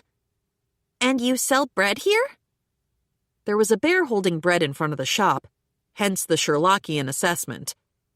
We will not be outdone by this bear, Senno proclaimed. We need a fish bear. I pretended not to hear and headed into the shop from the back entrance. Once I got inside, we found the kids in their bear jackets baking bread along with Maureen and Karine. Yuna! When I got into the kitchen, one of the kids spotted me. That is the me. And it's the ladies from before. It looked like they remembered seeing us outside the store the other day. Geez, they had better memories than I did. Yuna, are you having your breakfast like usual? Maureen asked. Yep, but can you throw in 4 other servings? I told the others not to eat breakfast to make room for all that good Bearhaven bread. Please eat as much as you'd like. Thank you. I dug right in. Are these for your guests? I think you already know, but they've come from Milila to work at my other shop. Yes, that one. Goodness, you four sure came out a long way. Closer than coming from the capital like Maureen, though. So I'm introducing everyone and having them look around the shop, too. I introduced Ann's group to Maureen, Karine, and the kids. Once we got greetings out of the way, I showed them around the store. The inside of the shop is chock full of bears, too. They marveled at the bear decorations all over the place, from the tables to the walls. But they're cute! Forn gave a table bear with a fish in its mouth a little poke. I'd like them in our shop, too. Which meant they'd ask me to make them, right? After we'd gone around looking through the shop's interior, I took advantage of Maureen's offer, and we feasted on fresh bread. Oh, this bread is delicious. Yep, and all of our other bread, too. Ons nodded. So the bread we had the other day was this, then? We couldn't stop talking about how tasty it was. That made this bear feel all fuzzy inside. 141. The bear is tired of Milane barging in. A few days had passed since Ons and the others arrived. Neef was living in the orphanage and looking after the kids every day now. I was getting a lot of requests from Ons and the others about doing this or that to prep the shop, but it was all going smoothly. We'd bought the tools for the kitchen and decided the tableware and such. Whenever we made an order, Ons calculated the costs and went pale. Even ordering chairs had her wondering if we could get cheaper ones. I wasn't worried about money, so I bought anything that Ons thought was necessary for the shop. Besides, you gotta spend money to make money. And now it was the day that the tables, chairs, and stuff would arrive, so I headed for the shop. Please put the large table over here. The smaller tables can go here. When I got to the shop, Ons was giving out directions to set up the tables and chairs in nice, neat little rows. Very shop-looking, I said. Everything's going well? These are the new tables, Ons said, running her hand over one and smiling. After this, once the seafood and rice arrive from Milila, we'll be able to open the shop any time. Yeah, everything else was pretty much done, save stocking up on seafood. As if summoned by the thought, Milane barged in. What are you talking about? Isn't there something we still need to decide on? She loomed in the shop entrance. Ons, it's been so long. And now she made her approach. Yuna, Ons, aren't you both forgetting something important? What was she doing here? And had she been listening in on our conversation? I had no idea how to respond. Ons and the others looked just as surprised as me. Why are you here, Milane? Might as well start there. I heard from Tirmina that Ons had come to Cremonia, so I simply had to drop by. I really meant to come sooner, but I was so busy with all that tunnel work, you know. Right. Opening the tunnel would increase traffic back and forth, which would definitely make the trade guild busy too. What are we forgetting? I asked. Branding, Yuna. What will you call the shop? What will the uniforms look like? Oh. Yeah, we'd been so focused on the interior design that we hadn't even thought up a name. But how did she know that? I get you on the name, but what was that about uniforms? I was getting a bad feeling about this. It's your shop, Yuna, isn't it? So we simply must have uniforms. Was it just my imagination? I feel like I heard her say bear just now instead of my own name. I had to just be hearing things, right? We did forget to name the place, said Ons with a nod. Oh no. Ons didn't know what she was getting herself into by going with the flow. Ons knew the professional and efficient guildmaster, but that was only part of the story. Still, Milane wasn't wrong. We really did need a name and a sign for the shop. Even if we did open, no one would know what kind of place this was without a sign. Since it's your shop, Ons, said Milane, you can choose a name. Me? Hold on. Hadn't she just called it my shop? And I hadn't been able to name my actual shop Bearhaven. I mean, fine, maybe Ons could name it, but what if it was weird? Yeah, you can decide it, Ons, I said in a voice that hopefully didn't sound strained at all. Oh my gosh, this is so sudden. Ons looked around helplessly. What did Deha name his business? I asked. Since you've taken up Deha's mantle of flavor, you could call this a second location. Maybe the Cremonia branch of his place?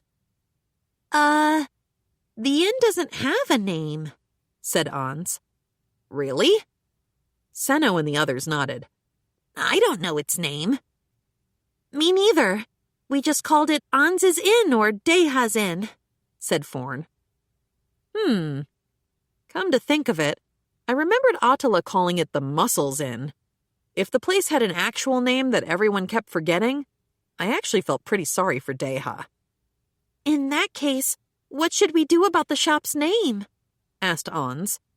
Like a prophet of doom, like a bearer of darkness, Mylane spoke. I think, she intoned with grim finality, you might as well go with a bear theme. Yuna's Bakery is Bearhaven, right?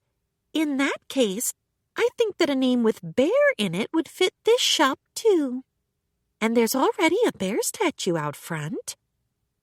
I did not need this.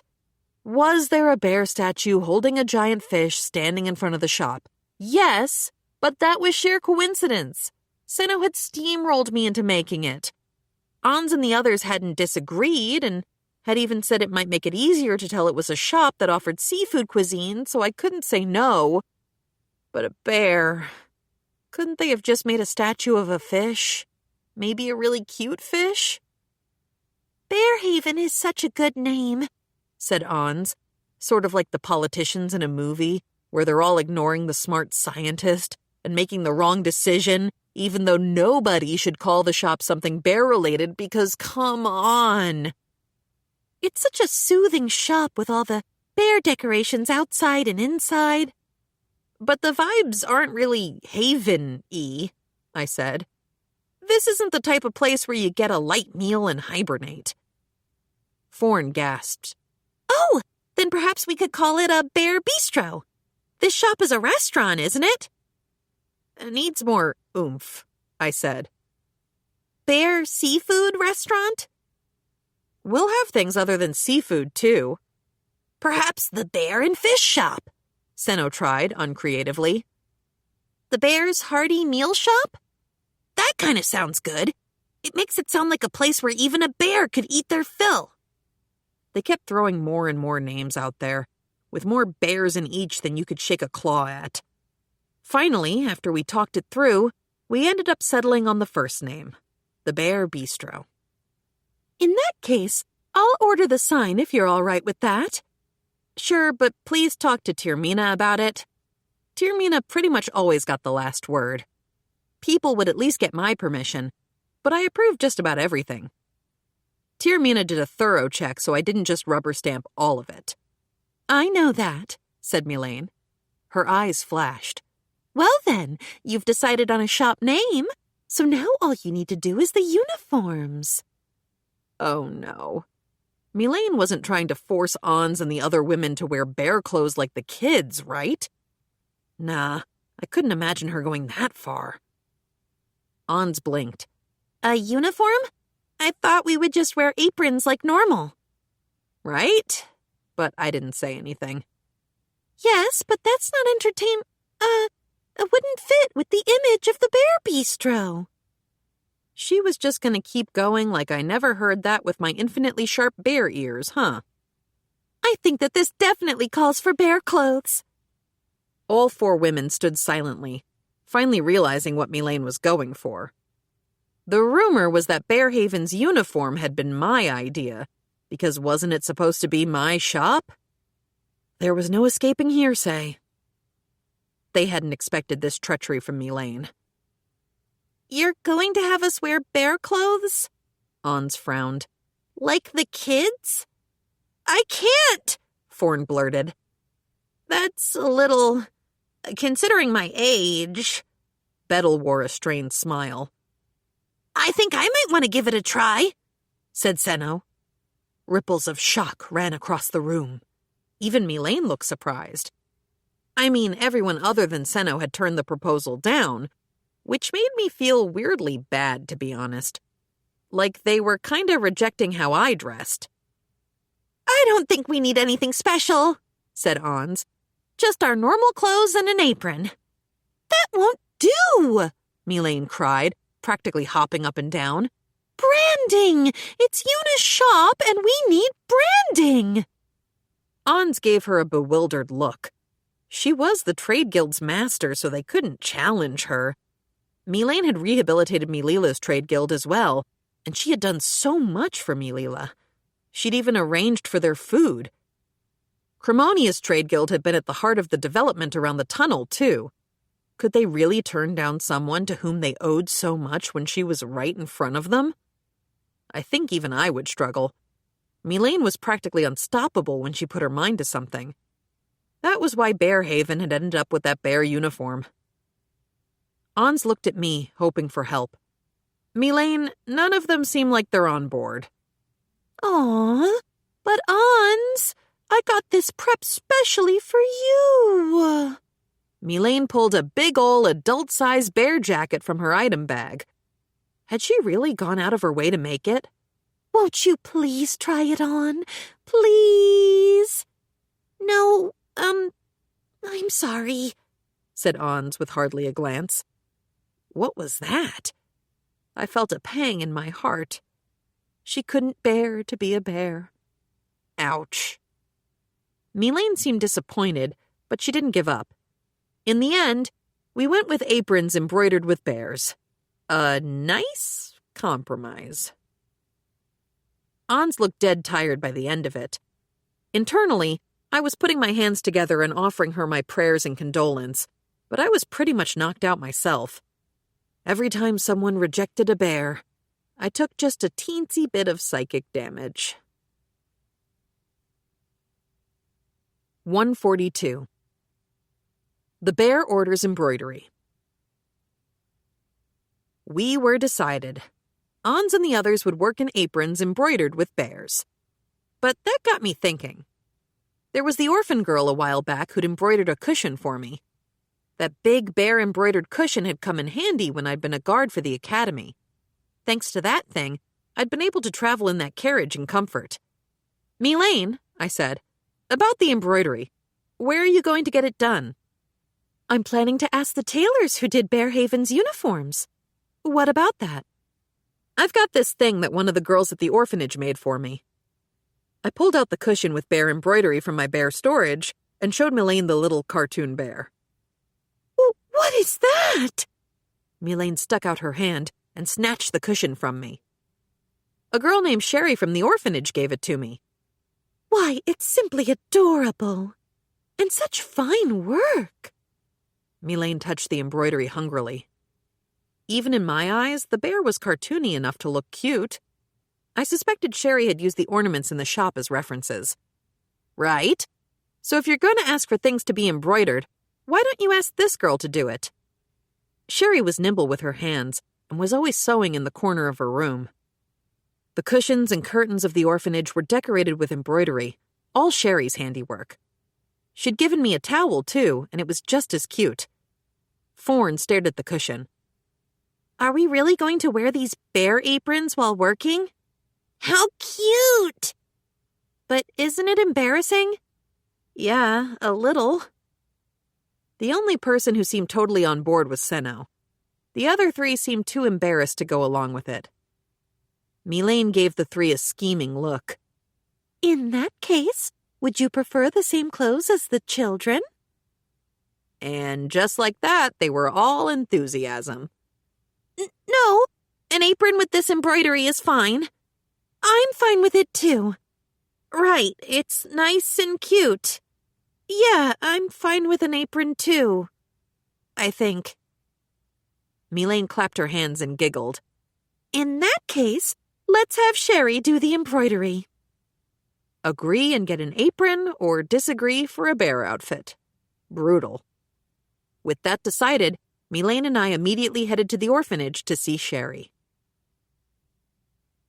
Sherry's job was taking care of the birds, so we headed to the hen house. It looked like everyone was taking a break and playing for the moment. I asked one of the kids about Sherry and found that she'd headed back to the orphanage. Inside, I found Neef talking with the headmistress and Liz. Sherry? She should be in her room on the second floor. We made our way there, knocked. Sherry, are you in? And headed in. Yuna? A girl of about 12 sat on a bed, embroidering. This was Sherry, of Cushion and Curtains fame. Could I talk to you for a minute? Yeah, sure. Sherry was a little nervous at this sudden surprise. It was probably Mylene putting her on edge. The guildmaster had a habit of mildly terrorizing people after all. Were you embroidering? I asked. Yeah, I like doing it. In fact, she was holding a half-finished piece right there in her hands. Could you show me? Mylene and I peeked at Sherry's hands. She was embroidering a cartoon bear like the ones at Bearhaven. A bear, huh? Mm-hmm. I was hoping it could be a decoration for the shop.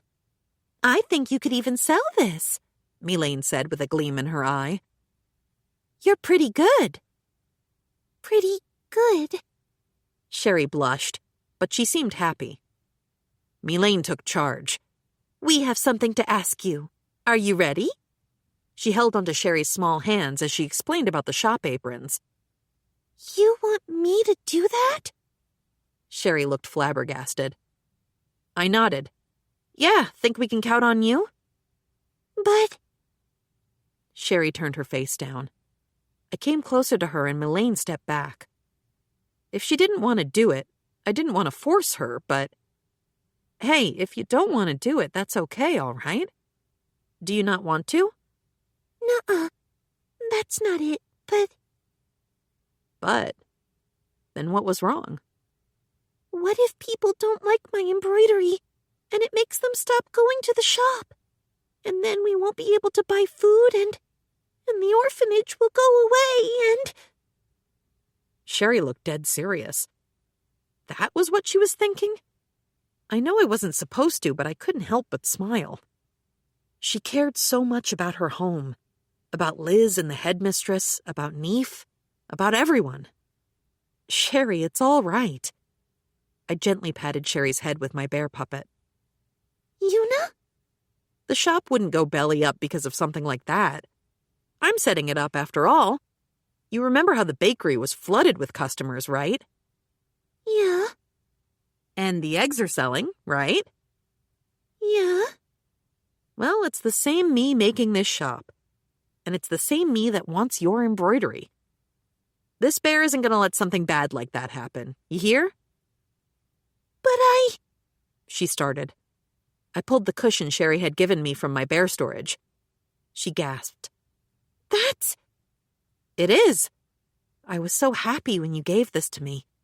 I think it's really well made. Won't you make some aprons with cute bears like this? I know you can do it.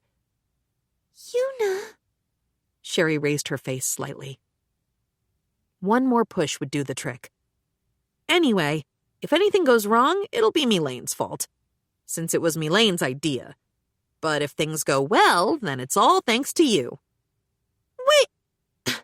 Mylene coughed. Yuna? Whatever that was could wait. And hey, this cushion? I gave the little embroidered bear a poke. Too cute to fail.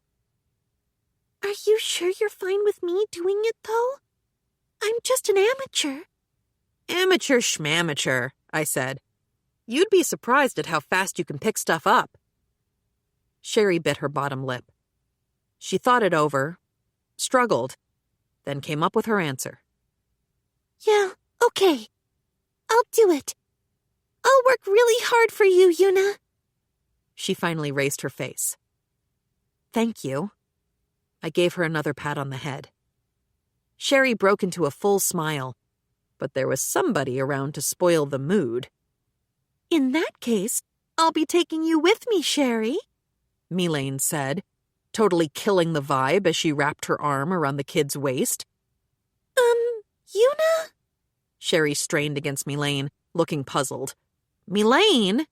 We have business at the tailor's, she and I. I'm going to talk to them about the aprons, so I need her, don't I?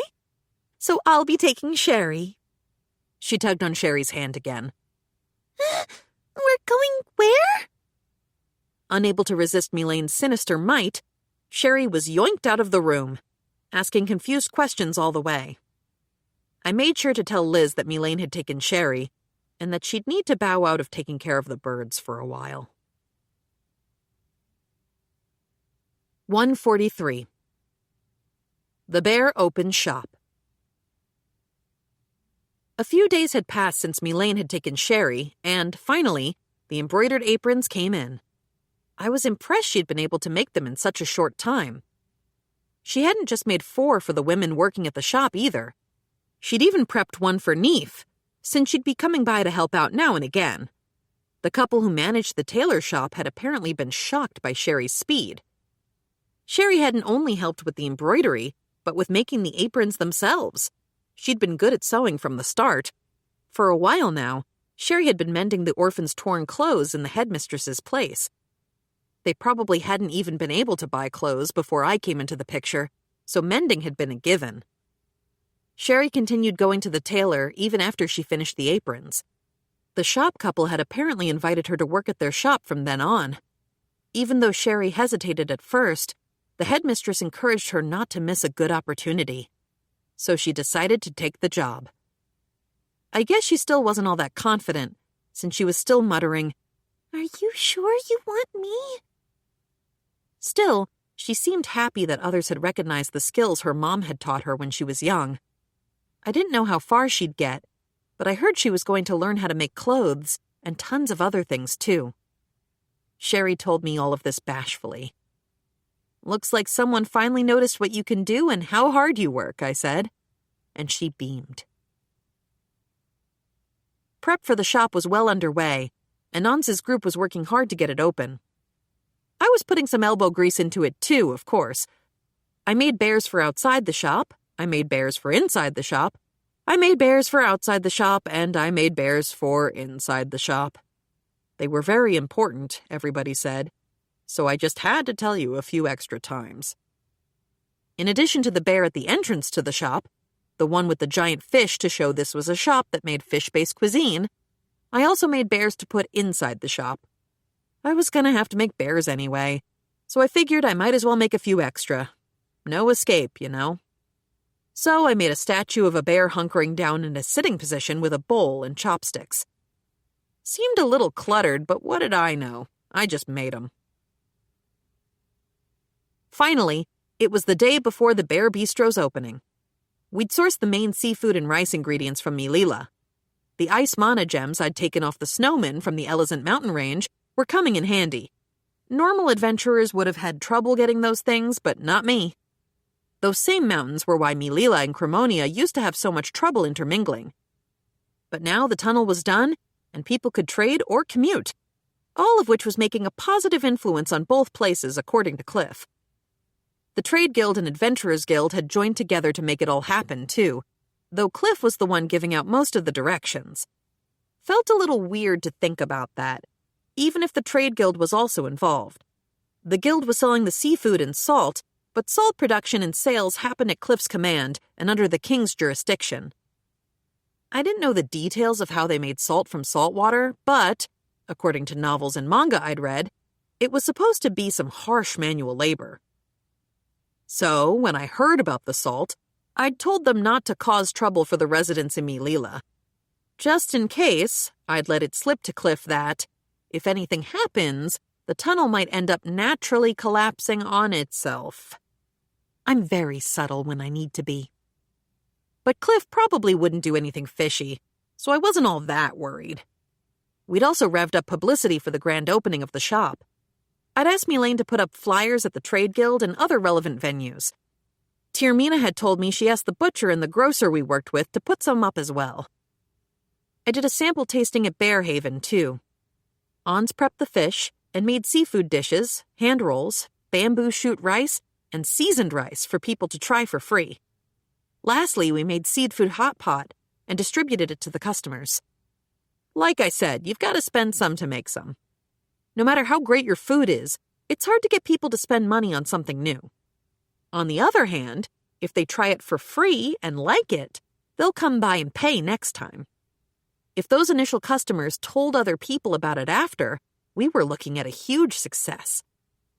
There was no way anyone could fail to recognize how great Ans's food was, even after a single taste.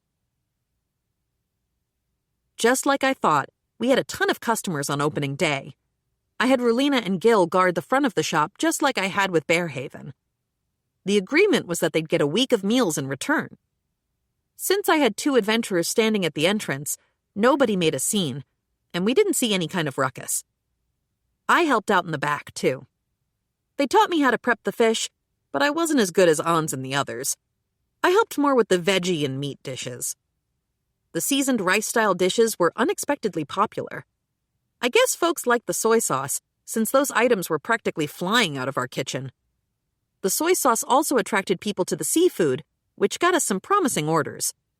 Once the day ended, all the people in the shop seemed dead. Neef had come to help from the orphanage, but it had been so busy that now, at the end of the day, she was collapsed over a table. Ans, Bettel, and I had made the food, while Forn and Senno had worked hard at the front of the shop. I'm beat. I'm going to die. I had no idea it'd be so busy. I'd like to ask for a raise. Everyone looked resentfully at me. Way to put me on the spot. I was pretty sure I'd warned them from the start how popular this would get, given how good Ans was at cooking, but the first taste menu had earned a bigger response than even I expected. If you're going to blame anyone, blame Ans, I groaned. This all happened because she went all out for the food tasting. But Yuna, I wanted to have lots of people try the food. Then you think you can keep the shop running, Ans? Ans nodded. I was anxious at first, but I'm happy that so many people are excited to try my food. But it was so hectic, Neef mumbled. Too many. I shook my head. For now, sure. People will come from far away because the food is novel. But once fish and rice start going around, they'll be able to eat it at all kinds of other establishments. Things will settle down then, and it'll be a battle between you and a bunch of upstarts. That's when you'll really have to show off your skills, Ans. I'll put my heart into it, Ans said, managing more gusto than I thought could fit into someone so exhausted. Yeah, she was going to be okay. 144. The bear tries to get the black tiger harvested. Ans's shop was getting good foot traffic. It wasn't as hectic as the first day, though. Rice and fish had started selling in a bunch of places, and other Mililans like Ans had come to open their own shops in Cremonia. Inevitable, I guess. I was happy for seafood to spread throughout Cremonia. As long as Ans worked hard to keep the shop from flopping, things would be all right. And no way would she lose out to those upstarts. Not Ans, the great successor to Deha. Sure, something could come up, but nah, Ans wasn't the type to get conceited and get lazy. Even if not being arrogant enough threatened her, Senno and the others would back her up. If push came to shove, we could rely on all my secret hot tips from my homeworld. Ideally. Even if it was mostly surface-level knowledge. Why hadn't I studied cooking back home? The shop had also settled down, so I was hoping to finally get that dead black tiger, remember him, harvested. I had been so busy after my guarding mission, with Ans coming to Cremonia and the shop prep, that I hadn't had time to dress the black tiger and get its pelt. Fina was coming to my bear house in order to take care of it today. It was always a little weird to me, asking a 10-year-old girl to harvest monsters, but she'd done it hundreds of times, so it was too late to worry too much about that. Plus, it wasn't like Fina had to take the work these days. Tyrmina was healthy, working, and had remarried, so Fina had her new dad, Gens. Fina didn't need to work, but she didn't turn me down, and I couldn't quite get myself to give up her skills. So, As long as Fina didn't say anything or seem like she didn't want to do it, I wasn't going to revoke our agreement. Soon enough, Fina showed up. Yuna, good morning. She always had so much energy. Made me smile. Morning, Fina. So, what did you need me to do? When I'd first asked Fina to do the harvesting for me, there had been people around, so I hadn't been able to tell her it was a black tiger. All I'd said was that I needed something from her, and that she should come by the bear house. There's a monster I want you to harvest. Is it a wolf harvest? Close, I guess? Black tigers were more similar to wolves than you'd think, though their size and color were a little different. In my opinion, anyway. I took Fina over to the bear-shaped storehouse next to my bear-shaped house. There, I pulled the black tiger out of my bear storage. It made a sort of hefty thunking sound when I set it on the table. Its weight distribution was definitely different than a wolf's in any case. Yuna! Fina yelped. Well, of course she'd be surprised. She looked at the black tiger, then at me. I shrugged. I killed a black tiger. Think you could harvest it? I'll pay you, obviously, so... Fina stared at the black tiger. What's up, Fina? You can do it, right? Dad said that wolves, tiger wolves, and black tigers are closely related monsters, so you harvest them the same way. I think that I know how to harvest it, but there might be another reason why it's out of my league. Fina touched the black tiger. Since tiger wolves were supposed to be greater monsters, I thought she'd be able to take care of this one. I guess I'd need to take it to the Adventurers Guild then. Fina took her hands off the body. Can I take a stab at it? Go for it. Fina pulled out her harvesting knife from her item bag and took a literal stab at the black tiger's stomach. But when she tried to move her knife, it wouldn't budge. Fina groaned. No matter how firmly she attempted to cut, the knife wouldn't move at all. Fina gave up and let go. Yuna, I think I really can't do it. Is it too tough to harvest? Actually, yeah. When we'd fought, its skin had been pretty tough. Yeah, my knife isn't strong enough to actually do any cutting. So the issue wasn't Fina's harvesting skills and stuff. It was that she needed a better tool. What if you had a sharper knife? Oh, I could probably do it the same as the tiger wolves then. Simple enough then. If it was the knife that couldn't do its part, then I just needed to prep her a knife that could. In that case, how about we go buy a knife that can harvest a black tiger? Yuna, that kind of knife is super expensive. You can't buy one. Fina cocked her head to the side and tried to appeal to me, but it was no use. Don't worry about it. It'll be thanks for doing all that harvesting for me. Come on, let's go. I stowed the black tiger back in my bear storage, grabbed Fina's hand with my bear puppet's mouth, and the two of us headed to the blacksmith, where I'd first bought my knives and sword months ago. When we got inside, a somewhat short woman welcomed us. Nelt was her name. The smithy was run by a dwarf couple. Welcome. Oh, goodness. If it isn't Fina and the bear lass. What brings you here today? We came here to buy a new harvesting knife for Fina. For Fina? I thought that we sharpened Fina's knife just the other day. Did it break? Nelt asked. No, it didn't break. Then why would Fina need a new harvesting knife? We had a monster that an iron knife can't handle, so we want something sharper than iron. Gracious, what in the world are you trying to harvest, a dragon? Was it okay to tell her? She wasn't going to make a big deal out of it, was she? I won't know until you tell me, she added. You defeated a black viper. It's too late to hold back now. Just please keep it a secret. She agreed, and I explained about the black tiger. She chuckled. There you go, fighting ridiculous monsters again. But a black tiger, you say? An iron knife really wouldn't work for that. You either need one made of steel or mithril. Ooh, mithril. Now that's what I call fantasy stuff. The game had all kinds of mithril gear. Oh, how nostalgic. Still, I'd had no idea that mithril existed here, too. Yep, I had to go with I'll take one mithril knife, please. And maybe a sword if they had one. Even if it was a little pricey, it was a mithril sword. I mean, come on. Fina grabbed my arm and shook me. Yuna, mithril knives are expensive. Way more than steel, and steel's super expensive too. Nope, I'm going with mithril, I said firmly. We'll probably need it sooner or later. Fina's jaw dropped.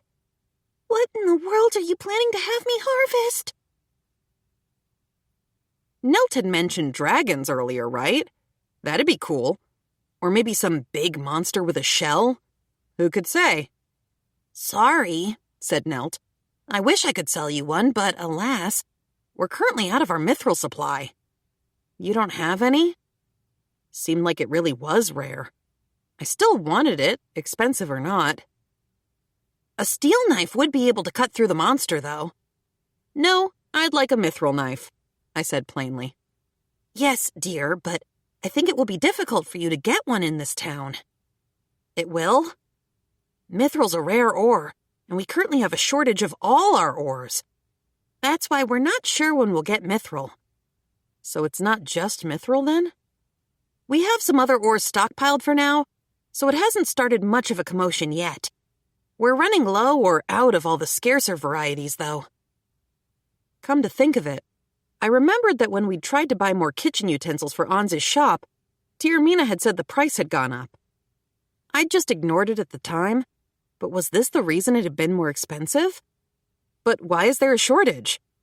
I'd heard that places would gather all their iron in case of war, but this country didn't have any wars going on, right? It seems that there was an issue at the mines, and they can't excavate more. What's the issue? I didn't hear that part. I think the Trade Guild would know more details. It wasn't like I'd get a mithril knife just by figuring out the reason behind the shortage. Maybe a capital blacksmith would have them? I had the Bear transport gate, so maybe I'd pop by. Thanks. I'll pop over to the capital then. All the way to the capital? Oh, I suppose you have those bear summons. In that case, please give me a moment. Nelt was taken aback for a sec, but she was close enough in the end. I couldn't tell her about the transport gate, so I just nodded. She headed into a back room, and there was a noise like she was giving Gold a light thump to wake him up. A short commotion, some brief quiet, and right when I was wondering if something was up, Nelt came back like nothing was the matter. Thank you for your patience. Take this with you. She handed me a letter. And this is? If you're headed to the capital, there's a smithy managed by a man named Ghazal. Try heading there, though I think he'll be more accommodating if you give this to him. Ghazal, you say? He's from the same area as me. A dwarf, then, right? But they may be running low on ore, too, so don't get your hopes up. That's fine. Thank you so much. After expressing my gratitude, I took the letter, and the two of us left the store. I put my hand on Fina's head. Want to head to the capital? Right now? I have the Bear transport gate, why not? I guess you're right. Is there an issue or something? Nah. Just that normally people can't go to the capital whenever they want. Then what's the problem? We could even tour the capital again if you want. I grabbed Fina's hand and headed back to the bear house, and from there, we made straight for the transport gate. 1:45. The bear heads to the capital in search of a mithril knife. With that, we journeyed to the capital in search of a mithril knife. The journey was, admittedly, like 2 minutes. Gotta love bear transport gates. Fina and I left the bear house, and boom! Whoa, the capital! Fina sounded pretty chipper now. I'd been to the city loads of times, but Fina hadn't seen it since the birthday celebration. It kind of feels strange. I can't believe we were just in Cremonia. It's been a while since you've been. Want to stop by somewhere? It wasn't like I was in a hurry. Nah, I'd have fun just poking around a little. It's okay. She was right. Just wandering on foot was another way of enjoying things. If we headed to a tourist spot, we could hang back and enjoy the scenery. I'd wanted to do just that on the way to the smithy Nelt had mentioned, but, well, I actually had no idea where the guy was. I'd asked Nelt, but she told me she didn't know, and that was that. She just said he'd be registered at the trade guild so I could ask them. So that's where we went. We were on the capital's main street, a broad thoroughfare with carriage traffic that went back and forth. To get to the trade guild, we had to follow that big old road down to it.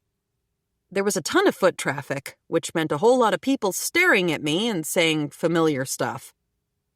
Some mom never taught her kid not to point.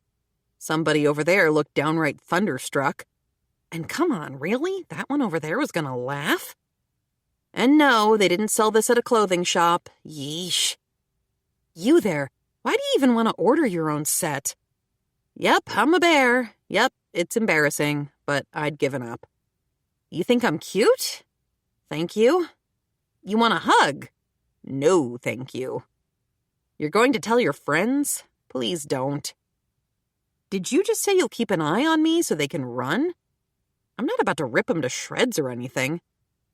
Or what, you trying to poach me for a zoo? Nope, keep your grimy hands away or I'll rip them off. It was fun to answer all that stuff in my head. Before long, we caught sight of the large building that housed the trade guild. Just sizable enough for the great capital city. Big as it was, there were still way more people than you'd think, which meant more stairs. Well, Yuna, no turning back now. I took Fina into the trade guild, and the moment I did... Miss Yuna! I heard a voice from behind me. When I turned, wondering who it was, I found Shia, Merix, Timmel, and Katlia, all out of breath. What were these students doing here? Shia? Guys? What's going on? Shia's hair was a mess. I guess because she'd run here. That's what I'm wondering. Why are you in the capital with Fina? Yeah, I supposed it was normal for the four of them to be in the capital, considering they lived here. I was the one out of place. Fina bowed her head and greeted Shia, seeming a little nervous. They'd gotten to know each other a bit earlier, but Shia was still an aristocrat and Fina was a commoner. And a little hanging out couldn't change that. After she said her hello, Fina hid behind me.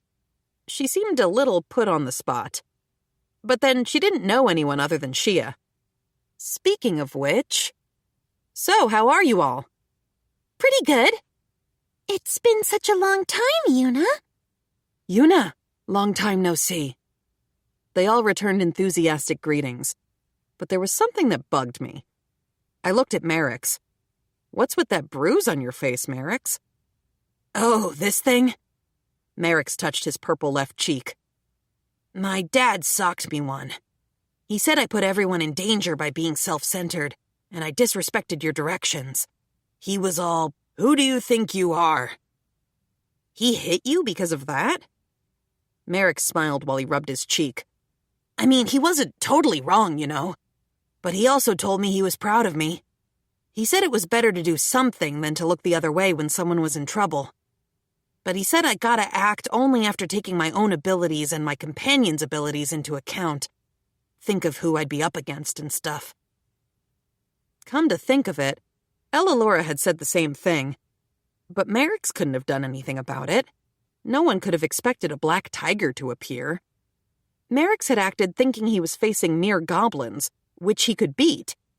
I didn't think anyone would have been so reckless if they'd known a black tiger was waiting for them. Still, said Shia, I was so surprised when I saw you, Merix. Your face was swollen when you came to the academy the next day. Katlia nodded. It was much worse earlier. I was wondering what had happened, added Timmel. It's better now? I asked. I guess it really had been a bit since I'd been on guard duty. But the bruise was there even now, which meant just how hard had Merix's dad hit him? It looked like it had still hurt to touch. You okay? Yeah, I'm fine. It just aches a little. Merix smoothed his cheek lightly. Shia rolled her eyes. Sure, Merix. You made such a huge deal when someone brushed it just the tiniest bit. Katlia nodded. He was crying and everything. Of course he was, I said. Obviously it had hurt if someone touched it the day after he got hit. I mean, it was a swollen face. Just imagining it made my own cheek hurt. Weird how just seeing a bruise did that. Were the rest of you fine? Did you get in trouble? We did get into a little trouble with our teacher and Lady Ellalora. My mother scolded me for not supporting you. I got in trouble for no good reason. They said it was my duty to stop Merrick's. It's not like I'm Merrick's guardian or anything. Timmel sulked. But you guys didn't get hit. That's so unfair, Merrick's grumbled. You could punch yourselves, he said suddenly, offering a lopsided grin, and we broke into laughter. Merrick's had been serving as the party leader, so he was responsible for everyone's actions. I guess that's why his dad had done it. Pretty different from Japanese parents, who were thinking less about, fighting monsters and more about education. And besides, if the parents had said, my son wasn't in the wrong, it was the adventurer who guarded him that was at fault or something like that, I definitely would have had to cash in that favor with Ellalora or the king. So why are you in the capital with Fina? Asked Merrick's. We're shopping. I just kind of wanted a harvesting knife. You came all the way to the capital to buy a harvesting knife? The four of them looked exasperated. I guess anybody would if they didn't know about the bear transport gate. I also had free time? Do normal people come all the way to the capital just because they're free? Well, I've got Kumayuru and Kumakyu, so I can get here really easily. When all else failed, it was time for loads more lies. I think it's fine because it's you, Yuna, said Timmel, but it's dangerous for two girls to be going on a journey alone. Timmel and Katlia were looking at us in shock. And sure, maybe it would be for a normal couple of girls from Cremonia, but this was us. Yuna's got the bears, Merrick said, coming in for the save. I suppose you are right, said Katlia with a wistful sigh. Yuna does indeed have fuzzy-wuzzy little Kumayuru and Kumakyu. Oh, how I miss them. I mean, it hadn't really been that long. There was the black tiger I defeated when I guarded you all, right? Well, we can't harvest it with an iron knife. I was thinking of buying something better in Cremonia, but I couldn't find anything. I heard that there's a dwarven blacksmith named Gazal, so I came here to buy one from him. When I said that, Shia put her hand on her forehead and started to think. Then she hit her fist against her palm. Yes, I know him. You do, Shia? Yes, I've gone to him once before. I can take you if you'd like. Merrick's nodded. Yeah, I know him too. It's that dwarf, huh? I think my dad was saying he was a really skilled blacksmith or something. I'd be glad if you did, guys, but weren't you all in the middle of something? Nah, it'll be quick, said Merrick's. You're all fine with that too, right? Of course. Fine by me too. After how much you took care of us, it's the least we could do, the gang of students told me. Hey, I wasn't going to argue. I turned to look at the trade guild, where we'd planned to go. I mean, I sure loved having an excuse not to go into that crowd, and all those stairs. Ugh, no thanks. 146. The bear heads to the blacksmith. She and the others took me along to the dwarven blacksmith Gazal. You guys were on the way back from the academy? It kind of seems early for that, though. They were wearing their school uniforms. I had no idea when school ended, but it wasn't even lunchtime yet. We got classes off today, so we were planning to go monster slaying in the woods nearby. Yeah, we registered at the Adventurers Guild. We're doing it to gain experience. We don't want a repeat of what happened last time or anything. Last time? I laughed. I don't think you're in a place to beat a black tiger even if you work hard. Not anytime soon, anyway. Yeah, no, said Merrick's firmly. We're not going after some kind of horror like that. Maybe we could get strong enough to hold our own against one. We at least want to get stronger so we can protect ourselves. Hence the Adventurers Guilding? Yeah, but it was hard convincing my dad to let me. Apparently, he almost earned another smack. had to fight his dad off with a sword, and even had to learn more tactics before the old man would okay it. It seemed like there had been all kinds of trouble involved. Timmel shook his head. I'm the one who had it hard. Marix's dad is one of the knight commanders, but my dad works at the Ministry of Finance. Even though I was invited by Marix, my dad really didn't want to let me even temporarily join up. Marix rolled his eyes. I already apologized a ton for that. Looks like all of you have had it tough, said Katlia. What about you, Shia? I asked. I got permission from my mother by keeping it a secret from my father, she said. Oof. Cliff's own daughter hadn't even talked to him about it. But the conditions are that we can only take quests for lesser monsters in the woods nearby. According to them, said woods only had weak monsters and beasts like wolves. They called them the beginner woods, and only adventurers of F and E rank were allowed in it, all to help the capital's adventurers develop their skills. If the lower-ranked monsters around the capital dried up, local beginner adventurers would have no way to improve, and they'd have trouble cultivating homegrown talent. The Adventurers Guild was really putting thought into their management of the area. Actually, I remembered getting in trouble for overhunting the wolves in Cremonia. Helen had asked me to mind a quota on the number of wolves I hunted for the sake of the novice adventurers, even though I had also been a novice back then. Same thing, it seemed. So you all got to rank E? Oh, yeah, at the least. Wow. Well, they'd killed goblins without a sweat, so they were capable enough. You're in rank C even though you're younger, aren't you? Asked Marix. Getting praise from you isn't exactly... Excuse me? What was that? Younger? Looked like Marix was lacking in eyesight just as much as he was in gray matter. Did this world have ophthalmologists? 'Cause he sure needed one before his eyes went. I'd shown him my guild card before, hadn't I? Hadn't he looked at my age? I suppose you're right, said Timmel. It's not that great getting praise from Yuna when she's a kid and in rank C. Wow, an epidemic of bad eyesight. Very grim. I agree, said Katlia. But we just became adventurers. There's not much we can do about it. The jabs kept coming and they wouldn't stop. Shia, the only one who knew my actual age, just smiled. This was a matter of my honor. I had to correct them. Listen up for a sec, would you? What is it? How old do you all think I am? You're 13, aren't you? Maybe 14, right? Considering guild regulations, you must be 13, since you can't be younger than that. Shia choked down peals of laughter. Looking at me, what makes you think I'm 13? I thrust out my chest. You know, like how frogs try to look big. Marix blinked. You can't be even younger, can you? Timmel shook his head. There's no way, Marix. The regulations. Yuna, said Katlia, shocked. Surely you didn't fake your age? The three looked at me dubiously.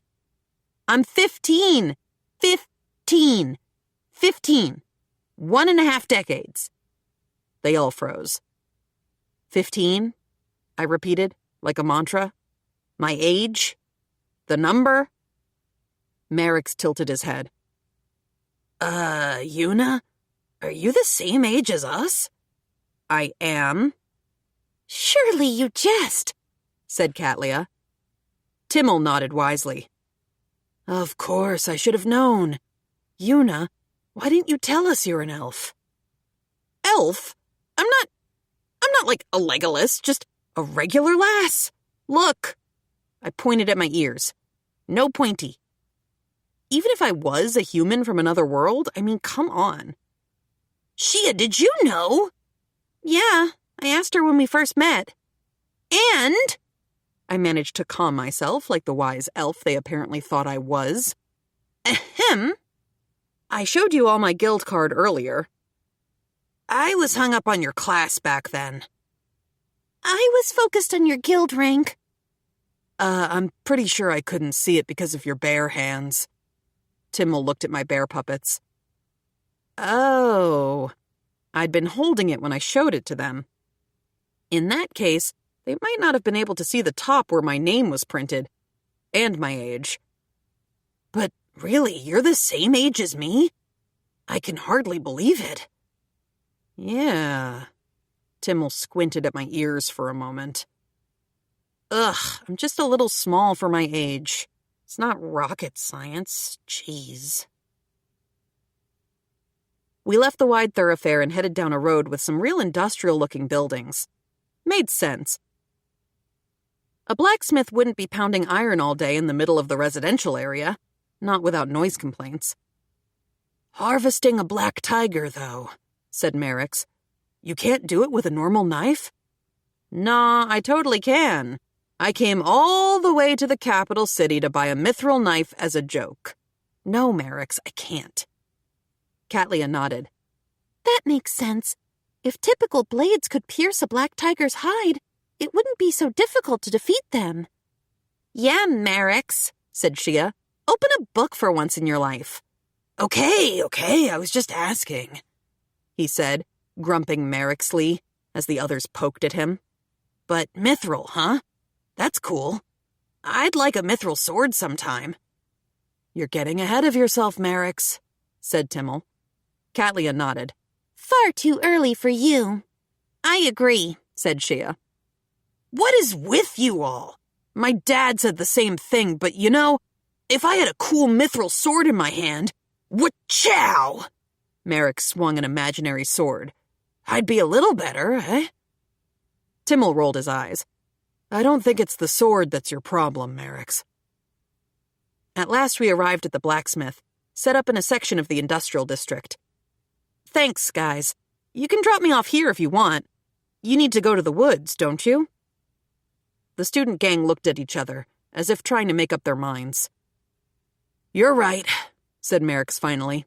We can't always get together, so we've got to use our time while we can.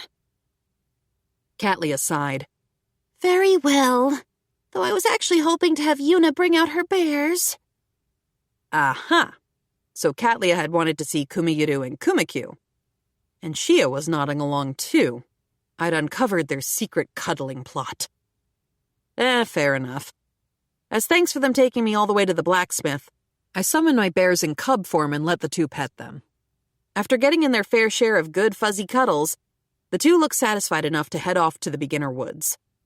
As for Timmel and Merrick's, they were definitely, absolutely not jealous.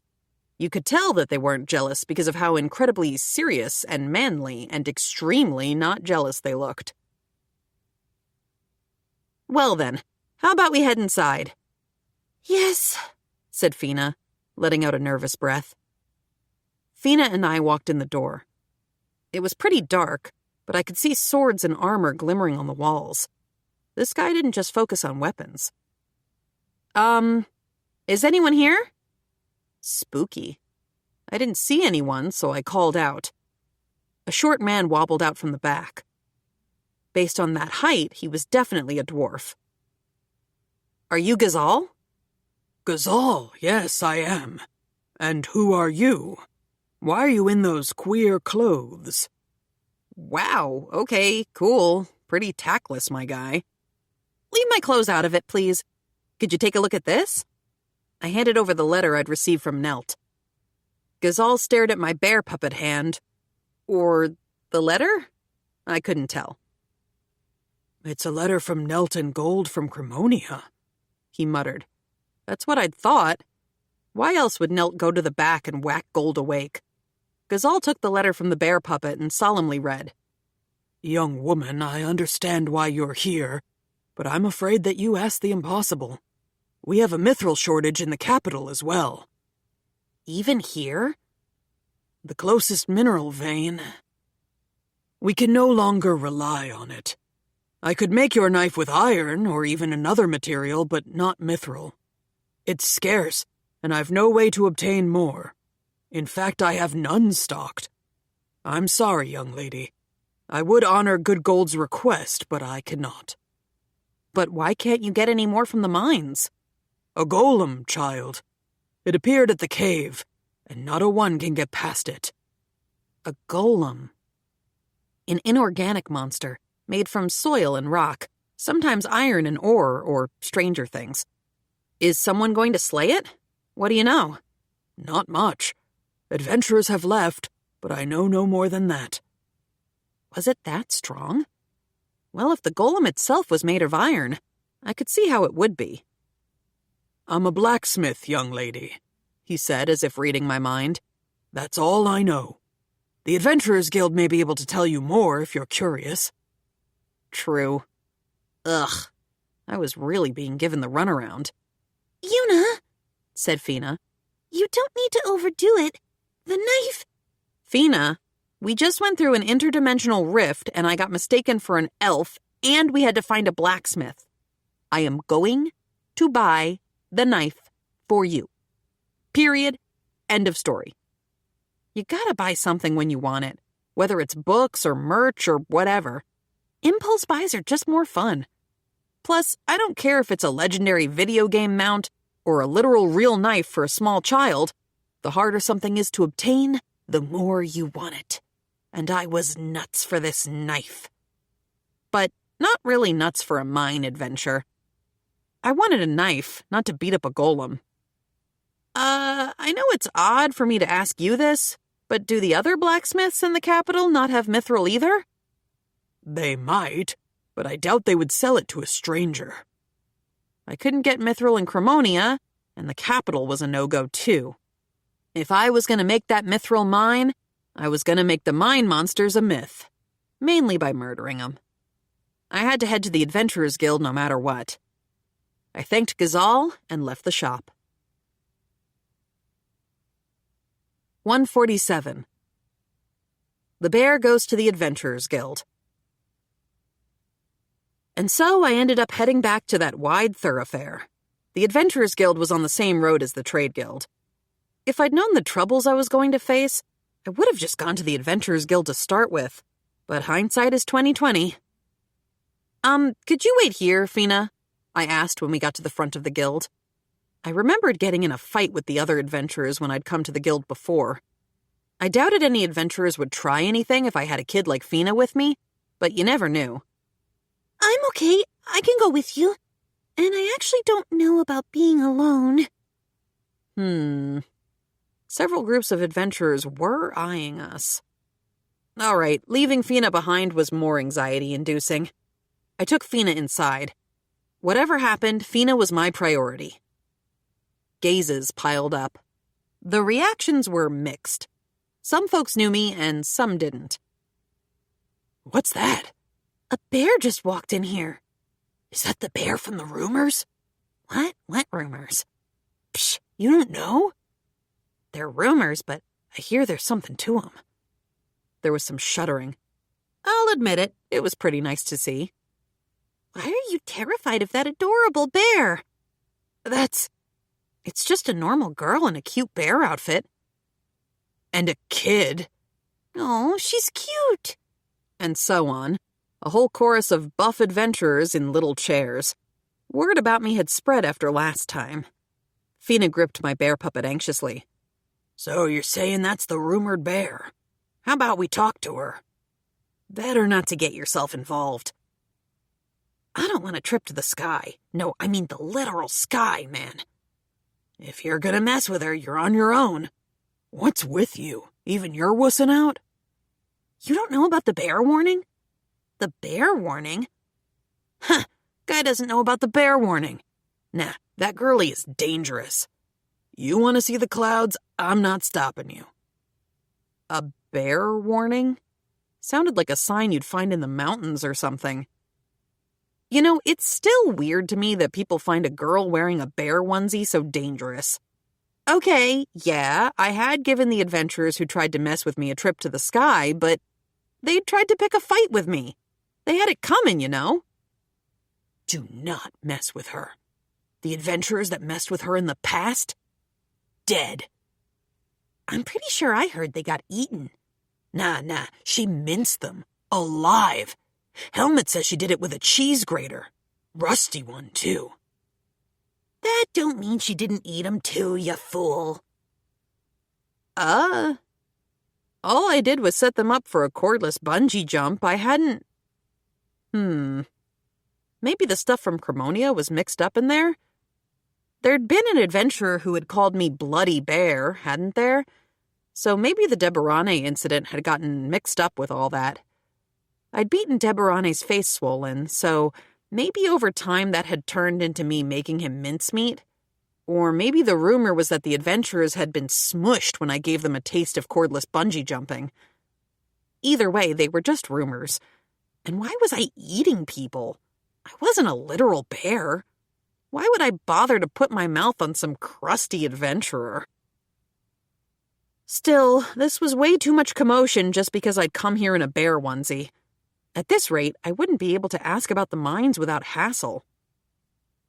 While I was wondering what to do, a back door opened and a woman came out, one with light green hair and long ears. "You're being too loud," she snapped. "Please keep it down." Her name was Sonia. She was the capital's Adventurers Guild master and an elf. She'd really helped me out during the king's birthday celebration. Being the guild master, nobody wanted to mess with her. "What has gotten into you lot?" she asked, looking around the guild. "I'm doing work here. If you keep up the racket, I'll throw you out and... Yuna."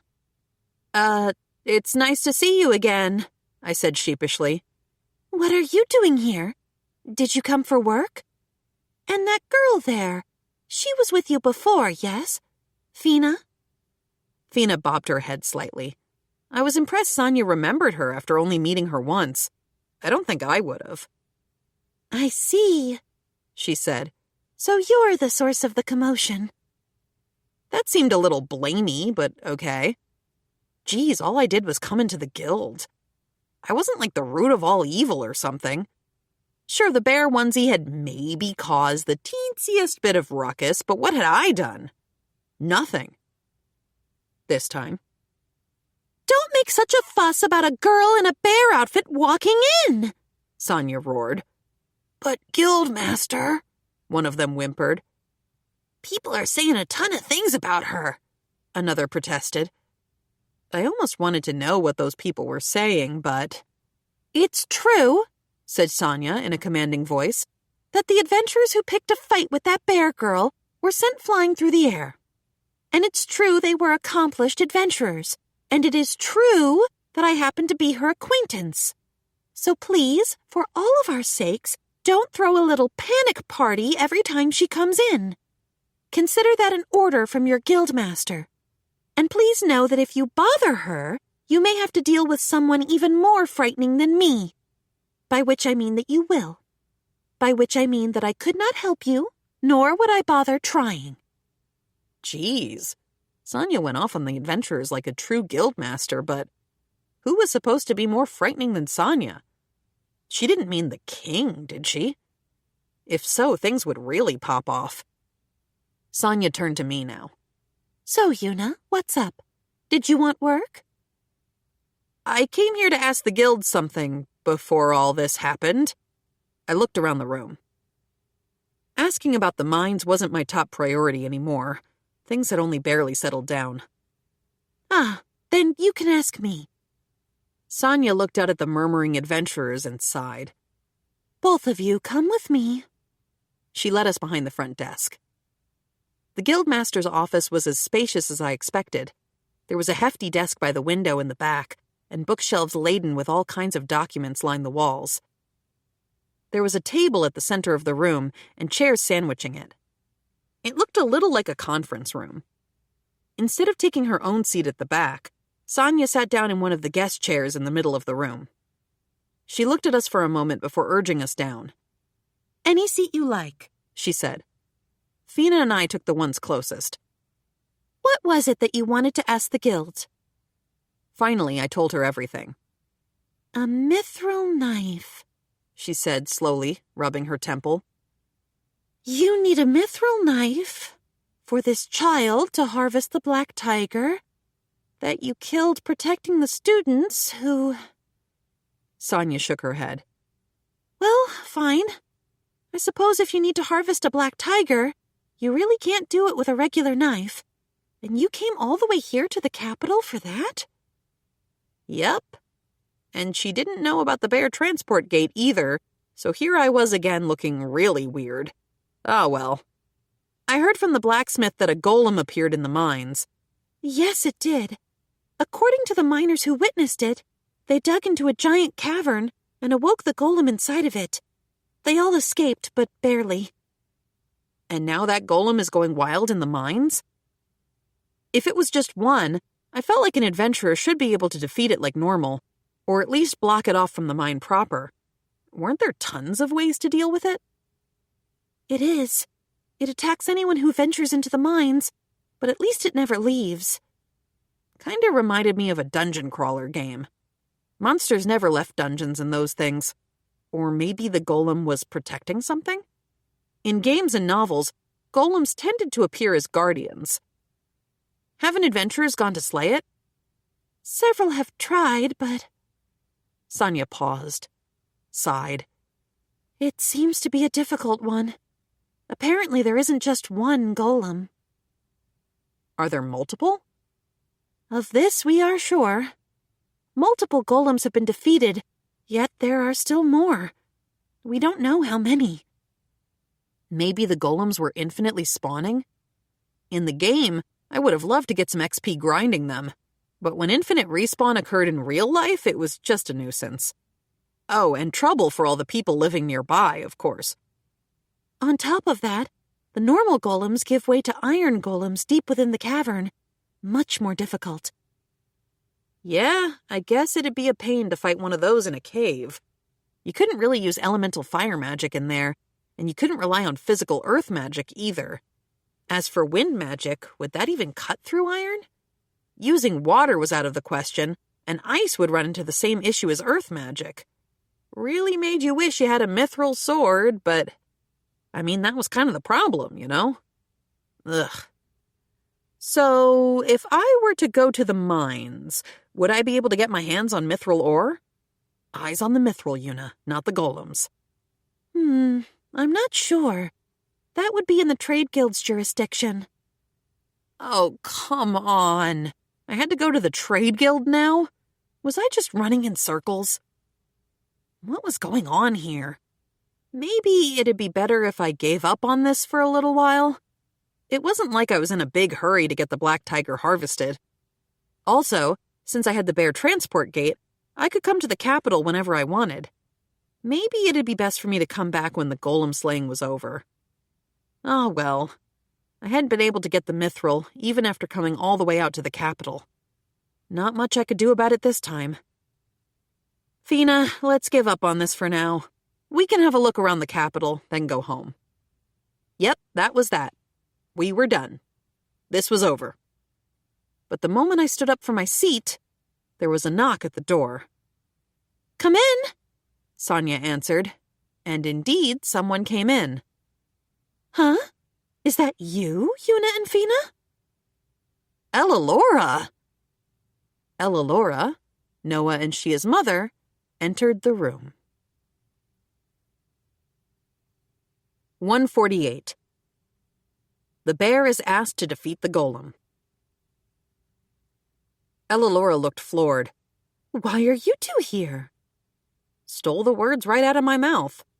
Ella Laura, why are you at the Adventurers Guild? I had business with Sonia. Well, I had something I wanted to ask the guild. Ella Laura came over to us and sat down next to Fina, who ended up sandwiched between us. Fina, are you well? Eating your vegetables? Yes. Is Noah doing all right? Yes. We played together the other day. I'd occasionally seen the two of them together. Sometimes they came to the bear house and played with Kumayuru and Kumakyu. It looked like they were getting along. I hope you'll keep playing with her in the future, too, said Ella Laura. I will, said Fina with a smile. Now, Lady Ella Laura, said Sonia, what brings you here? I wanted to ask about that issue from earlier. You're referring to the mines? I am. Leaving the mines as they are now would be an issue for the country, so I was considering dispatching the soldiers to deal with it. Well, there are C-rank adventurers headed there now. How many? 2 parties of 4 and 5 people. So we wait then. I suppose if they fail, we will cope with it. Why not send out soldiers, knights, or mages? It'd get settled quicker, and I'd finally get my hands on mithril. When I asked, they gave me the rundown. As a rule, monster appearances were the Adventurers Guild's job to deal with. If the national soldiers dealt with everything, there wouldn't be work for adventurers. As long as it wasn't an emergency, the country wouldn't act to back them up. This was the unspoken agreement between the Adventurers Guild and the country, and it was why the guild had to try their hand first. If that didn't work, only then the country would mobilize. It was a pain, but that was just how things rolled. Plus, the country's soldiers might be needed to deal with other stuff elsewhere. What would happen if another country invaded and the soldiers were dealing with a golem in some cave? Why are you here, Yuna? Asked Ellalora, and I did the exposition thing for the millionth time. The mithril, huh? Ellalora looked at me with an odd grin. I was getting a bad feeling about this. Then perhaps you could do something for me. If I get any mithril, I'll prioritize sending it to you in an exchange. Let me guess. You want me to slay the golems. Naturally. Oh, there's a C-rank party there. I'm sure things will be fine, but I'd like a powerful adventurer like you there as well. Just in case. Why me? I want mithril, sure, but you could ask another high-ranking adventurer instead. I hadn't seen an adventurer in B rank or above yet, but there had to be some in the capital, right? It's a little difficult to ask them to do quests. Huh? I tilted my head to the side. Well, first, high-ranking adventurers tend to have quite a bit of wanderlust. They like going to wild lands and searching for strong monsters, so we never know when they'll come back, let alone where they currently are. As for stronger mages, they very rarely come out of their homes once they've shut themselves away to research magic. Adventurers as a whole tend to be odd people, so any requests can be difficult. Odd people. Both Sonia and Ellalora gave me a look at that. That didn't seem fair. Why would... And then I noticed that even Fina was giving me a look. Come on, this was going to bum me out. I wasn't odd. I was just a bear, you know? Another reason, Ellalora continued, is that there simply aren't many high-rank adventurers. That made sense. Maybe that was why I hadn't met one yet. Then again, I hadn't been going to the Adventurers Guild super often, and hadn't really asked about any other adventurers. Maybe that was why I just hadn't seen any. Even if there were one available, Sonia threw in, the high-ranking adventurers have ample funds, so they rarely need to take work, and so they don't. Wait. Hold on. This all sounded like me. I had money, so I fundamentally didn't want to work. I wanted to see the world, so I also wanted to go on adventures. Researching novel magic seemed like fun. I didn't want to do it to figure out how strong I was, but I did want to see how powerful my bear gear could be. When I thought of it that way, I could understand how these high-ranking adventurers felt. But that was just me personally. I mean, anybody normal would feel like that. Right? Right. So, Yuna, would you kindly take the quest? I did want mithril, so I supposed I could accept. The only issue was those golems. A normal golem made from earth or rock was one thing, but I didn't know if I could defeat an iron golem. As I brooded over it, I noticed someone tugging on my bear clothes. Fina? Fina shook her head slightly. Yuna, it's dangerous. I don't need a mithril knife, so please don't put yourself in danger. You can just ask the guild to harvest the black tiger. She said she didn't need it, but I wanted it even more now. Plus, who knew when we would really need mithril? It'll be fine. You know I'm strong, don't you? I plunked my bear puppet onto Fina's head. I accept your quest.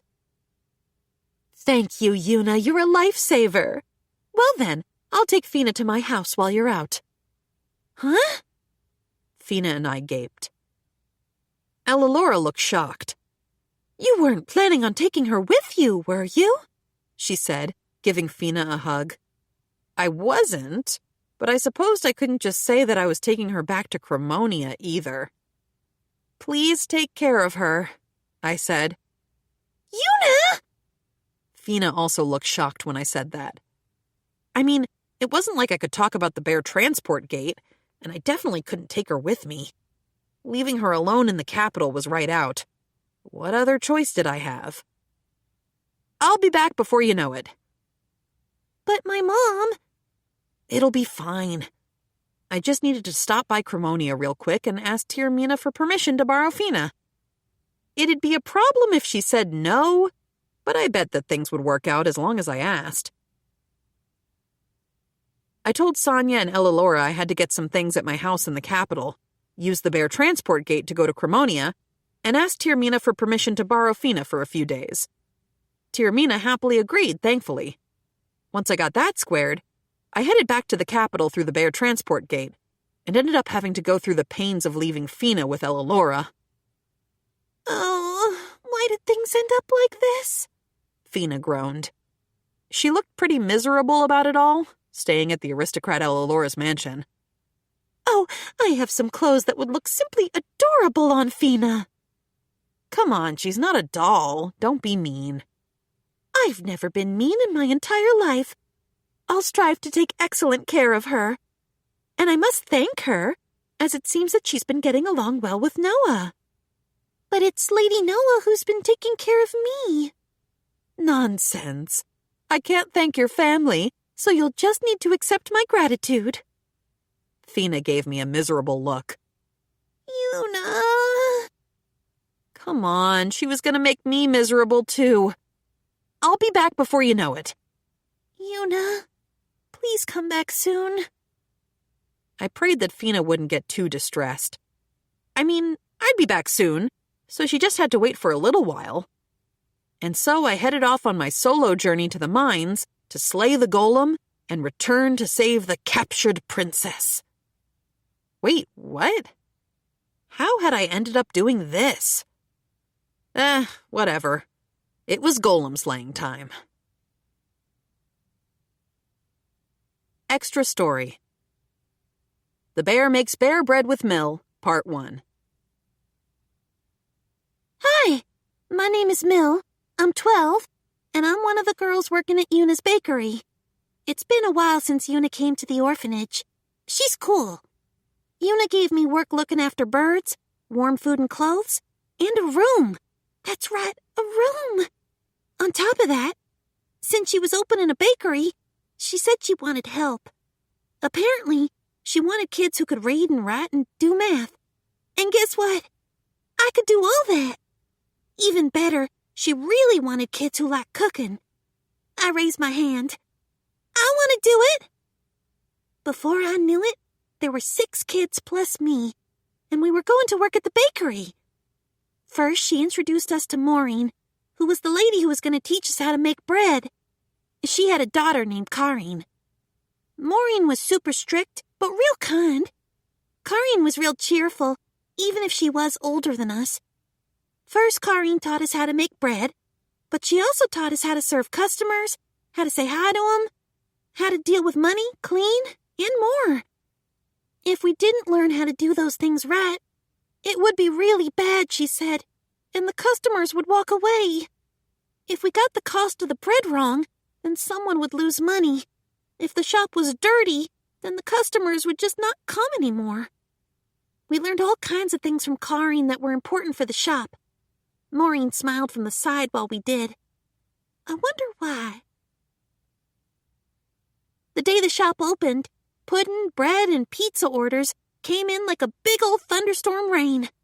It was tough. Karine gave us directions so we wouldn't get mixed up. I don't know what we'd have done without her. It would have been messy. Wipe down the table by the running bear. Yes, ma'am. Clean up the table with the sleeping bear. Karine used the bears decorating the tops of the tables for her directions. That was real smart, and it helped us go fast. You could remember which bear was on what table easy. Since lunchtime was the busiest, things got less crazy in the afternoon. I was way happy for the bread and pudding we made because it sold great. The pudding we made from the eggs was even more popular. I thought it was a little expensive, or maybe even very, very, very expensive. Tirmina said it was a fair price, but we were getting a lot of money. It was kind of like a dream to see that much money in real life. Tirmina said it would be good for the orphanage to have it. This money would turn into warm meals and warm clothes, which seemed crazy, but I didn't think she meant it would really do that, because she wouldn't say something like that. Anyway, I didn't want to go back to how we were before Yuna came, so I worked real hard, as hard as I could. When we worked at the shop, we would wear bear outfits. They were real cute. It made me kind of happy, since I would look like Yuna. But Karin apparently wouldn't wear one, because she said it was embarrassing. I hope nobody tells her, but I don't get that at all. The customers liked these bear outfits too. They would always tell us that we were cute. Maybe it was a little embarrassing, but it made me happy. Isn't that the important part? We finished things one day, and the next one was going to be our day off. After every 6 days of work, we got one free day. It's way important to rest, everyone says, and I say so too. We could do anything when we had a break. I did a lot of things, like help with work at the orphanage. That day, there was a new bread I wanted to make, so I went to a shop. When I went there, Karin was already making bread. On days off, Karin would bake for the orphanage. It was for practice, apparently. Mill, why are you here? There was some bread I wanted to make real quick.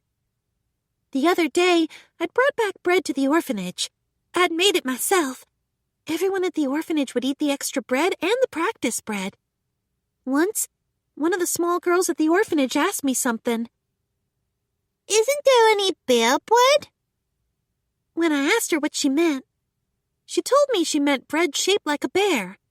Since she was still small, she had apparently combined Bearhaven's name with being a bakery and thought that we made bear bread. So, I went to the shop to make bear bread. I put on my bear uniform and got ready to make it. First, I kneaded the dough. Then I made it into a bear shape. I did it like this. I made the legs, made the arms, and made a round poofy tail. I couldn't make a good face. It didn't look much like a bear. Maybe an animal, but not a bear. I went to look at the bear ornaments inside the shop. They were very cute bears. According to Yuna, making something scary like this cute was called cartoonifying? Let's see. How could you make a bear cute? I looked carefully at one and shaped the bear bread on a nearby table, but nope. No matter how much I tried to copy the ornament, the bread didn't look good. I was fighting really hard to get it right when someone called out to me. Mill, what are you doing? When I looked up, I saw Yuna. When I told her what I was doing, she looked at my hands. I felt a little embarrassed. I was copying this bear to make bear bread. Bear what? Yuna looked real curious. Someone at the orphanage said she wanted to eat bear bread, so I tried making it. But I can't make it look as nice as the bears you made. When I told her that, Yuna looked at the bear bread I had made. It kind of made me feel bad because it looked so wrong. Please don't look too close. Is it the body that's hard? Mm-hmm. And the face, too. That's harder. Actually, out of all of it, the face was hardest. When I looked at Yuna, oh no. She looked sad, or like she was thinking real hard. Was my bear bread that bad? You're not making this for the shop, are you? She asked. No, I wanted to make it for the other kids to eat. You really mean that? For some reason, she asked a few more times in different ways. I nodded. I didn't really understand, but Una looked like she had made up her mind. Could you let me borrow the dough for a bit? She asked. Uh-huh. I let her have 2 different colored doughs, and she started to knead them each lightly.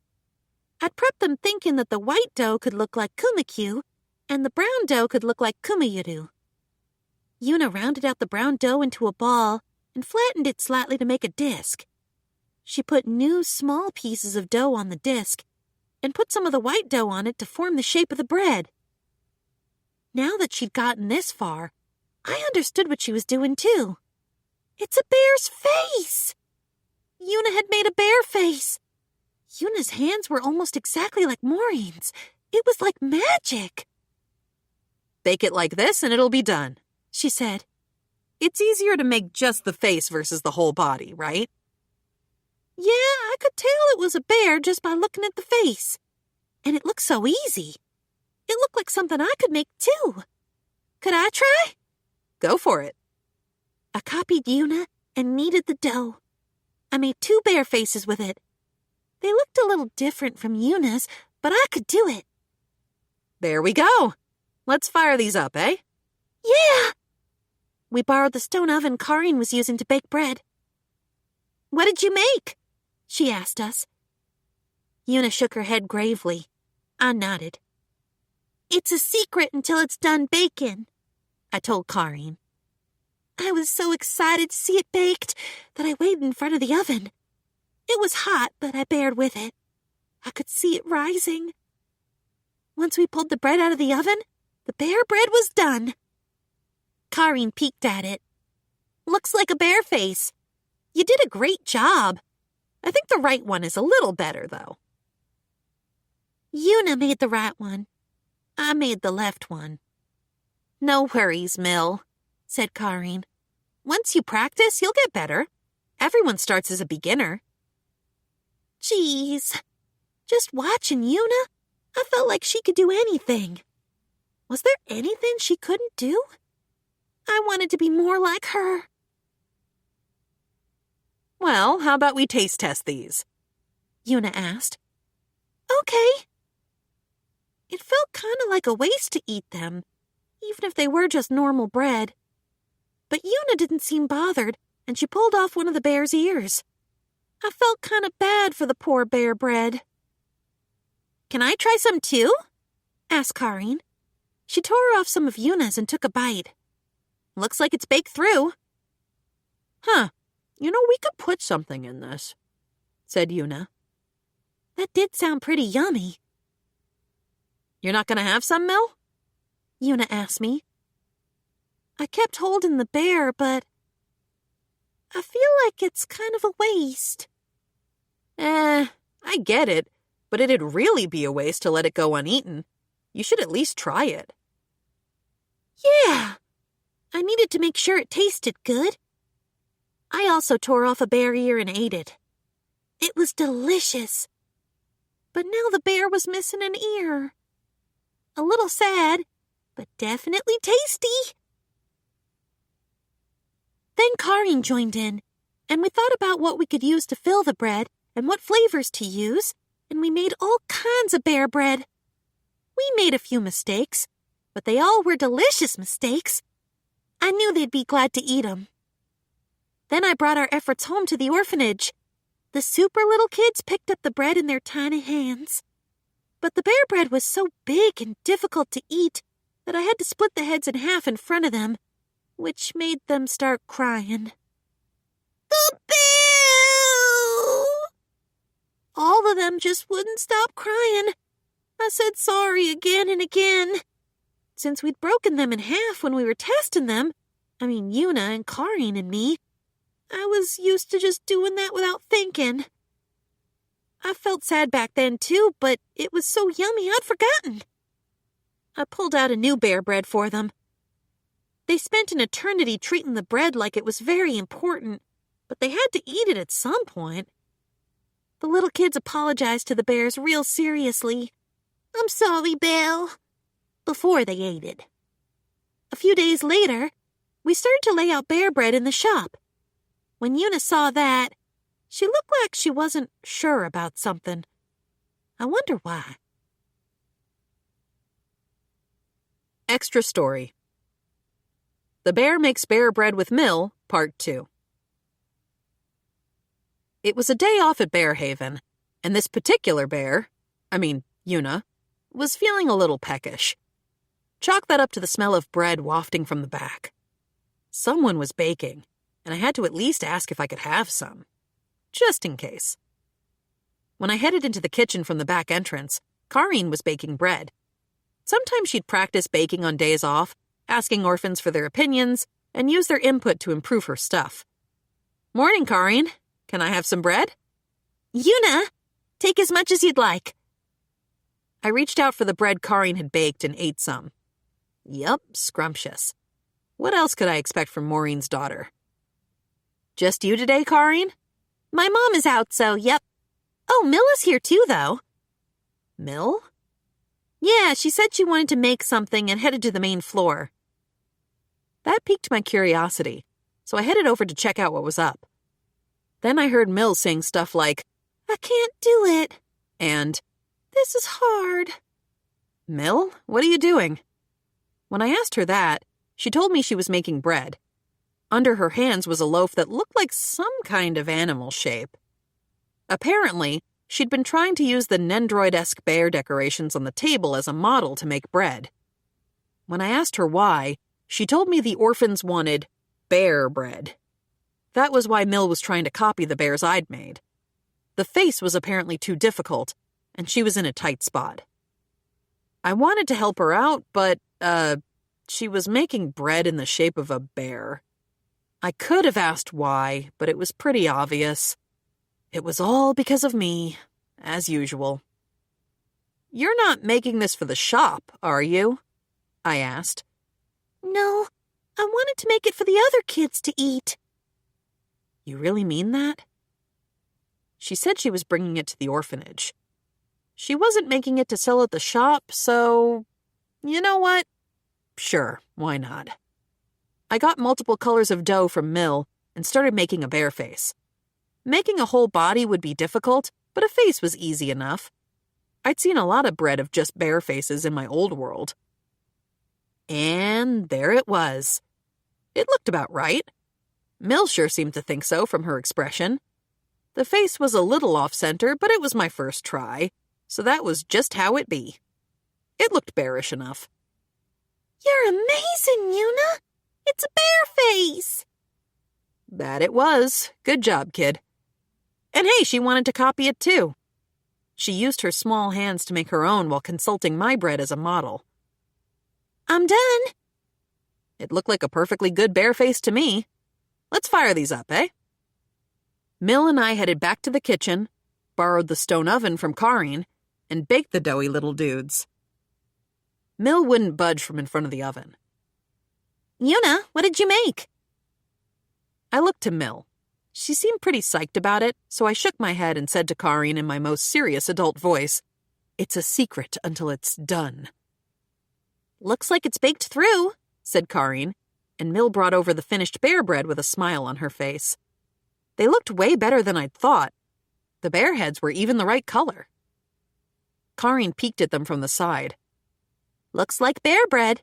You did a great job. I think the right one is a little better, though.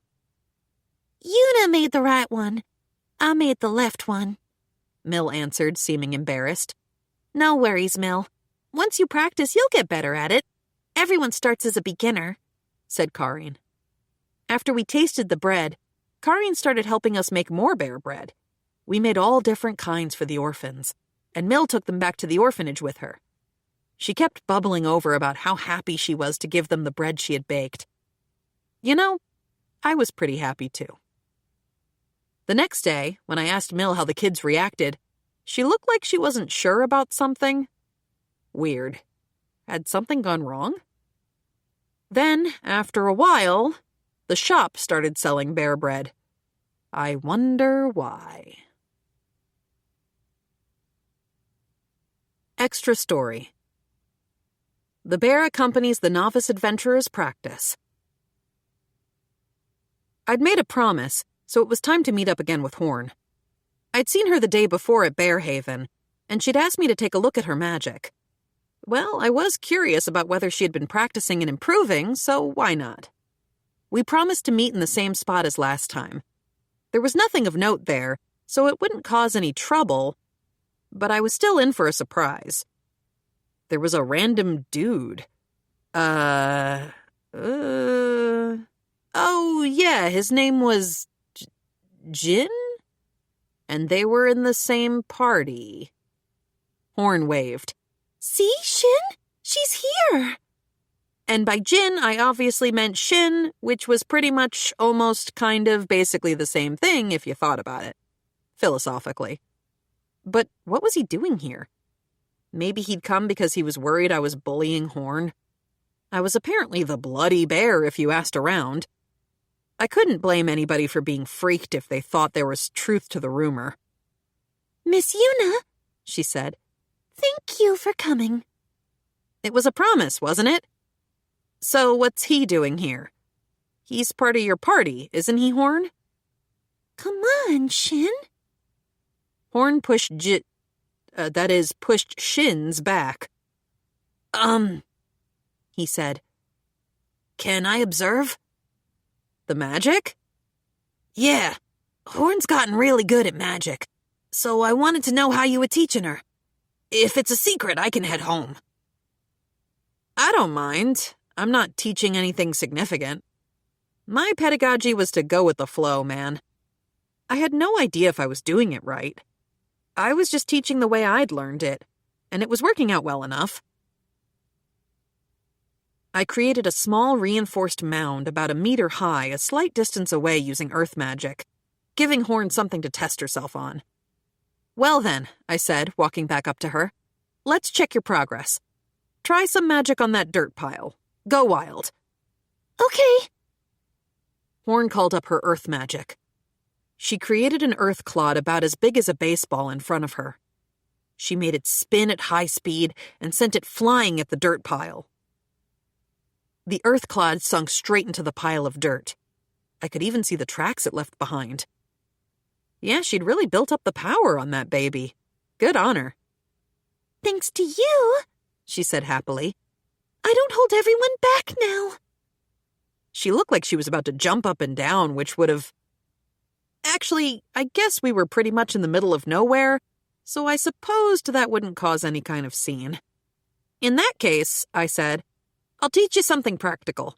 If you can do this, I think you can beat some real monsters. Do you really think so? Sure. Not that it'll be easy, mind you. I created a thin pole from earth. It was pointed at the end.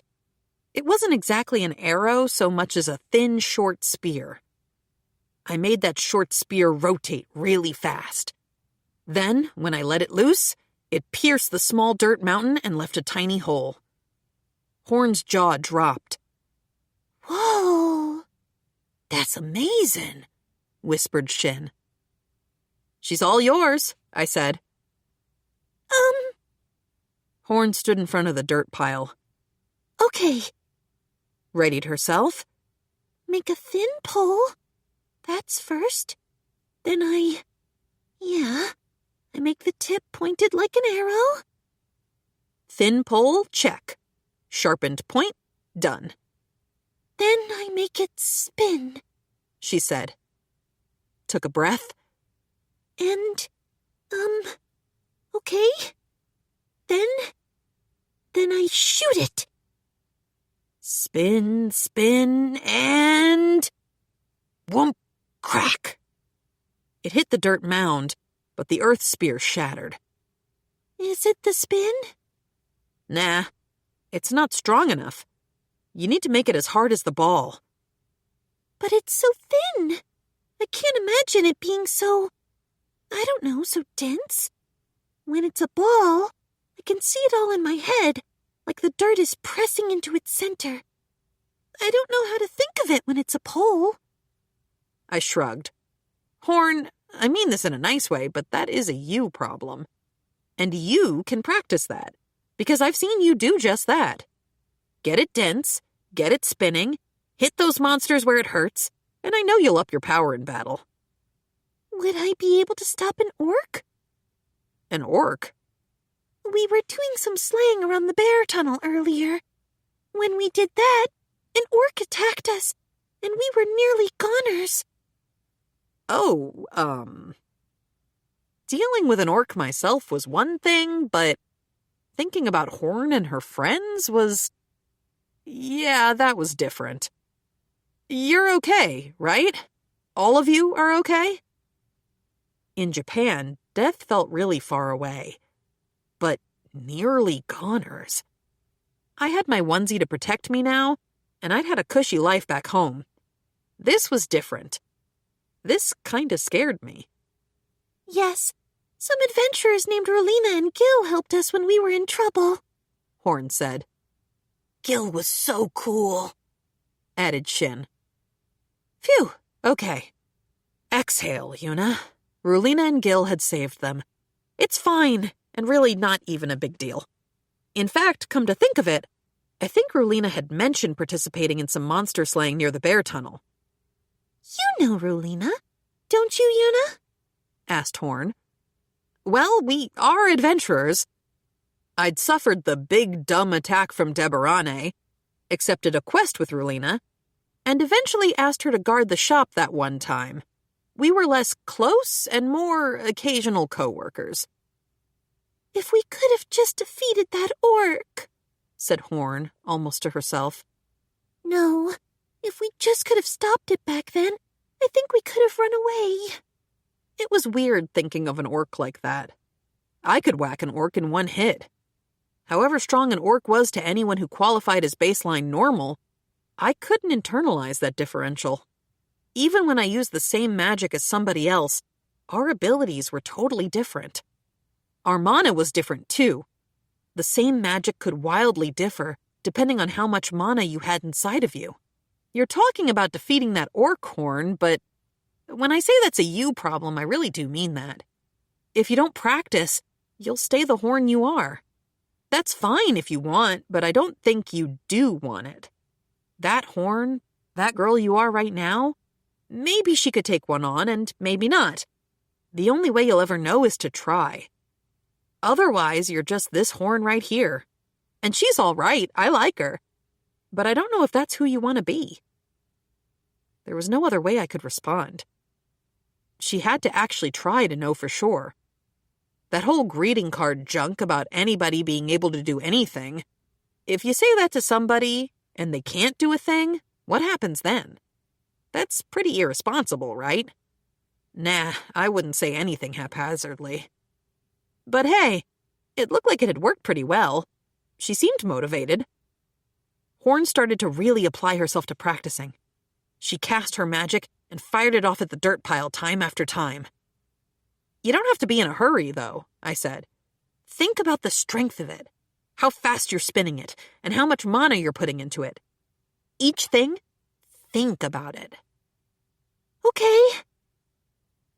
Horn took a deep breath and then slowly started to cast her magic. While I was watching Horn practice from a short distance away, Shin spoke up. Hey, why are you just teaching her like this? There's nothing we can give to thank you. Hey, I don't know. I don't really want anything, you know? Then why are you teaching her? Because she's Horn. You know, Horn, over there, your friend. If she ended up dead because I was greedy and didn't want to teach her, what kind of person would I be? I'd feel like a heel forever. But you just met us. Sure, I guess. If Horn had mocked me and been a mean kid, I think I wouldn't have taught her. And I wouldn't have been too broken up if she wound up on the wrong end of an orc sword or something. But Horn's all right. Why wouldn't I help her? We talked.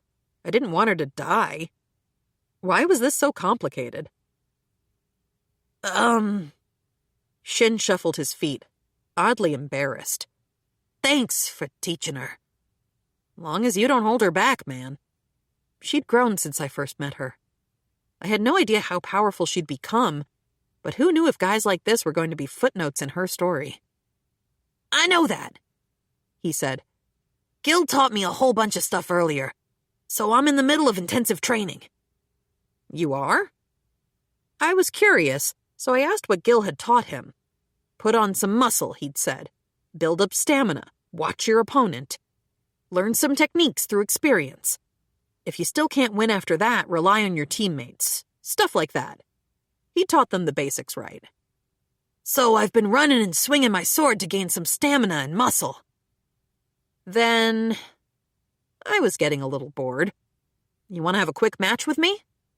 If Horn was going to make it as an adventurer, the people around her needed to toughen up too. How strong was this Shin guy really? A match with you? But aren't you a mage? I'm whatever I gotta be. I pulled my tree branch from my bear storage, broke it off at a random point to make a 1-meter-long branch. I made wind magic swirl around the 2 branches, whittling them down with a high whipping crack until I created 2 round, easy-to-grip practice swords. I threw one over to Shin. He took it, though he seemed surprised. I won't use magic, I said. Come at me however you like. Are you really sure? I'm not going to hold back. Don't come crying to me if you get hurt. Shin gripped the branch and brandished it at me. I lightly caught the blow. We had a cute little match. Shin lay panting on the ground, an exhausted heap.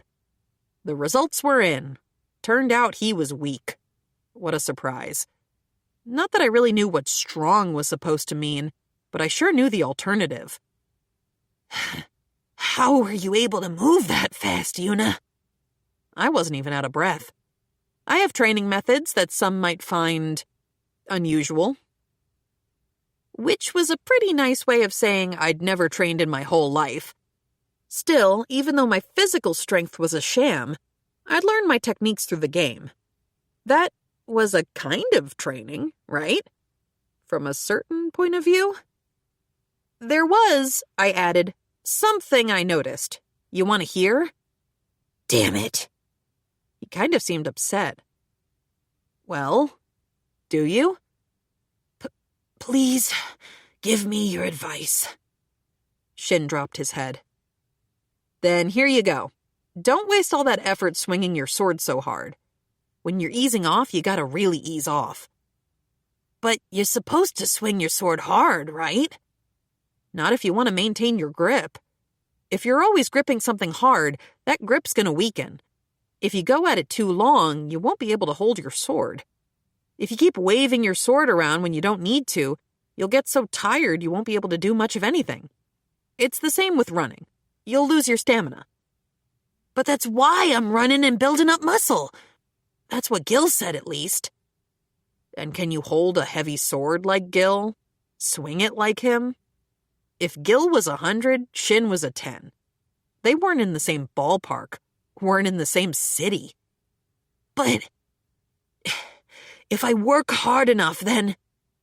Maybe then, yeah, but getting stronger takes time. Even if you work hard, your body's going to be different in little ways. Everybody's is. He slumped. So what do I do? Start thinking about technique. Technique? I never got taught, so I don't know what you mean. I guess there is that thing Gil said about watching the enemy. Where am I supposed to look? Where are you looking when you fight? Shin frowned thoughtfully. I guess their weapon? He wasn't wrong exactly, but you're supposed to look at everything. Everything. The weapon's a start, but what about the hand that holds it? What foot are they stepping forward with? Where are they looking? How are they breathing? And if they outclass you, you've got to really get in tune with your environment. Do you do all that? More or less. If they move their foot, I can predict their timing. If I look at the hand gripping a sword, I can tell how much effort they're putting into it. If I track their gaze, I can tell what they're targeting. Just one of these details doesn't give you the whole picture. You've got to put it all together to figure out what they're going to do. You can't predict everything, but it's a start. And remember that as you watch an enemy, they're watching you too. If you zeroed in on only one spot, you could get tunnel vision. If you looked only at someone's weapon, they could get away with other tricks. Also, I said, you said you're not as strong as Gil, right? So learn when to use your strength. When you see an opening, use all the power you got. Waiting itself can be a technique. You didn't need to put a lot of effort into a feint, after all. You just needed to find your moment. But that's when you're up against a person, right? What about monsters? That's not so different. Lots of goblins and orcs carry weapons. Wolves have legs, don't they? Watch how they step. And yeah, monsters are often in groups, but when you learn to really see the parts of your opponent, you can turn multiple opponents into parts too, which could help you see who is going to attack and when. Look at the big picture and use that to figure out who to go after and which of your companions to protect. Yeah, I was generally a loner, but I'd known how to run a party in the game. Look for someone who doesn't seem like they're doing anything at the Adventurers Guild and ask them to practice with you. I'm sure Gil told you the same thing, right? Experience is important. Gaining it in battle is dangerous, but you can learn a lot from practice without risking more than a bruise or two. Or maybe a few more. All right. I'll try, said Shin, nodding slowly. Since I was talking to Shin, I wasn't watching Horn, but when I did look, she was still practicing her magic like she was supposed to. She was a diligent student. I finished off that day taking on Horn and Shin. And sure, there were a few bruises, but no way was I going to let them end up dead. Extra story. Milila's Damon. The sudden arrival of a kraken in the town of Milila robbed us of our ability to go out to sea. The only highway to other towns was overrun with bandits, so we couldn't travel along that either. The rich had left. In a month, the seaport had a food shortage. After talking with my family, I decided to climb over the Elizant mountain range to buy food in Cremonia. My wife Eula and I climbed the steep mountain to get there. We heard that it was possible, despite the danger. But as we got closer to the summit, a strong snowstorm obscured our vision until we couldn't see in front of us. Every single step was a nightmare. We grew numb and couldn't walk. There was nowhere to avoid the storm, and then something fell down behind me. Eula had collapsed. I shouted to her over the roaring storm, but she didn't move. I tried to carry Eula on my back, but I was too weak. My body was at its limit, too. I thought of the children. It was no use. Bit by bit, darkness swallowed me. When I woke up, I was in a warm house with a girl in a bear outfit. She gave me something warm to drink and something to eat. The food was delicious, and its warmth spread through my shivering body. All of that was shocking enough, but then I found out the house itself was in the mountain range. The girl in the bear outfit split her provisions with us. She said that showing her around Milila would be thanks enough for her, so we ended up going back the way we came, down the mountain. We went down on bears, of all things. Apparently, these were the bear girl's summons. The bears easily clambered down the mountain we toiled so hard to climb. It was downright dreamlike. After days of mountain climbing, we returned home in less than a day. All kinds of things happened after the bear girl came to the seaport. Food appeared. The bandits on the highway were subdued. On top of that, the trade guild master was implicated in a plot with the bandits. We could travel on the highway, so a caravan headed out to buy food. Sure, it would take time, but we had hope. All thanks to the bear girl. Since there was a kraken in the ocean, I'd been staying at home. No point in a fisherman like me going out after all, when all the fishers were instructed to gather under Old Man Kudo's name. Many fishers were already gathered at the rendezvous point by the time I arrived. Old Man Kudo came before us and told us we were to stay at home and not go near the ocean under any circumstances the day after tomorrow. What's going on, Old Man Kuro? I asked. You know what you need to know, lad. Under no conditions are you to approach the ocean on that day. Hear me? We were already avoiding the ocean on account of the Kraken, but it was odd for Old Man Kuro to go out of his way to give us one specific day to especially avoid it. For better or worse, he continued, the seaport's fate will be decided then. If the worst happens, I will take responsibility for it. But on that day, do not approach the ocean. Stubborn old Kuro bowed his head low, looking pretty serious for a man who had just told us to keep doing the thing we'd already been doing. Old Man Kuro, I said, we understand, so please raise your head. We have no idea what's going to happen, but we trust you. We'll follow your instructions. Right, everyone? Yes, that's right. We vowed to Old Man Kuro that we absolutely wouldn't go near the ocean on that day. Still, I found myself so troubled by old Kuro's words that I couldn't stay cooped up in my house, so I went for a walk around the seaport to distract myself. Even walking around town, I couldn't help but wonder what was happening with the ocean. I didn't have to go near it to see what was going on. Just a little closer, and... odd. The Adventurers Guild staff were standing in front of the seaport exit gate, as though they were blocking it. I tried talking to them, but they stonewalled me. We're not letting anyone through today. Just what was going on? Did it have to do with old Kuro's warnings? I tried a few other angles to get a look before, suddenly, a commotion broke out at the gate. At the center of it was the bear girl, collapsed on her white bear. What had happened to her? The Adventurers Guildmaster was trying to go in with the bear, but the gate guard seemed troubled about whether to let the bear through. Huffing and furious, the Guildmaster quietly scolded everyone. She said that the bear girl had defeated the Kraken. Hold on. She'd defeated the Kraken? That was ridiculous, right? But she said that the girl had defeated the Kraken on a cliff just a little way from here. But the bear girl had used up too much mana fighting the Kraken and collapsed. It couldn't be real. I mean, could it? Well, the Guildmaster told us we'd see it if we headed over.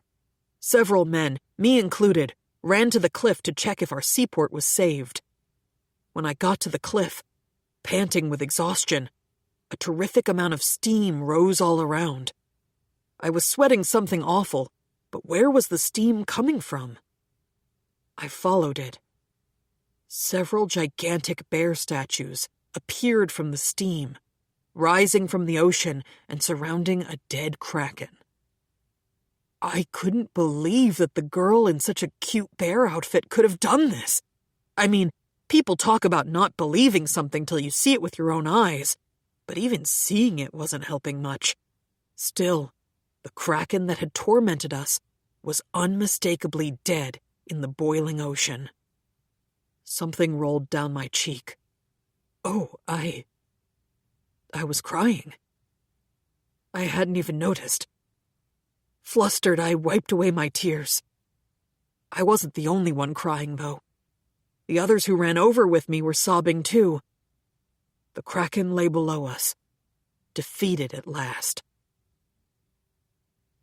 I headed to Deha's inn where the girl was staying. She'd apparently collapsed from exhaustion from her fight with the Kraken. The guildmaster, Attila, asked us to let her rest, since she was sleeping so peacefully right now. I understood, but I wanted to thank her. We all did. And before long, there was a crowd of townspeople gathering around the inn. Attila and the innkeeper Deha finally addressed us. If you want to help, bring rice for her. Even a slight amount would be fine. Out of all food, that one will really make her day. Murmurs all around, then. Rice, you say? Will that really make her happy? Yeah, I bet it will. When she wakes up, I'm sure she'll be over the moon. Right. Better than making a ruckus and waking her with it. We all headed home. It sounded reasonable, and I told my family about it. We picked what little rice we had for her. There was nothing else I could offer, and I brought my daughter with me to the inn so we could give her the gift. There were already several other townspeople there, pouring the rice into a giant barrel that it looked like Deha had prepared. Limited as our food supplies were, everyone was still eager to bring the girl rice from their limited food supplies. My daughter poured our rice into the barrel, too. Dad, do you think this will make the bear girl happy? Yeah, I'm sure it will. She smiled. Thank you, bear girl. My daughter held my hand and said her thanks. I really wanted to thank the bear girl in person, but this was all I could manage for now. The girl had battled something so nightmarish, so incredible, that I couldn't even imagine the ordeal. She had probably risked her life in that fight. I mean, I'd seen her collapsed on that white bear. She deserved a good rest. The next day, I headed out to the ocean. The sway of the boat, the smell of the sea, it was like coming home. A smile snuck up on my face, and not just mine. All of us sailors were smiling. It's hard to explain to an outsider what the ocean means to us. After I caught fish and headed back, I was asked to come to the nearby beach, since we'd be harvesting the kraken. The bear girl and Old Man Kuro waited for us there. The waves had hidden just how massive the kraken was. We ended up splitting the work to harvest it. I'd heard that the kraken materials were all going to the seaport. The bear girl had done that for us, too. No way I'd believe somebody would do that. Or I never used to think somebody would. She could have asked us for an inordinate amount of money for her deed, but she didn't ask for a thing. If I weren't here, if any of we townspeople hadn't seen it with our own eyes, I don't know if we'd have believed it. The girl in the bear outfit really was a mystery. The townspeople were grateful to her, but things started to get hectic after she saved the seaport. The feudal lord of Cremonia came by. They discovered a tunnel connecting us to that town. They said that the bear girl had come across it, but I didn't buy it. If any tunnel like that had existed, she never would have gone out of her way to climb up the Elizant mountain range. She'd slain the kraken. I wondered what else she might be capable of. Since the tunnel had been discovered, we were going to have food delivered from Cremonia, but we'd need to secure a route for the carriages to travel along. It was all pretty urgent, so the new trade guild master Jeremo had his work cut out for him. Huh. It cracked me up thinking about that dawdler becoming guild master, but he was an all right guy, all things told. With him serving as guild master, the trade guild would do well for us all. Now, after all of that, I had business at the trade guild, with Jeremo specifically. Hey, Jeremo, looks like you're busy. Is that you, Dalmon? Looks like you've got time on your hands. Huh! No, I was out working in the ocean today, as usual. Sounds like fun. I'd like that. If you ever come along, be sure to thank that girl again for opening the waters to us. And now we have so many orders for fish from your trade guild. Jeremo rubbed his temples. You sure do. We've had it rough here. I've got to manage the food coming in from Cremonia, the distribution of the seafood, and... Why'd I end up in this mess? Because that's the kind of man you are. You work your butt off for the seaport. Jeremo snorted. I work hard? News to me. And to all the people who talk about me. I also know you've been kind to the townspeople. Bit of an overstatement. Oh, shut it. You're a good guy, Jeremo, and you always seem more surprised about it than everybody else. Right then, Annabelle, the guild worker from Cremonia, appeared. She seemed like a... How do I put it? Let's call her a thorough and inflexible woman. Jeremo jumped. Annabelle, You do try to skip out on work, she said. But the townspeople like you. The moment I dropped your name and said you needed help, the lot of them were willing to lend a hand. They send you things, you know. Yes, I feel like I understand why the elders chose you to be the guildmaster. She tilted her head. Inexplicably, I thought of knives. But I do wish you would stop skipping out on your work. Jeremo offered a sheepish smile. Could we call this a break? How many hours has it been now, Jeremo? Yep, that was a knife look. The future of this seaport rests on your shoulders. My delicate frame, He cleared his throat. I don't know if I could carry something quite so heavy. Then you're fine with the seaport going to ruin? No, I'm simply saying that it could be someone else who does this. You, for instance? Annabelle shook her head. If I were to do it, the seaport's revival would take ages. After all the disasters this place has suffered, they need someone they can trust. We both know that I'm not that person. And we both know that I'm not the greatest of... I broke in. Quit it, Jeremo. You know who else trusts you? Me. Since I know it's you, I can entrust the fish I catch to the trade guild. No, to everyone here in Seaport, working in harmony, without worrying. Jeremo turned to me, bleary-eyed. He must have been pulling some rough all-nighters. Damon, come on. Do I look like I'd actually be motivated to work just because you said that? No way. Jeremo and I burst into laughter. He didn't look it, but Jeremo was a guy who got things done. Later that day, I headed out to the ocean. A few other fishers sailed along with me, by coincidence, and on the gentle waves, we drifted past the place where the girl had slain the kraken. The gigantic backs of the bear statues loomed, and we sent our thanks. The sea waited, with all of her bounty, and my heart swelled with gratitude that we could visit it once again, in peace and safety. Thank you.